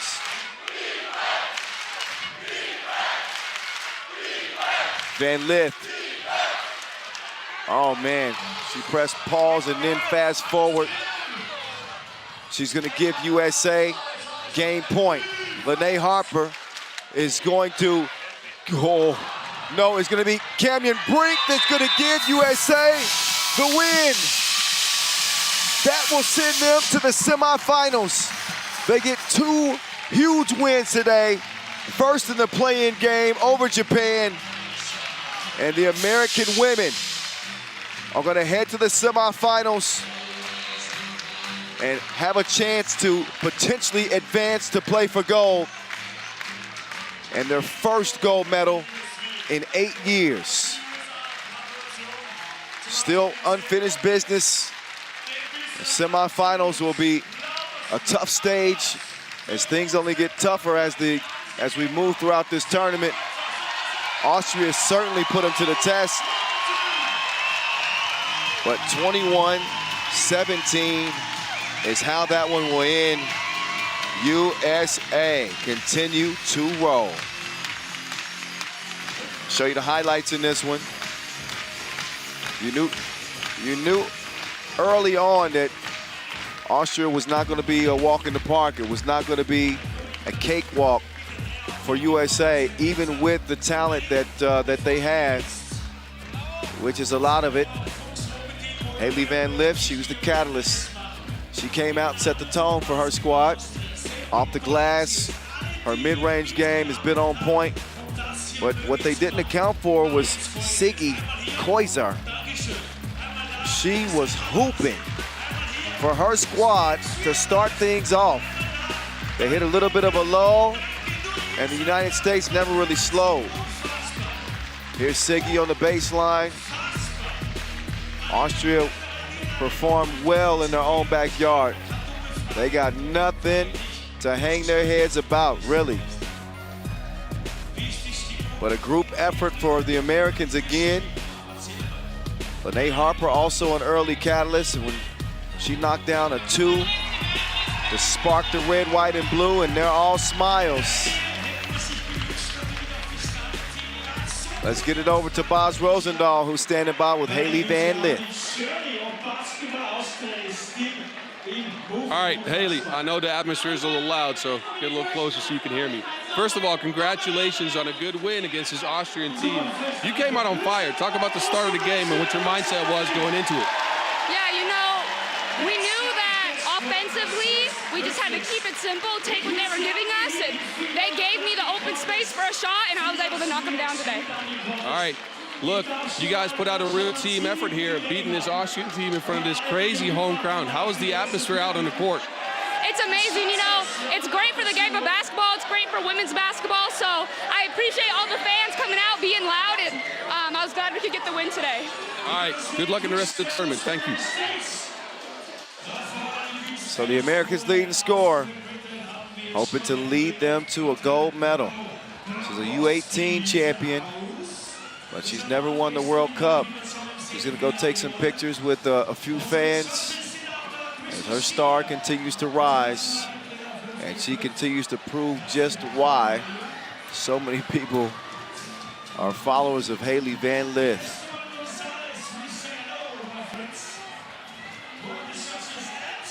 So that will bring us to our slam dunk competition. And they came up quick. I wasn't even ready for that, Boz. The dunkers are here. Yeah, they snuck up on us. It did sneak up on us. We still got, well, Serbia hasn't played yet. Where's the schedule? Anyway, Here's the contestants. Peter Grabowski, Joel, the Royal Guard, Henry, Rafael Lipensky, Chris Staples. Your dunkers at this 2023 World Cup edition. So a mixture of new bounce and, no disrespect, but old bounce. We've seen Lipensky and we've seen Chris Staples. You know, these are OGs. These are dudes that paved the way. And we've seen, I don't know where Grabowski comes from. I don't know if he's from this planet. Grabowski's from outer space, man. He's living in a different gravity zone. I think we're gonna see that. And then of course, you know, the young swag, the Royal Guard out of the UK. He's gonna make this thing fun too.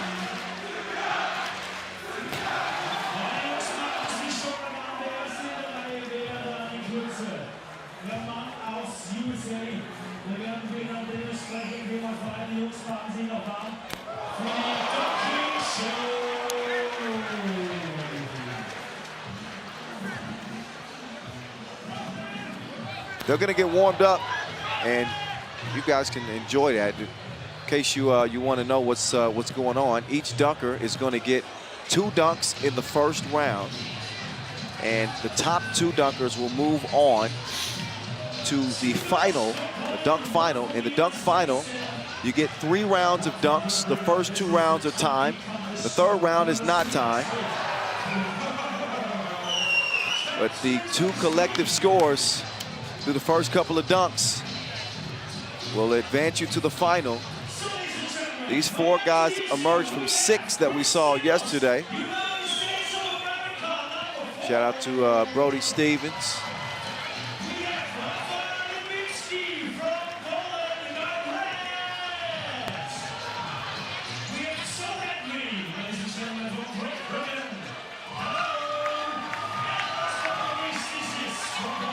And let's see, there was, I know B-Ruff. It was B-Ruff, it was Brody. Yes. It was somebody else. Those 4. Yeah, those 2. Speaking Dutch yeah, to you, so, I'm confused. Yeah. No. It was 6 dunkers at the start. Yes, that's right. So B-Ruff and Brody aren't here. Man, B-Ruff was out here. He had his gold chain on. The energy was right. Brody missed his second dunk. And that was a crazy attempt, though. But those dudes, like those dudes are nice. Just to be here at the World Cup, being selected, you know, that in itself is something. But these are the dudes that they're going to have to show to themselves. So they'll get 3 opportunities to make their dunks. 3 X's get you an automatic 0. So just something to keep an eye on. But these guys have been doing this for a long time, so they know how to strategize. They'll pick the dunks that make sense, that they think is going to get them a high enough score to advance. But I think with a dunk contest that's this loaded, boss, we're going to see some filthy dunks early. Yeah, they're going to have to bring their A game, right? It's no longer you do all right and you get to stay in the field. Now you got to bring the best you have. Looks like Chris Staples is going to be the first up here. Silver medalist at the 2017 World Cup dunk competition.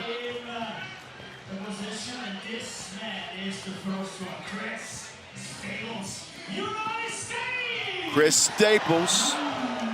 He's going to miss on the first attempt.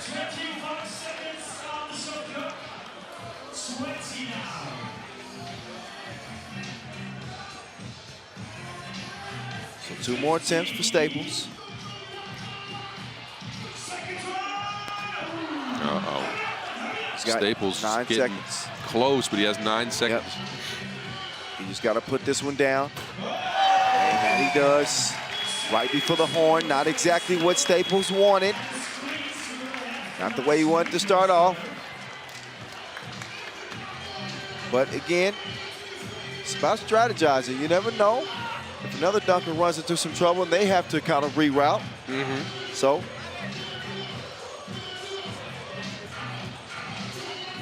look at the judges 8, 8, and 7 for that attempt. A little lofty. What's that, 23? Yes. Are you keeping score or am I keeping score this time? I'll do it. Staples, 23.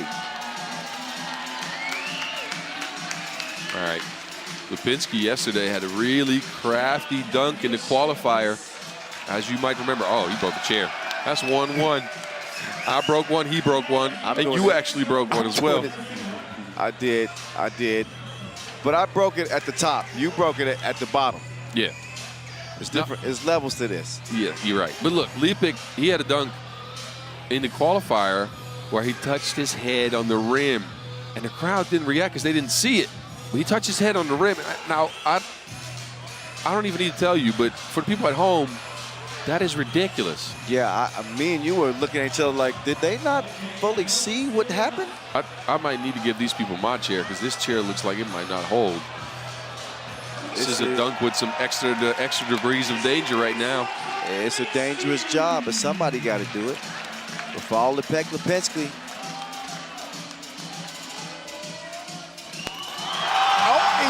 Oh, he did it again. Did he touch his head on the rim again? I got to see the replay. Lee Peck. No, he just missed it. But he makes the dunk. The chair held on. Happy for that chair. Oh, he got that look in his eyes, Boz. Lee Peck. Leaping. He cleared that pretty easily, too. See what the judges say. His answer to Staples, 23. It's a 24. 24. I think that's fair. You do? Because the dunk, it was a high degree of difficulty, but it wasn't a clean finish. I can see that. I can see that. I would probably give 8.5s if you could do that. All right.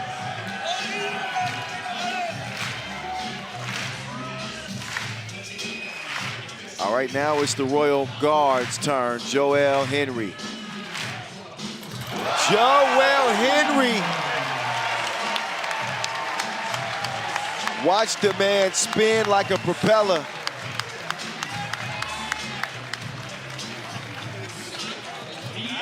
One hand, first attempt. The Royal Guard.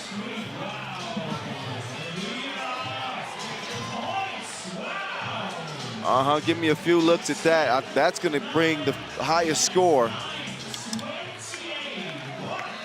It's a 10 and 2 9, so it's 28. 28 for the Royal Guard. What you think about that dunk?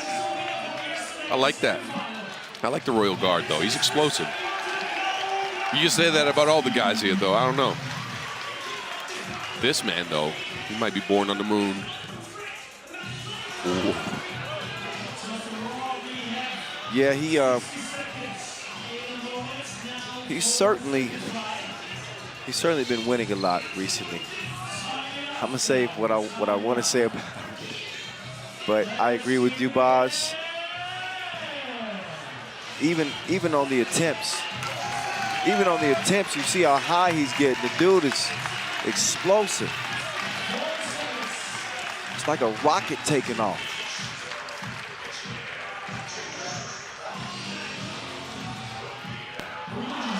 That was Grabo's first attempt, so he'll get an X for that one. The other ones don't count as attempts because he didn't actually try to put the ball through the hoop, just to let you know.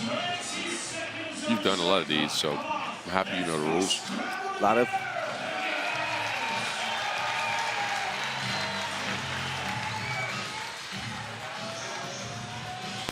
Grabo with the windmill.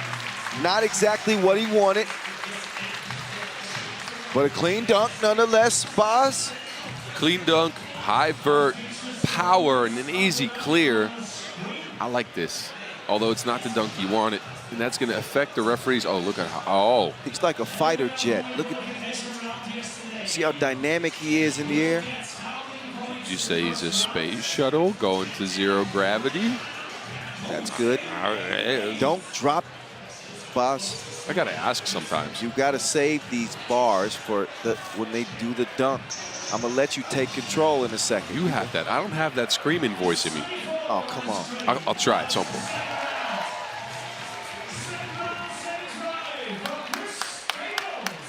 Now Staples got to get it this time. He got to bring something that's going to be seriously nasty.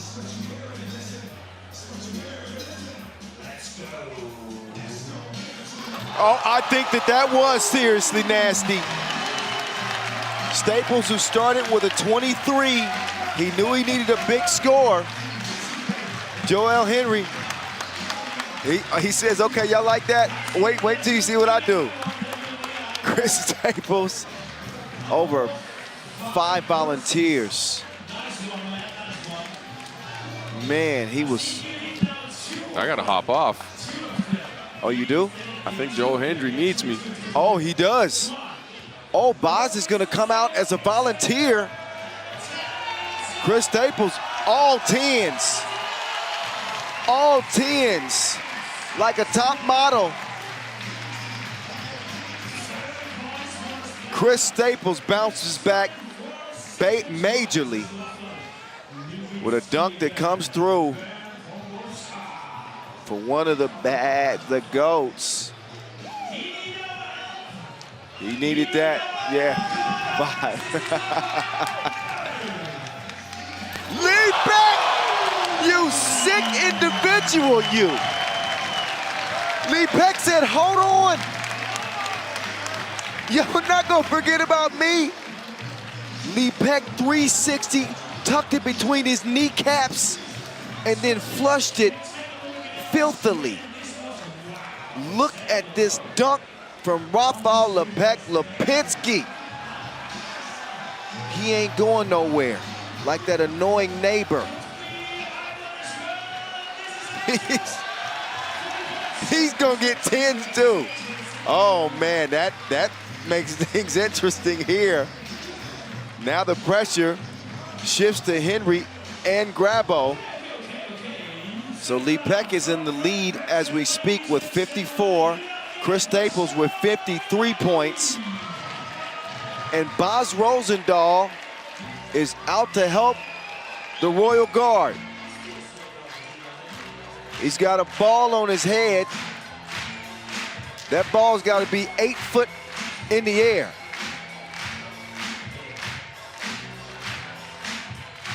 Can Henry clear the mountain?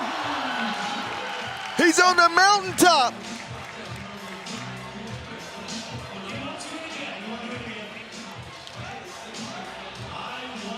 The dunk goes down, so by rule, it counts. Royal Guard, look, what was wrong with that dunk? I think he might have wanted to clear Rosendahl a little more cleanly, maybe. He was like, see, he's the type of dude that would get an A in class, but he wanted to get an A+. All right, we're gonna give him a high score, but I don't know if it's gonna get him a 30 piece. He didn't need 30. He had 28 on his first dunk. This is gonna be a crucial score. A crucial score for the judges. Now he just jumped over a footer. He just jumped over a footer. I'm back. Boz is back. I was out there on camera. What was that? 55. Joe Henry's in the lead with that.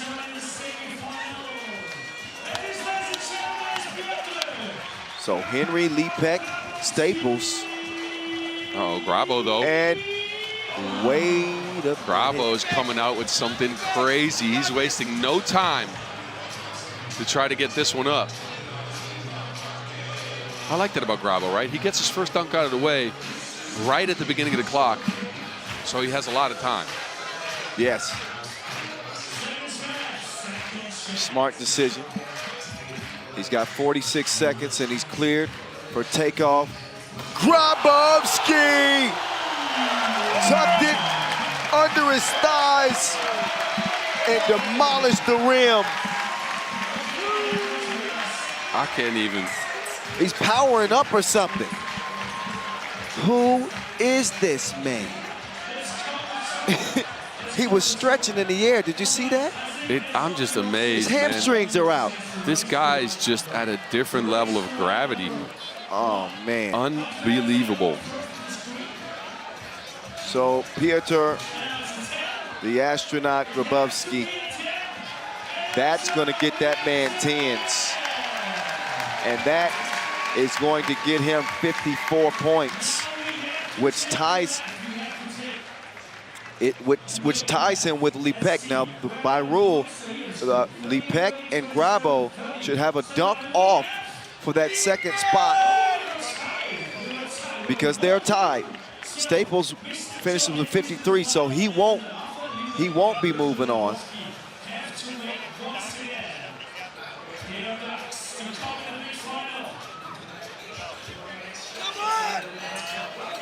So I do recall that being the rule. I think everybody else is trying to make sure that but yeah, they're going to have a dunk off.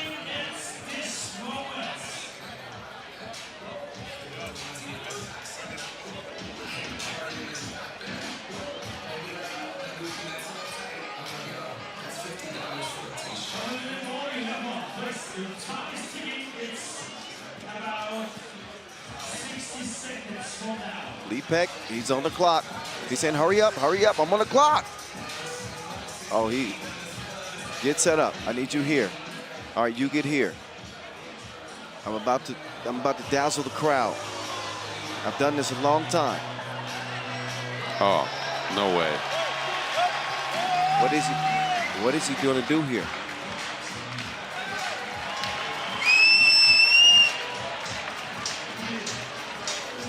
What is in this mad scientist's mind?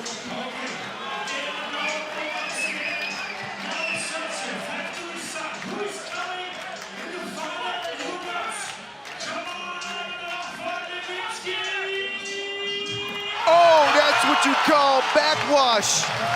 Nasty. Lipek getting a lot of love from his Polish compatriots.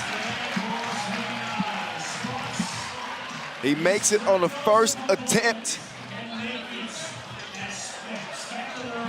Not exactly, it didn't come without some turbulence. But he did get hired in first class. Yeah, all right. Okay, Boz is not so impressed. Because, why Boz? Because it wasn't clean. It wasn't clean, but on the other hand, we've seen a non-clean dunk over somebody, and I'm not going to mention over who, because, you know, but we've seen that scored high, so. Yeah, you got dunked on. Yes, I did. So it's, you would have gave I'm going to go ahead and say it's the first time ever. Okay, you would have gave Henry a lower score than that. I don't know. I like both dunks. They're both not cleared, so I don't think we should judge them differently.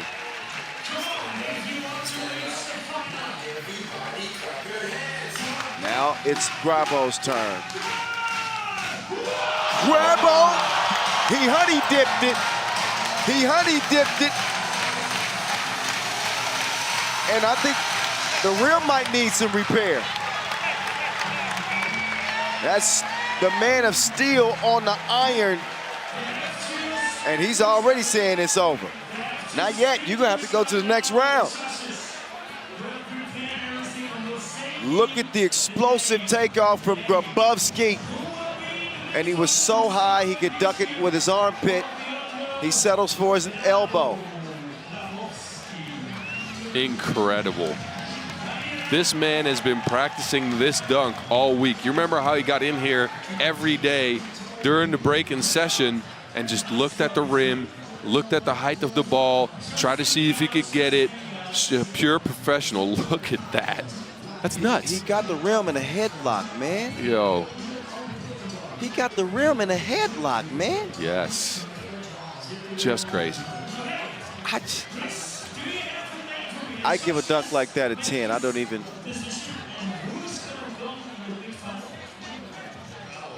Bravo Grabowski's in the big final.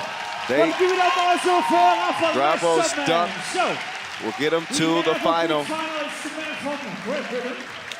Are you ready? Great Britain zone. You're ready. Let's go. Joel, the Royal Guard, Henry against Grabo. So the dunk legends are out of this. Chris Staples and Lepek will not make it. It is Joel Henry representing the UK, and Peter Grabowski out of Poland, who has won everything. Everything he's been in, he's won in the last couple of years.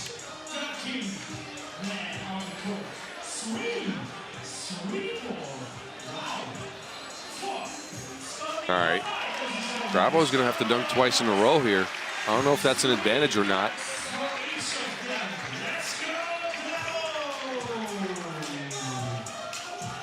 Well, he had no problem with it. He reached back in time.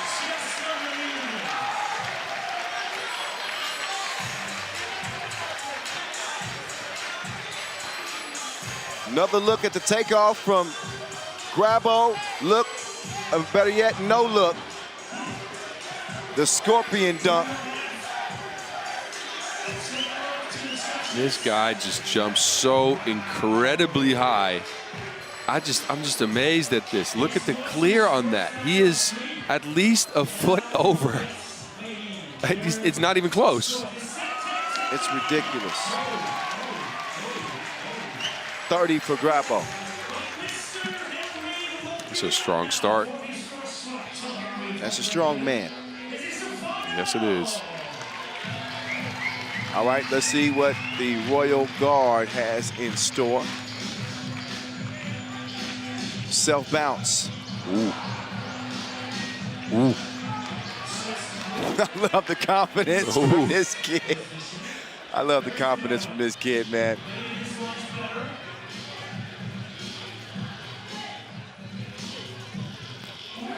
Okay, he's got to get his timing.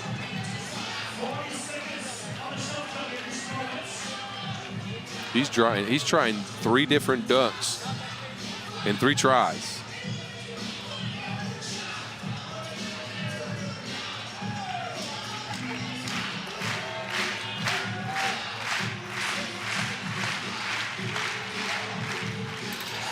Goes for the win, Millie.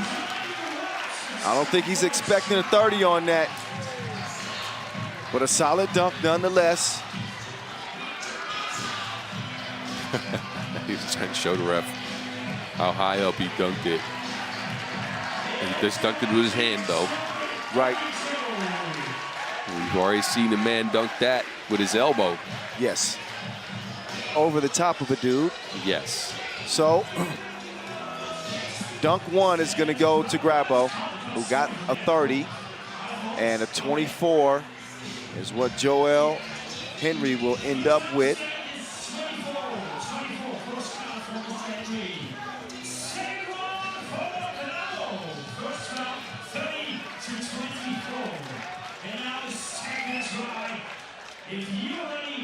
Grabo setting back up, and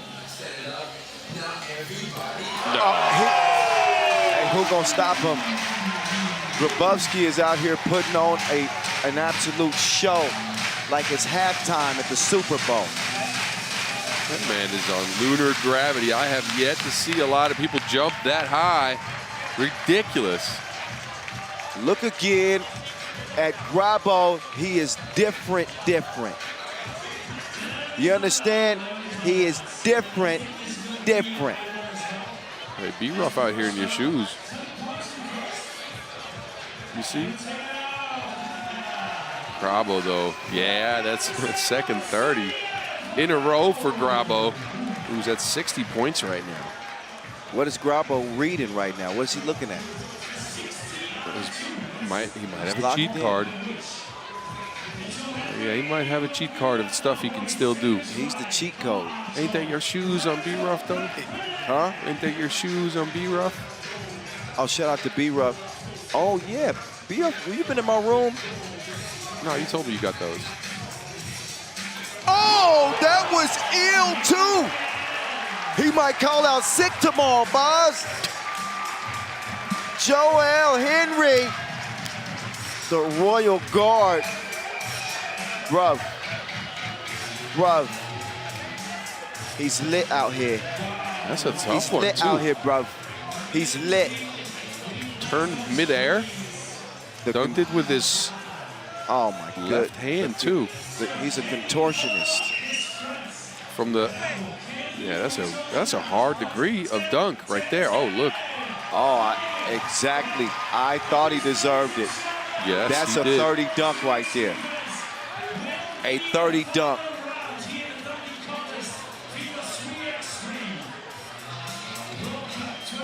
So they'll go to, this will be the last dunk. This won't be time, Boz, so they don't have that pressure.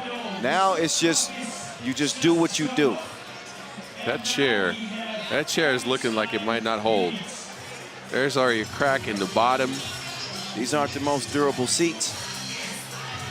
I'm gonna go ahead and say that chair. That chair is hurt. That chair for sure, sir. That might be the chair I sat on day one. I heard of paper plates, but paper chairs? I'm just hoping that chair is gonna hold on. That's all I'm saying. Grabo is bringing so much energy, he might break that.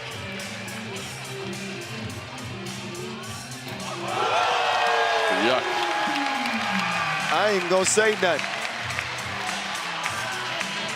What world is he going to when he does this? He's on something. He might be the first Polish astronaut. The moon. That's what he's on. Yeah, he's the one that planted the flag. Grabowski. He might have planted the flag in this competition. His third and final dunk. He gets higher than Post Malone.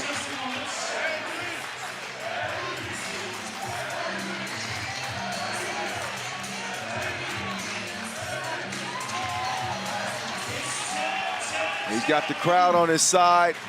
Grabowski.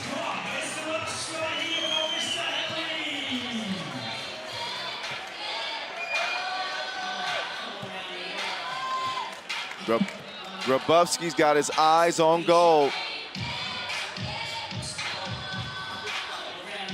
Now it's up to, well, Joel Henry, I don't think he can catch him. Oh, Yo. Please throw that down. Oh, do it. Royal guard. Yo, if he does that, they might have to give him a 12. Listen, there's no shame, and this is one of the best dunk finals that I've seen in a long time, Boz. Both of these dudes, man, they deserve gold. Grabo's on a different planet, but Joel Henry, this kid is serious. I hope he lands this dunk. Oh, it's this so place crazy. is gonna go crazy. Whoa! Oh my God. He just got a little bit too far up underneath the rim. That dunk is sick, though. You see how hard he's trying to throw it down. Tell the crowd, give him some love. Let's get his energy up. Let's get him going.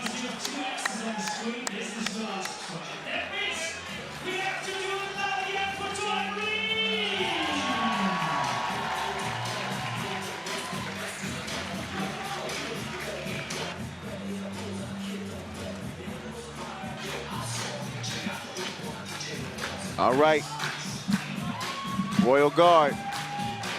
He's gonna get another go at this. All right.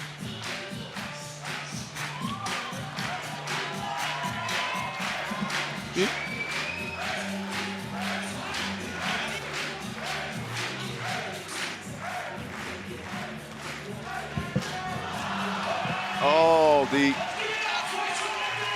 hey, listen. Grabo just came up to me, said, job's finished, and job well done. Shout out to the Royal Guard, too. He does not finish the dunk contest. This time, he's going to take a silver, and obviously emotional.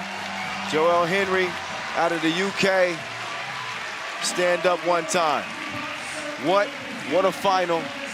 Didn't end exactly how the Royal Guard had hoped, but Peter Grabowski, ladies and gentlemen, he's the best dunker in the game. At least in our 3x3 dunk contest, ain't nobody messing with him. He's on a planet of his own, and he's your 2023 World Cup gold medalist, and rightfully so. He is emotional about it.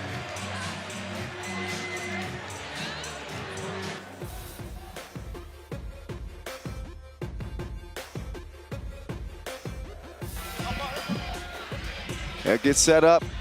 Shout out to our other dunkers, Chris Staples, Rafal Lipinski. And we'll figure out who's gonna get the bronze between those two. I haven't looked at the total numbers to determine that. It's gonna be Lipek, I think. So Grabowski, we know who's gold. He was flying like he was on a Nimbus 2000.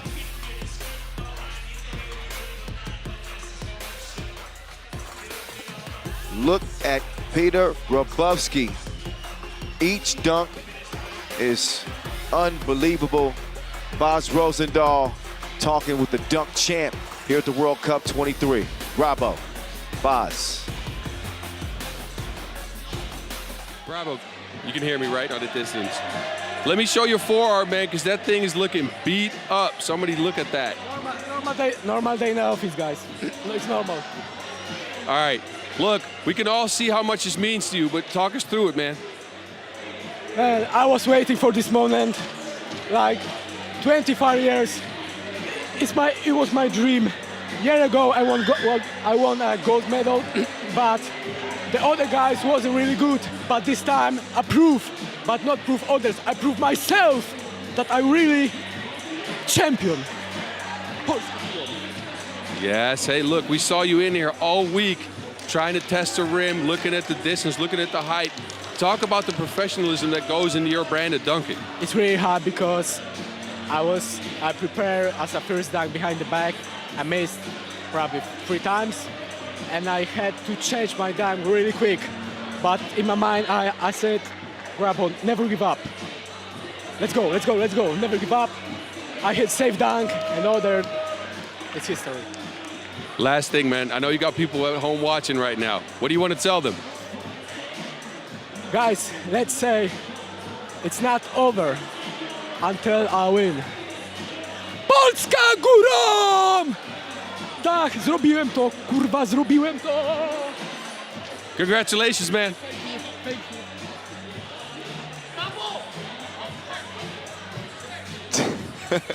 Hey, man, congratulations. I'm proud of Grabo, man. This dude is absolutely unbelievable, and he's worthy of the praise. He's worthy of the praise. He's taking the game to the next level. Congratulations, Polska, Polska, Polska, nothing but respect. And a nice moment as he goes gold again. And he kind of kept it real there for a second. He said, last year I won gold, but the dudes I was going against they weren't that good. He kept it real. Yeah, I wasn't expecting that one. But this year, look, Chris Staples is out here. Lipek is out here. Joel Henry is out here. Brandon Ruffin, an up-and-coming Duncan, is out here. Brody Stevens is out here. And Grabo is standing above them all at the moment. He's taking over the game, boss. Yeah, ridiculous. Look, Grabo out here, and again, I said it before, looks like his father was born on the moon. He is the second Polish astronaut. That dude just jumping over everything, and look at him. He's still emotional. We can see how much it means to him. He's out here crying, man. I love that, Bob. That's hard. I love it, man. And let's give them their moment in the spotlight, too. Joel Henry, the Royal Guard, he ain't going nowhere. He got a silver medal out of the deal. Lipek gets a bronze this year, as both of these dudes put on a hell of a performance as well. And Joel Henry, had he got that last dunk to go down, he wouldn't have had enough points to top Grabo, but he sure made it a hell of a final. That last dunk attempt It was something. It was something. Shout out to Simon P, too. All the dunkers, all the legends in the game, they know, you know, he's helping facilitate, you know, these guys' career and giving them a platform, and a long-time supporter of dunkers who didn't always have the eyeballs on them. They didn't always have a market. So he's an OG, he's a legend himself. Shout out from the voice, Simon P. You know what it is. Good to finally see you. He's always around. He stays low-key. But now Grabo, come out and get your gold, man. Come out and get your gold, Grabo. How it taste? How that taste? That's hours of work, man. That's why I asked him that question. He's such a professional, well-deserved win here for Grabo, who's just jumping higher than everybody and executing better. Because think about it, only on the first attempts he missed a couple, but or he didn't even miss a couple. You couldn't get him to go. Besides that, it was all one tries. I know, man. Listen, I've been saying it for the last couple years, Boz. When he first kind of took it to the next level, he's always been like this, man. He's just built different. He explodes. I came here about 40 minutes before the games on the first day. Yeah. And he was out here practicing his angles, his takeoffs. Yeah, without a basketball, too. Without a ball. He was in here hours and hours just looking at the rim, literally, before the games. Exactly. He is just different. He envisioned it. He put the work in. And he's a gold medalist amongst some greats out here. That's gonna look good in the trophy cabinet. And you know what he came up to me and said? Because of the qualifiers, he said, job's not finished. He came up to me after it was done and he said, job is finished. Yes, indeed. Yes, indeed.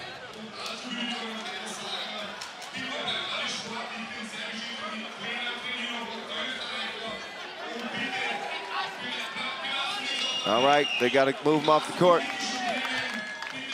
Our last two quarterfinals. Way to go, way to go. Good job, Sorry about that, ladies and gentlemen. We got everybody coming by us.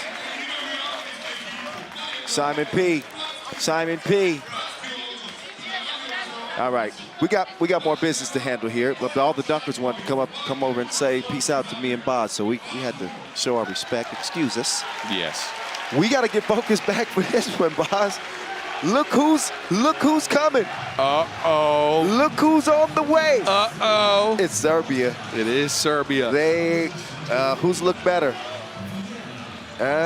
Look, you want me to choose between these two teams? You can make an argument, but I don't. I'm not going to. I'll tell you right now, I'm not going to choose. Both these teams looking crazy. Austria are being carried by this crowd. I'll tell you what, they've played so well, but it just feels like they have that extra energy, that extra sparkle here at the house. Serbia, though, all business, all mustache. That man was playing like a man possessed. Did you say all business and all mustache? Yes. Out come the Serbians. This crowd will probably be, it's going to raise a few decibel levels for this one. We see the Serbian flags flying. We got Dejan Majstorovic, the legend, all-time leading scorer in the World Tour, FIBA 3x3, four-time World Cup champion, four-time European champion, Olympic bronze medalist. Still speaking of Dejan Majstorovic, I could keep going with his accolades, but I'll slow down. Marko Brankovic, he's the beast for a reason. And this man is the world #1. That is Dr. Strange, Strahinja Stojic. And these Serbians have been slicing through the competition like hot butter. This Austrian team, though, is built for the challenge, or at least they hope they are. A spot in the semifinals is at stake.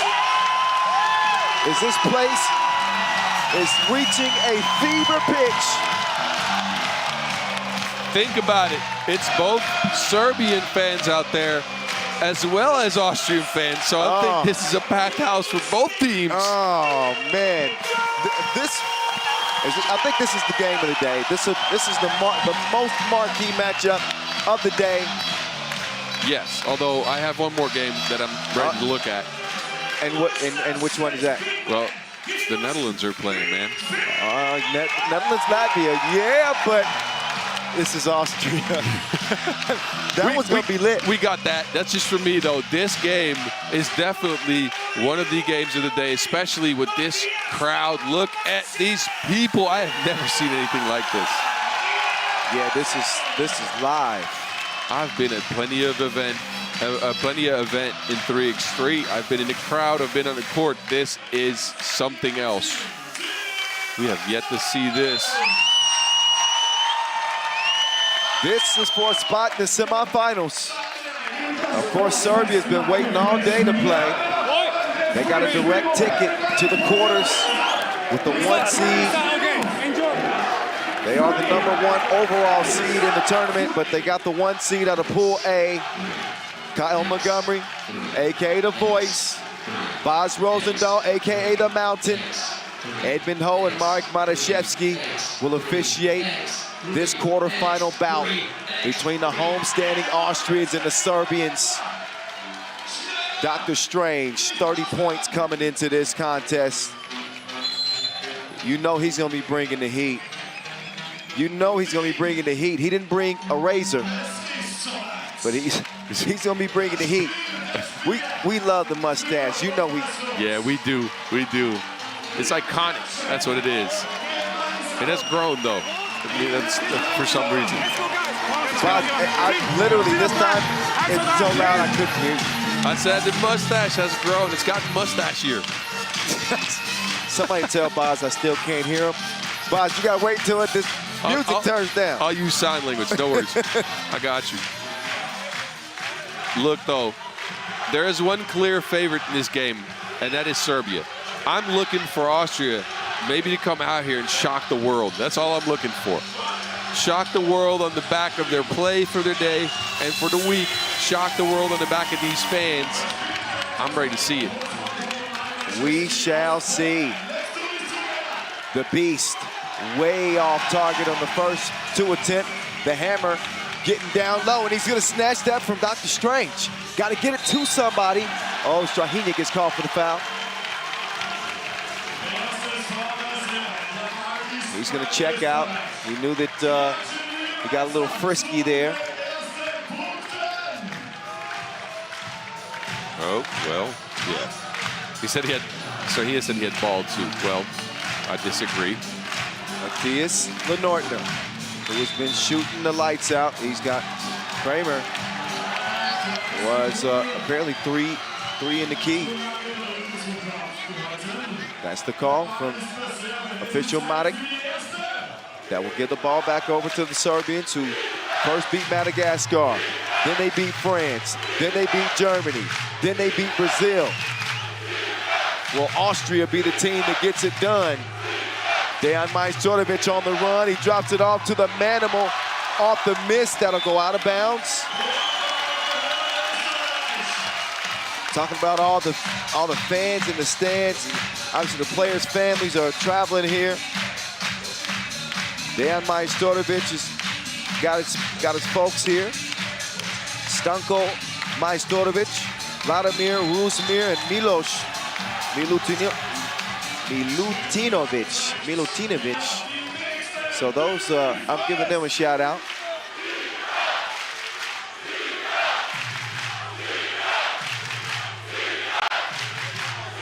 Dr. Strange in Bimba.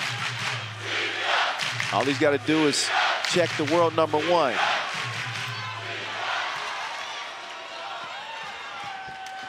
Good hustle.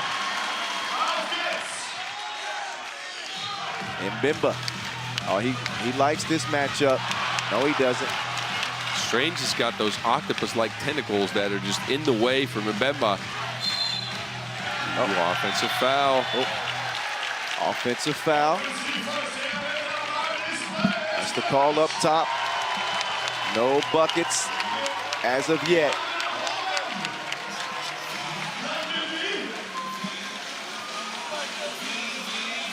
Austria with Nico Kaltenbrunner, Philipp Kramer, Matthias Lenortner, and Gailan Mbemba. Lenortner's 2 goes begging.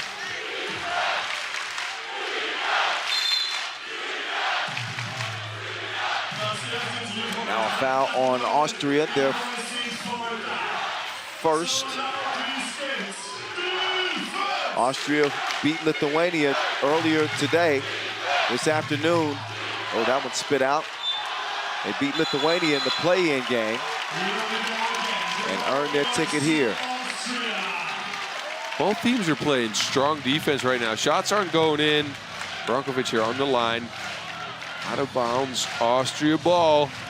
Look, I've been thinking, for Austria to win this game, they need a couple of things, right? They need Kaltenbrunner to get back to his driving ways, getting layups like he's doing now. That's what Kaltenbrunner's been up to. Yes, sir. And they need the math teacher to turn into the math professor and hit a bunch of crazy shots. That's what happened against Lithuania, remember? He turns on the afterbrunners, and I do remember he was doing that against Lithuania. And it started last night. Yes. Even in a losing effort, he's figuring out that the closer you get to the bucket, the higher percentage of shots hit the beat. Maestro cannot score it over Mbemba, but Vasquez will recover and get it. Mbemba, look at the Maestro fighting with the big fella. Can he wrangle him? No, instead he mangles him. Foul gets called. And we're gonna see if Mbemba can get the free throw to go.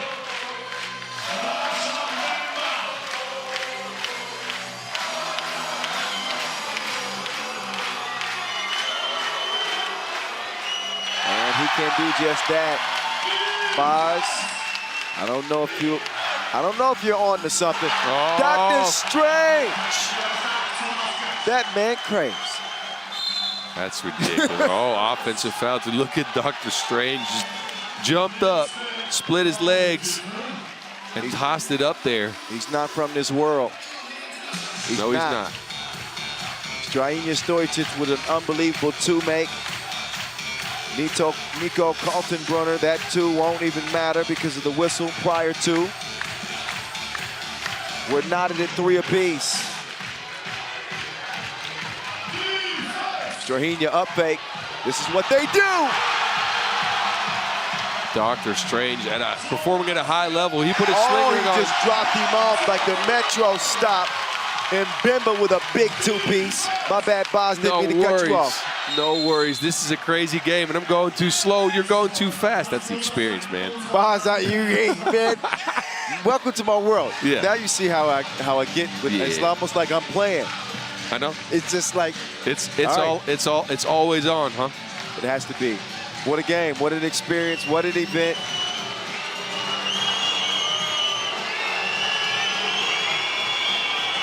Single elimination stakes. The winningest country in the world in Serbia, trying to hold serve.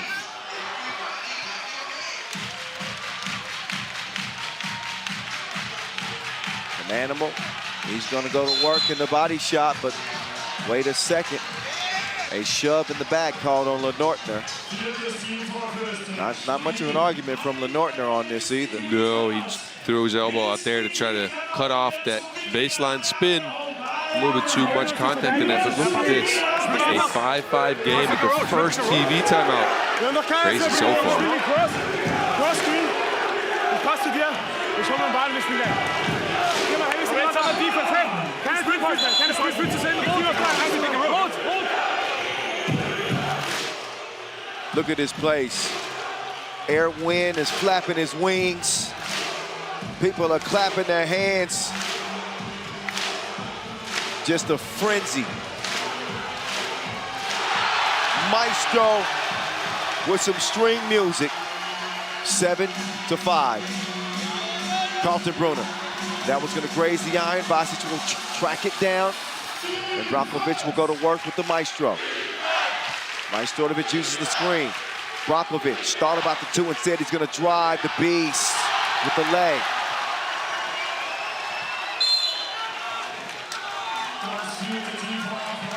Smart foul by Vasic. This is what the Serbians excel at. They can stop momentum on the dime with a quick foul. That's what they save him for.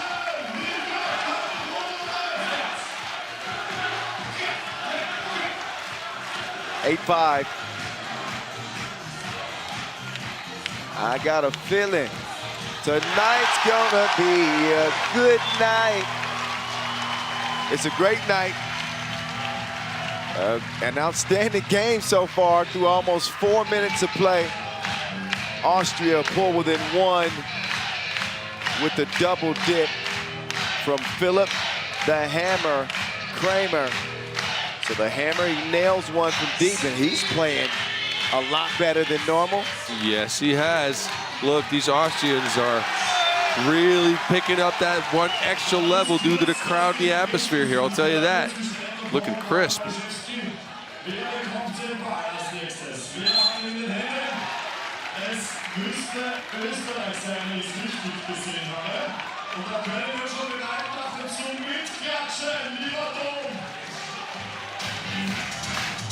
So Austria will get the possession going with Kaltenbrunner.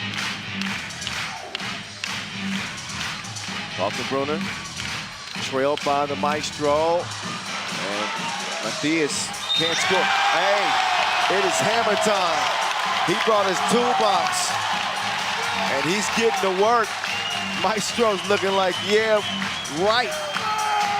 But where has this hammer been? This is like the one been lost in the garage.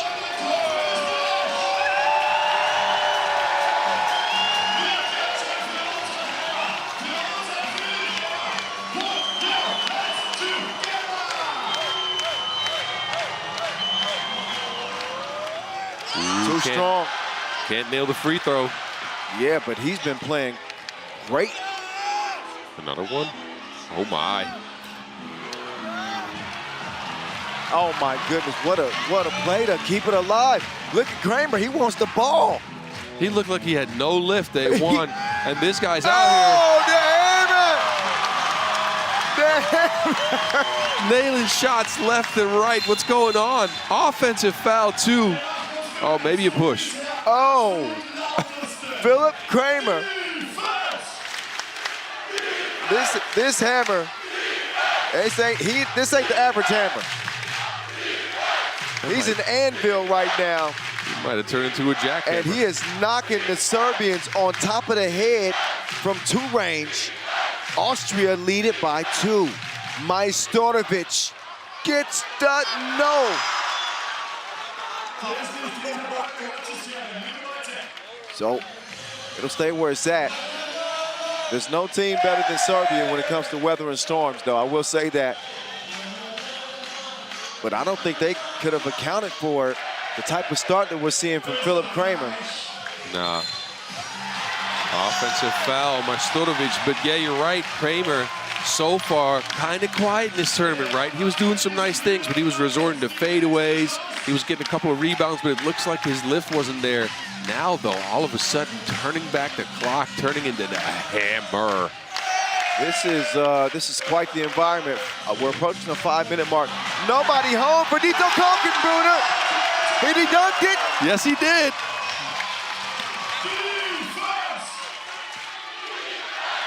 Vasic, he responds here. Kaltenbrunner.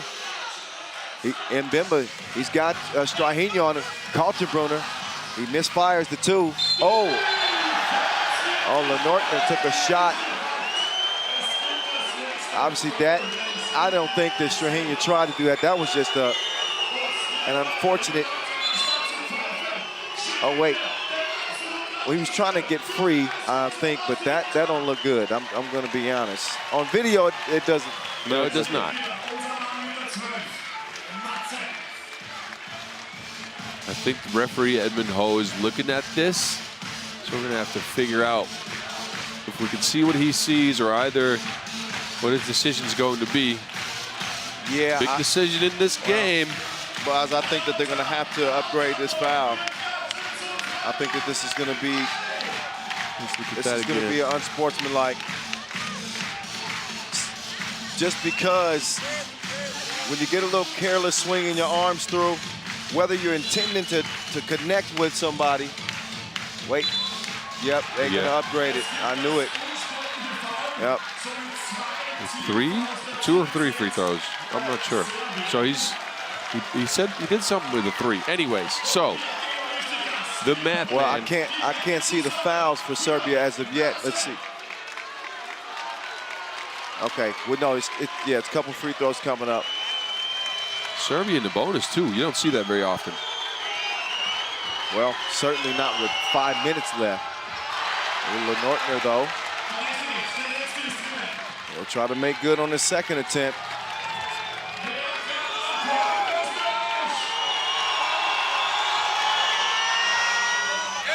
And he does just that. Austria, they're leading by 3 at the halfway point. Majstorovic, off-balance shot. This is why he's a legend. Ridiculous shot, off-balanced, falling away, and he gets it to go down. What a shooter. Kramer, the fadeaway apparently is working now. Kramer has turned into Mjolnir. Peace. Yep. The hammer certainly hacked him right there.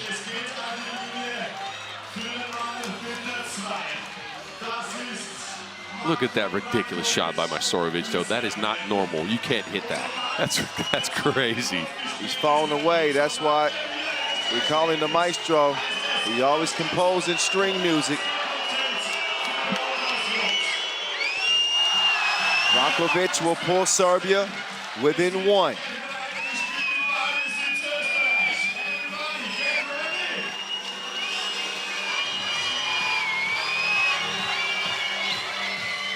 Oh, the second free throw looked bad on the release to begin with. Carlton Brunner stepped back, but it's swatted back. Then he heads back to the rack and comes up with that. Somebody get this man in a spoken word course, please. Can we get that done? That was very cat in the hattish, but I'm calling it like I see it. Sometimes it rhymes. Oh, Austria's caught Serbia in terms of the fouls, but so. Well, we're back to a rock fight. It's been like that all day. Yep. That puts Brankovic on the line for another 2 tries. Brankovic is an 83% free throw shooter.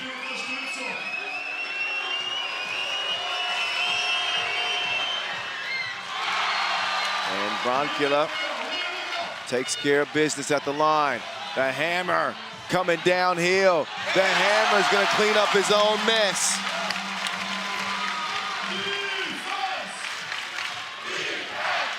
Oh, kickball, Kaltenbrunner. He almost got that, though.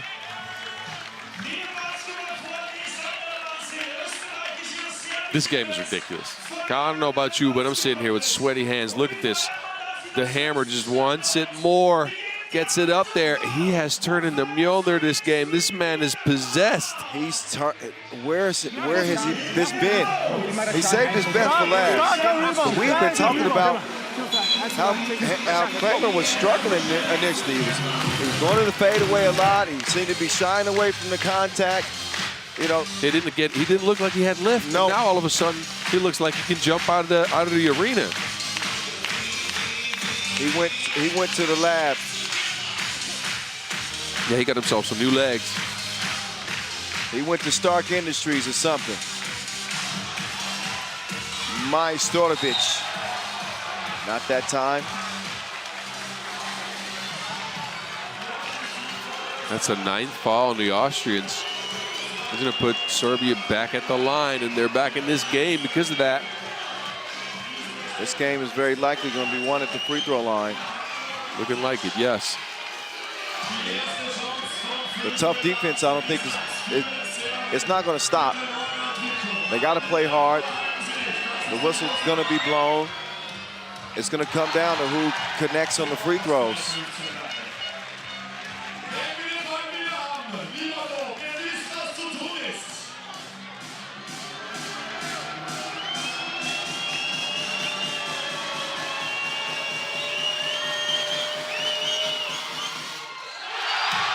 Now Serbia are back in front. Kramer spinning quickly. They can't do nothing with the hammer. What's going on? This man is murdering out there. 16 apiece, what a play. The Serbian machine is still functioning at top speed.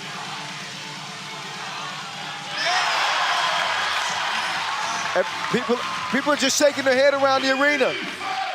I'm shaking my head. I'm at a loss for words. What has happened? Philip Kramer has single-handedly taken over this game, this arena. Kaltenbrunner will get it to the hammer. Not that time. Serbia, their lead will stay at 1 for the moment.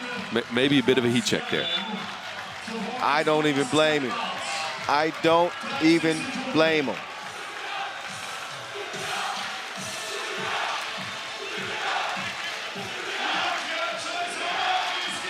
Look at the montage of Philip Kramer highlights where this Serbian defense, they haven't been built for this type of hammer. It just, they lead it by 1. Maybe the other type of hammer that we saw day 1, but not this type of hammer. Serbia in leading by 1. They've maintained it the last several possessions. Maestro to Strahinja, the #1 player in the game, has got his team up by 2. They're trying to ruin the hammer party, but Kramer will not be denied. He's working on a new scoring record. And Dejan Majstorovic is working on a win off the miss. It is Dr. Strange. Dr. Strange! That was longer than a TED Talk, and the talk in this one is over. Strahinja Stojicic does it for the Serbian fans, and they do it for their brates. Whoa! That's gonna quiet things down in here a bit. But Serbia outlasts Austria after an unbelievable show from Philip Kramer. 21-18 is what the final will be.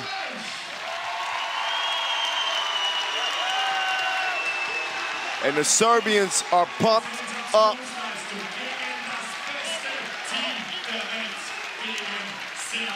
Strahinja and his bros will head back as we get a look at the highlights. This quarterfinal again goes to Serbia, but Austria, I think even the Serbians would say, yeah, good game. They played a good game against us. We thought we were just gonna beat them down. Nah, buddy. Nico Kaltenbrunner, across the board. First it was Mbemba. He was getting them started with Kaltenbrunner. And then at some point in this game, very early in this game, we saw Philip Kramer start to take this thing over. Kaltenbrunner, Yami. The Austrians were feeling good. That is until Dr. Strange woke up. He's good out there by the Inleo. They sagged off of Dr. Strange like he wasn't a shooter. He shoots to kill, for real. Serbia take it by 3. Bas Rosendahl standing by with the Serbian legend looking for his 5th gold medal. Dejan Majstorovic, I'm sure he's going to ask him what it's like to play in this crowd, what a win is like. Bas, please, take it away. Let's hear from the maestro. All right, Dejan, it's so loud in here. Honestly, we've been at a lot of World Cups together, right? I have not seen you as emotional after a quarterfinal win as this one. You got up on the stands here and screamed at the crowd. Tell me, what was that all about? It's, first of all, I want to thank our fans. Hvala vam svima.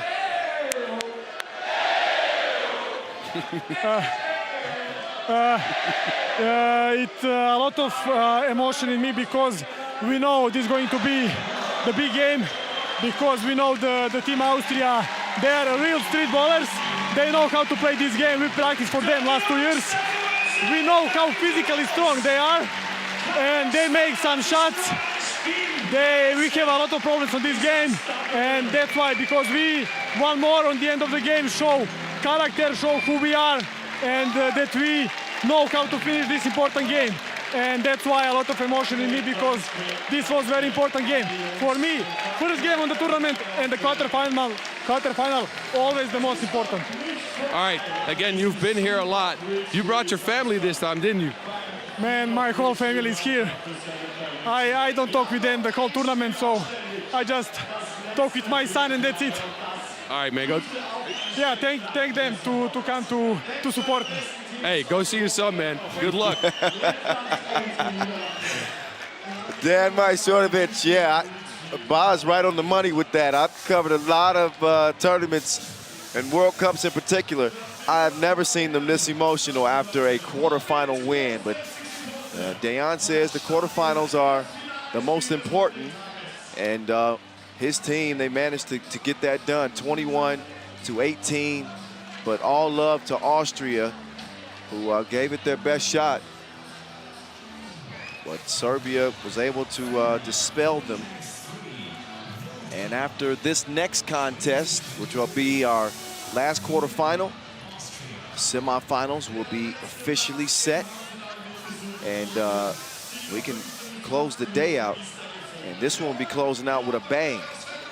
Now, it may it may not be as loud because some of the fans are moving out that were here for Austria. This will be an A-plus level contest between Latvia and the undefeated Netherlands. Number one, Bas, they've been waiting all day because they got the direct ticket to the quarterfinals for going undefeated in group play. And do you think that serves to their benefit, or? I don't know. It could. I mean, think about it. You're sitting at the hotel all day waiting until about 10:30 at night to play. That is a long day to keep your focus. On the other hand, you get to sit back, relax, you know, kind of kick it for a little bit.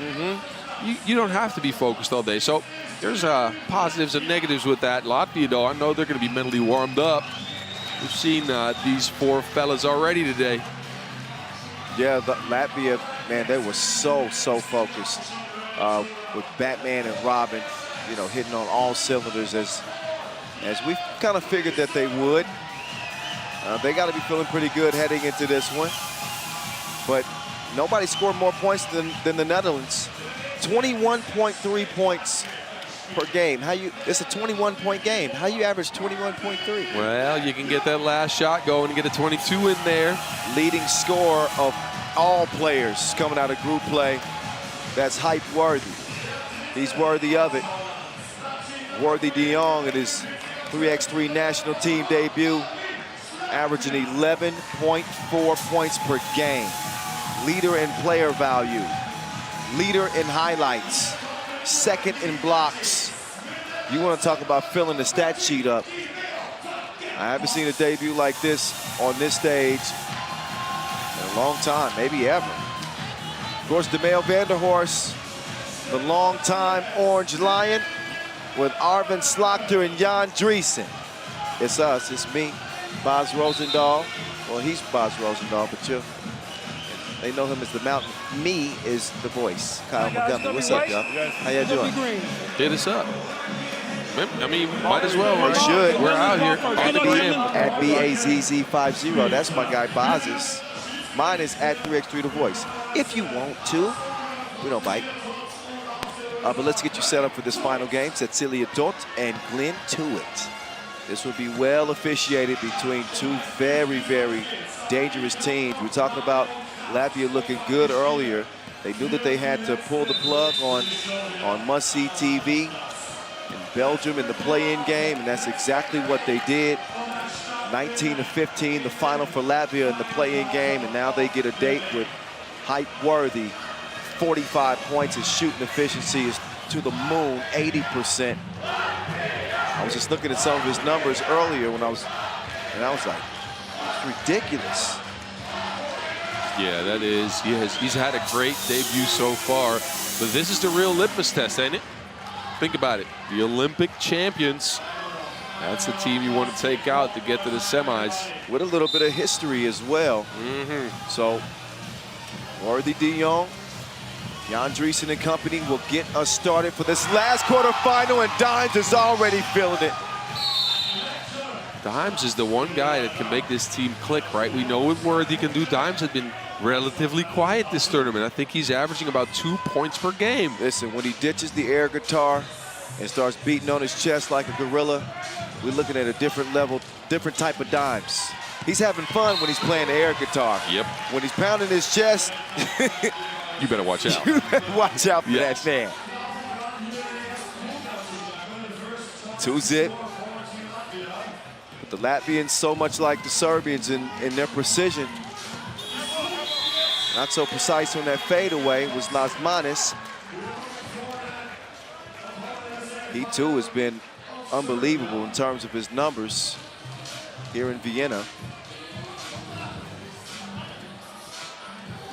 Arvin Slokter will turn the corner.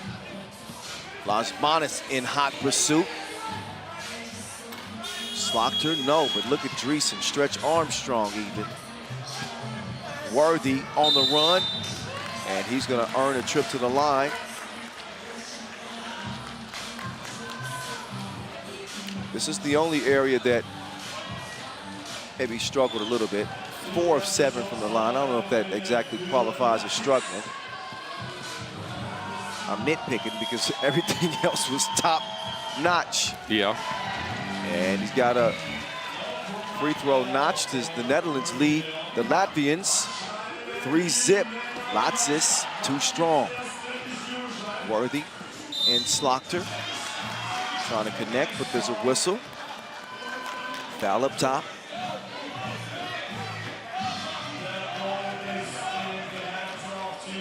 Baz, you're locked in. I'm very locked in. I got sweaty palms right now. Look at you, nervous. Yep. That's all right. That's understandable. Dimes right on time.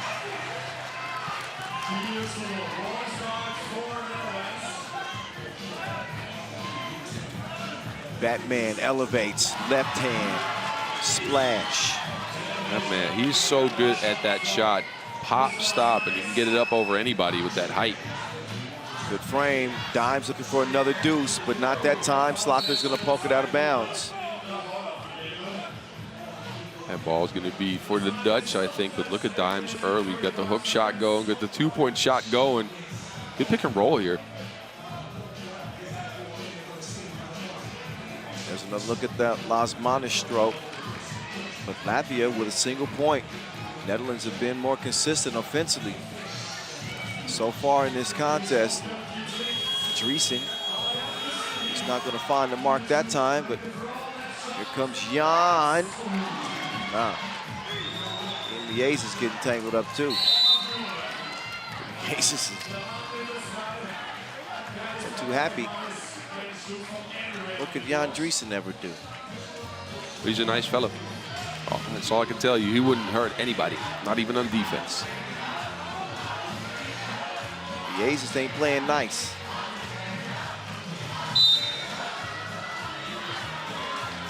Couple of quick fouls here on the Dutch.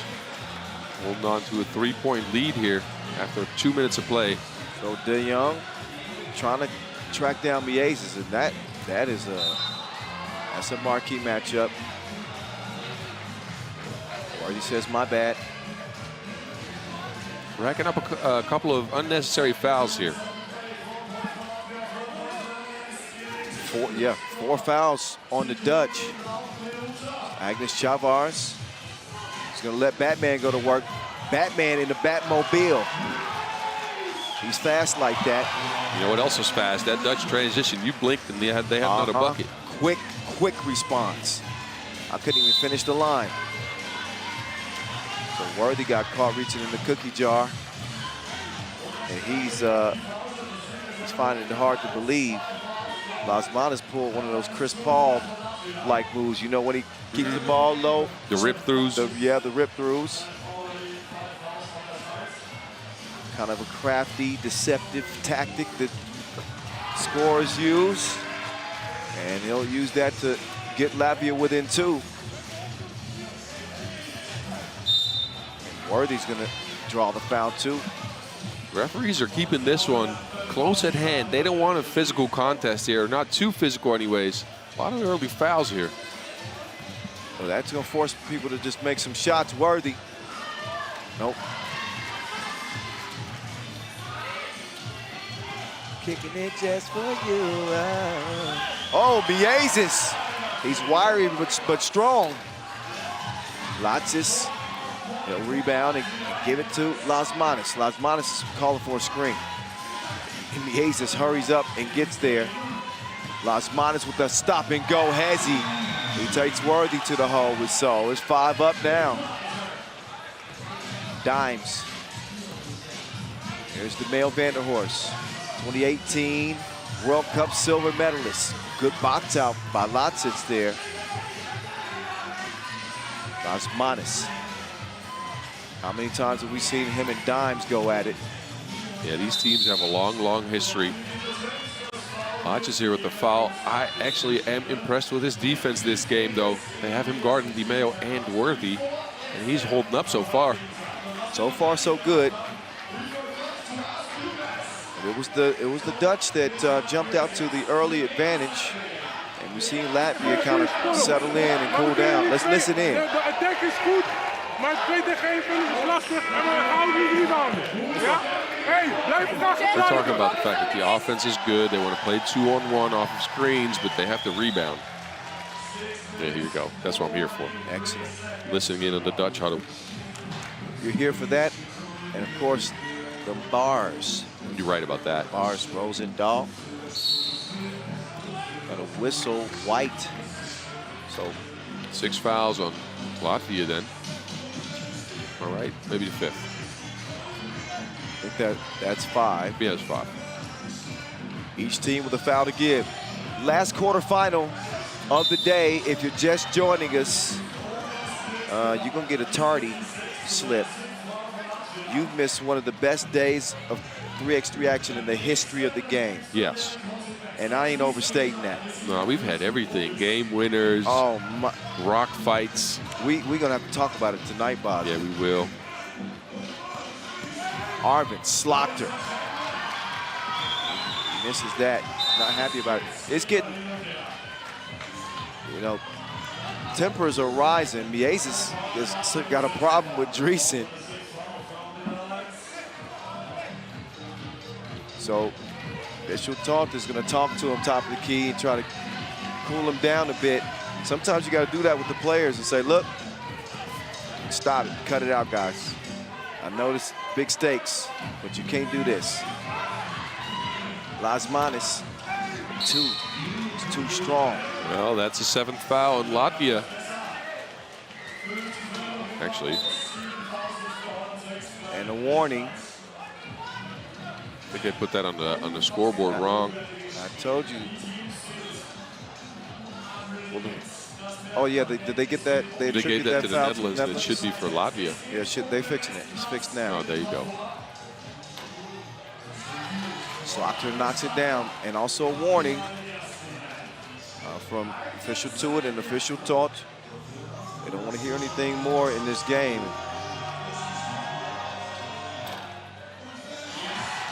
Shooters bounce. It's a lot of rims. That's all it takes. Osmanis. Oh, finds Latvia. Oh, man, he misses it. Fortunately for him and them, he's able to clean it up. Slaughter with the quick step. Worthy in the paint. Worthy with the floaty. No. Look at Worthy pestering Batman. Whose ball is that going to be, Boz? It's going to be a Latvia ball. Well, we're way away from the action. Wait a minute. Yeah, referee Glenn Tuitt ran up and said white ball, so, and I'm going to believe him. Okay, no. We're way on the other end, so we couldn't see that. Yep. The maze. Well, Latvia didn't pay attention. Shot clock violation there.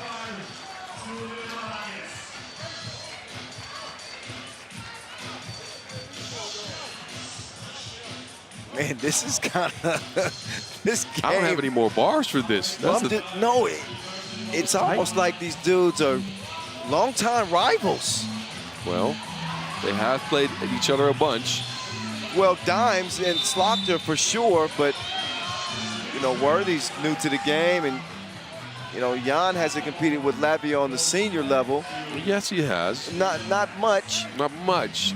Worthy though is a prideful dude, so I'm pretty sure that he knows Mieza and Osmanis are ranked up there with the best of them, and he wants to go at those guys. That's exactly what he's supposed to do. He's going to go at the rim this time, but he's going to miss it. Dimes, he wants to reset things. Dreesen doesn't get a step on Latvia, but he'll give it to Dimes. Dimes looking for another deuce.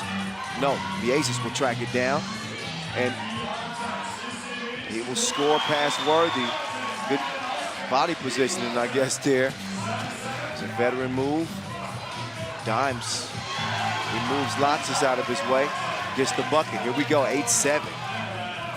Oh, Mieza fouled on the reverse attempt.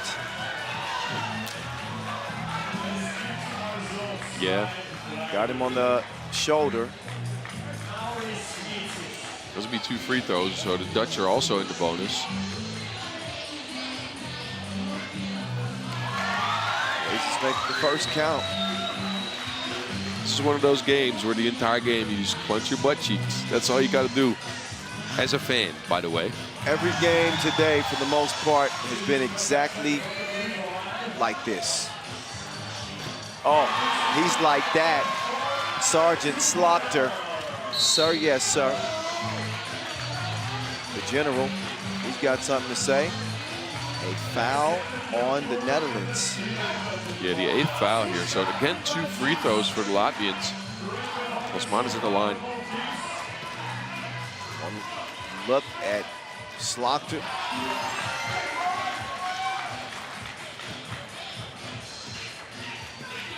The Batman. Cash money. Latvia. They lead it by 1. Slaughter with a quick trigger. They're going to get Dimes from the chicken wing. You see it? Yes, I did. I've been on the service end of that a couple times. That is an offensive foul. Yeah. Product of Chicken Tuesdays, I bet. if you do that, Boz, you just got to do it a little more subtly than that. Well, Dimes got those big old chicken wings, so. Yeah, you can't hide those.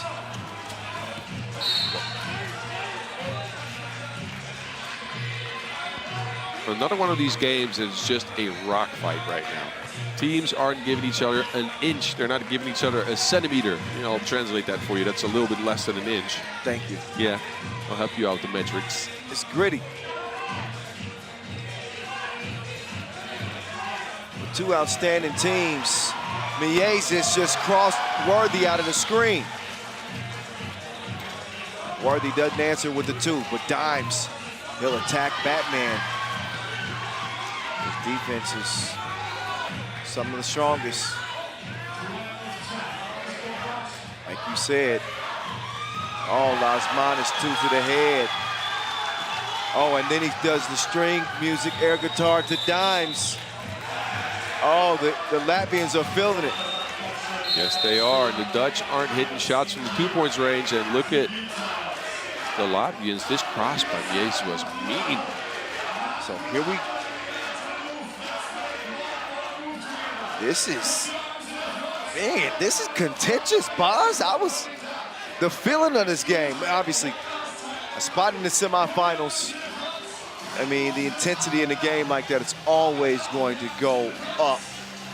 But Lasmanis doing the air guitar. This game feels like, you know, when you're out at a club and you feel right before a fight's about to break out, that feeling in the club when everybody just gets a little quiet? Yes, that's what this is. It's very tense. This is a tough game. I wouldn't want to officiate a game like this, trying to keep these two teams from each other's neck. Yeah, great job. Chavars. Worthy, he better get rid of it. Foul called, so there'll be 2 free throws for Worthy, who skied over everybody to catch that rebound. Let's look at this.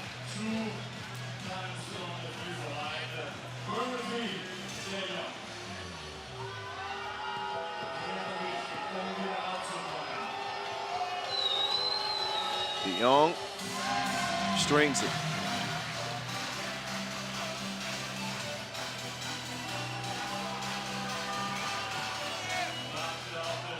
He can get the Netherlands within 2 here.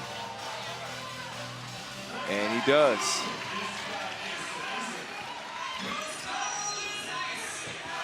Miezis making the move on Slaughter. Hand up, throws the shot off. Chavars will keep it alive.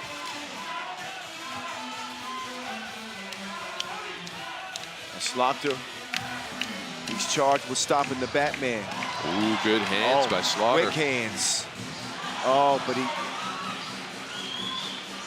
Chavars, no. Worthy, no. Long rebound falls back in the Dutch's possession, but Chavars, he's making some huge plays.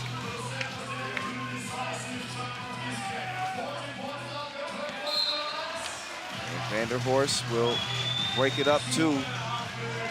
Both teams are turning it over right now, trying to get something going off of a ball screen. The passes are just not connecting.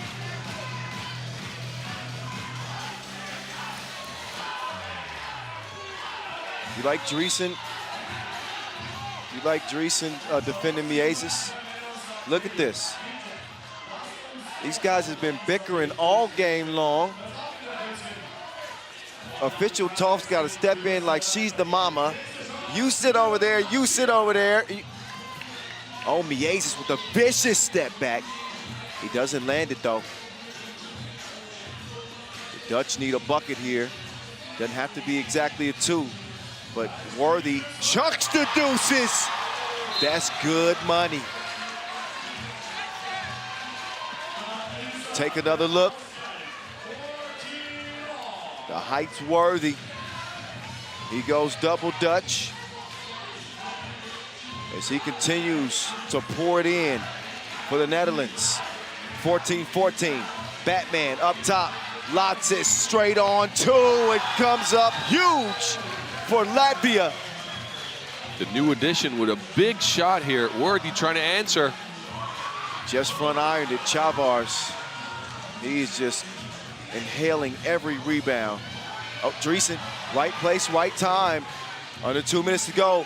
Worthy lets it go. And he doesn't have to touch these last 2 attempts.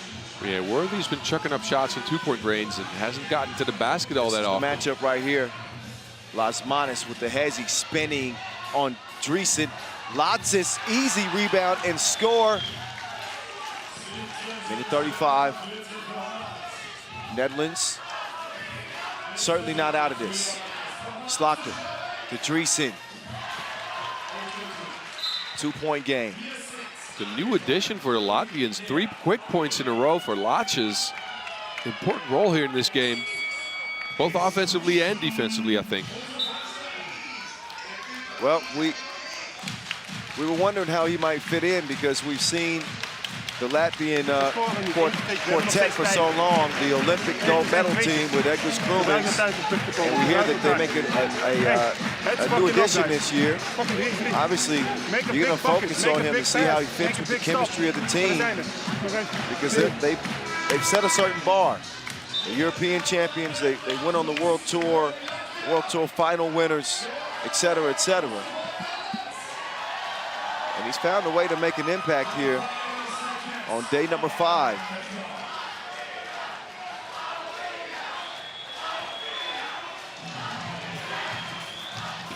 The Latvia chants are coming from the crowd. They only lead it by 2. Each team in the penalty. 9 fouls on the Netherlands. The Mays trying to lose Sergeant Slaughter. He ain't going nowhere. That was some defense right there. Hell of a defensive possession by Arvin. He had him locked up, didn't even read him his rights. Sergeant Slaughter now. Can he give him some offense?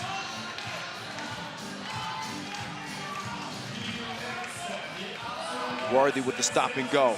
Oh, the quickness. Finishes with the fillet.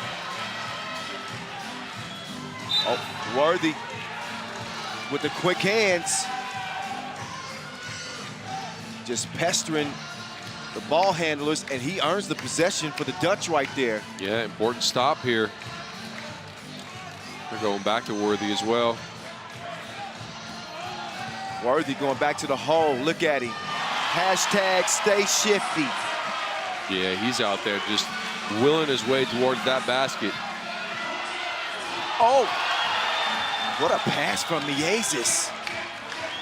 Worthy, though, he's going to take the 2. Oh, rattles out. And Miezis gets called. You saw the handful of the handful of jersey. That was going to be hard to argue off.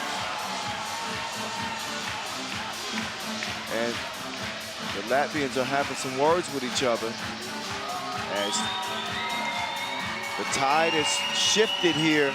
Uh-oh, Dimes with a miss.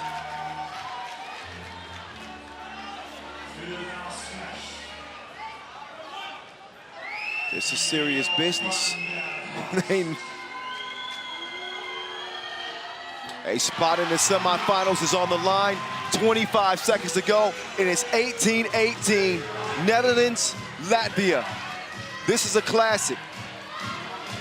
In a day filled with a Batman just left him frozen. He needs to be unthawed as Latvia heat up towards the end here, 19-18. And Dimes will miss it. Dreesen doesn't get the board. Time is going to run out. Uh-oh. Oh, wait, no, not just yet. Slaughter. He doesn't hit it, and that will make it official. What a gritty game. It was just, came down to the last shot, and the Latvians are beating their chest and whistling. Lasmanis and company, they survive, and Dimes and his team will not be headed to the semis this time, but they laid it on the line. They laid it on the line. That Latvian flag is flying. Batman and Robin. They snatched this one from the Dutch. Lotsis is pumped up too. Oh man, yeah, Worthy. His World Cup debut. We'll stop here as I get it over to Boz Rosen. Well, not yet. Boz isn't ready. Now Boz is ready. Boz, please take it away. The last interview of the day. Agnes, get closer because you probably can't even hear each other. Talk about the importance of this game. It was a rock fight, man. What happened out there? Oh, it was tough. We start good, but after that we get fouled in foul trouble, so we had to play easy. Oh, I don't know where does the young get energy. He's my age, but he's so fucking quick.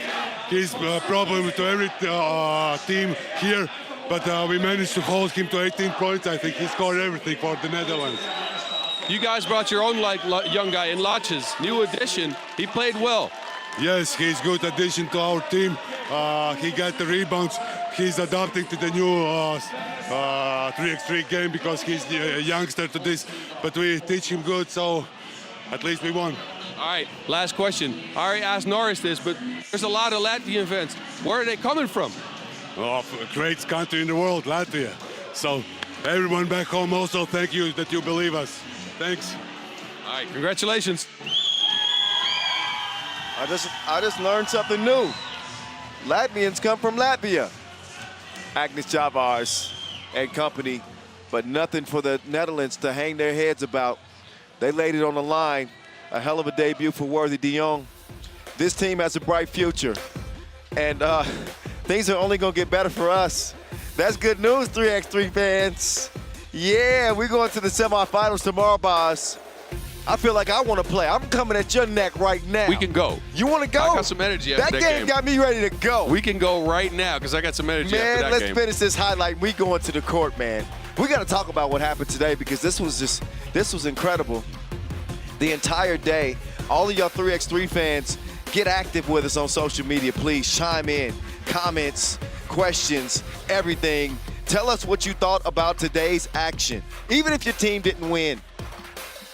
But you don't have to rub it in. I'm sorry, I'm impartial. I'm not rubbing it in. And Boss, sorry for your Netherlands team. That was as close as it comes. It wasn't a pretty game. I called it a classic because it just had that street ball feel to it. It was just, we don't like you. You don't like us. We're going to fight you to the end. And the Latvians, they win this round, but I think that they're going to have a lot more rounds to come. Yes. This is going to be an emerging rivalry. But Worthy de Jong, he put some finishing touches on an outstanding tournament. Dines was strong, as was Dreesen and Slachter. But this team is going to play on, so they were the strongest. They're the ones flexing, and I hate to say it, they're the ones playing the air guitar. Oh, man. That is rubbing it in. You do realize that, right? Oh. It's all right, though. It's all right. I can take a joke. Hey, I'm the voice. Yeah, you do you. Yeah, that's right. We're gonna look at the brackets. It's gonna be Serbia and Latvia, and it will be Brazil and USA for the men's semifinal tomorrow, with a gold medal on the line. We'll also show you the women's bracket as well. Or maybe we won't. We already did. I'm sorry, I was talking during that time. So you know who's hooping. No need for me to go over that. Look, long day. We'll be back tomorrow, and we will wrap up this 8th edition of this World Cup here in Vienna. Get ready for another thrilling day. 14:30 local time. Boz and I will rejoin you. Be there. Don't be late. We'll see you tomorrow, day 6.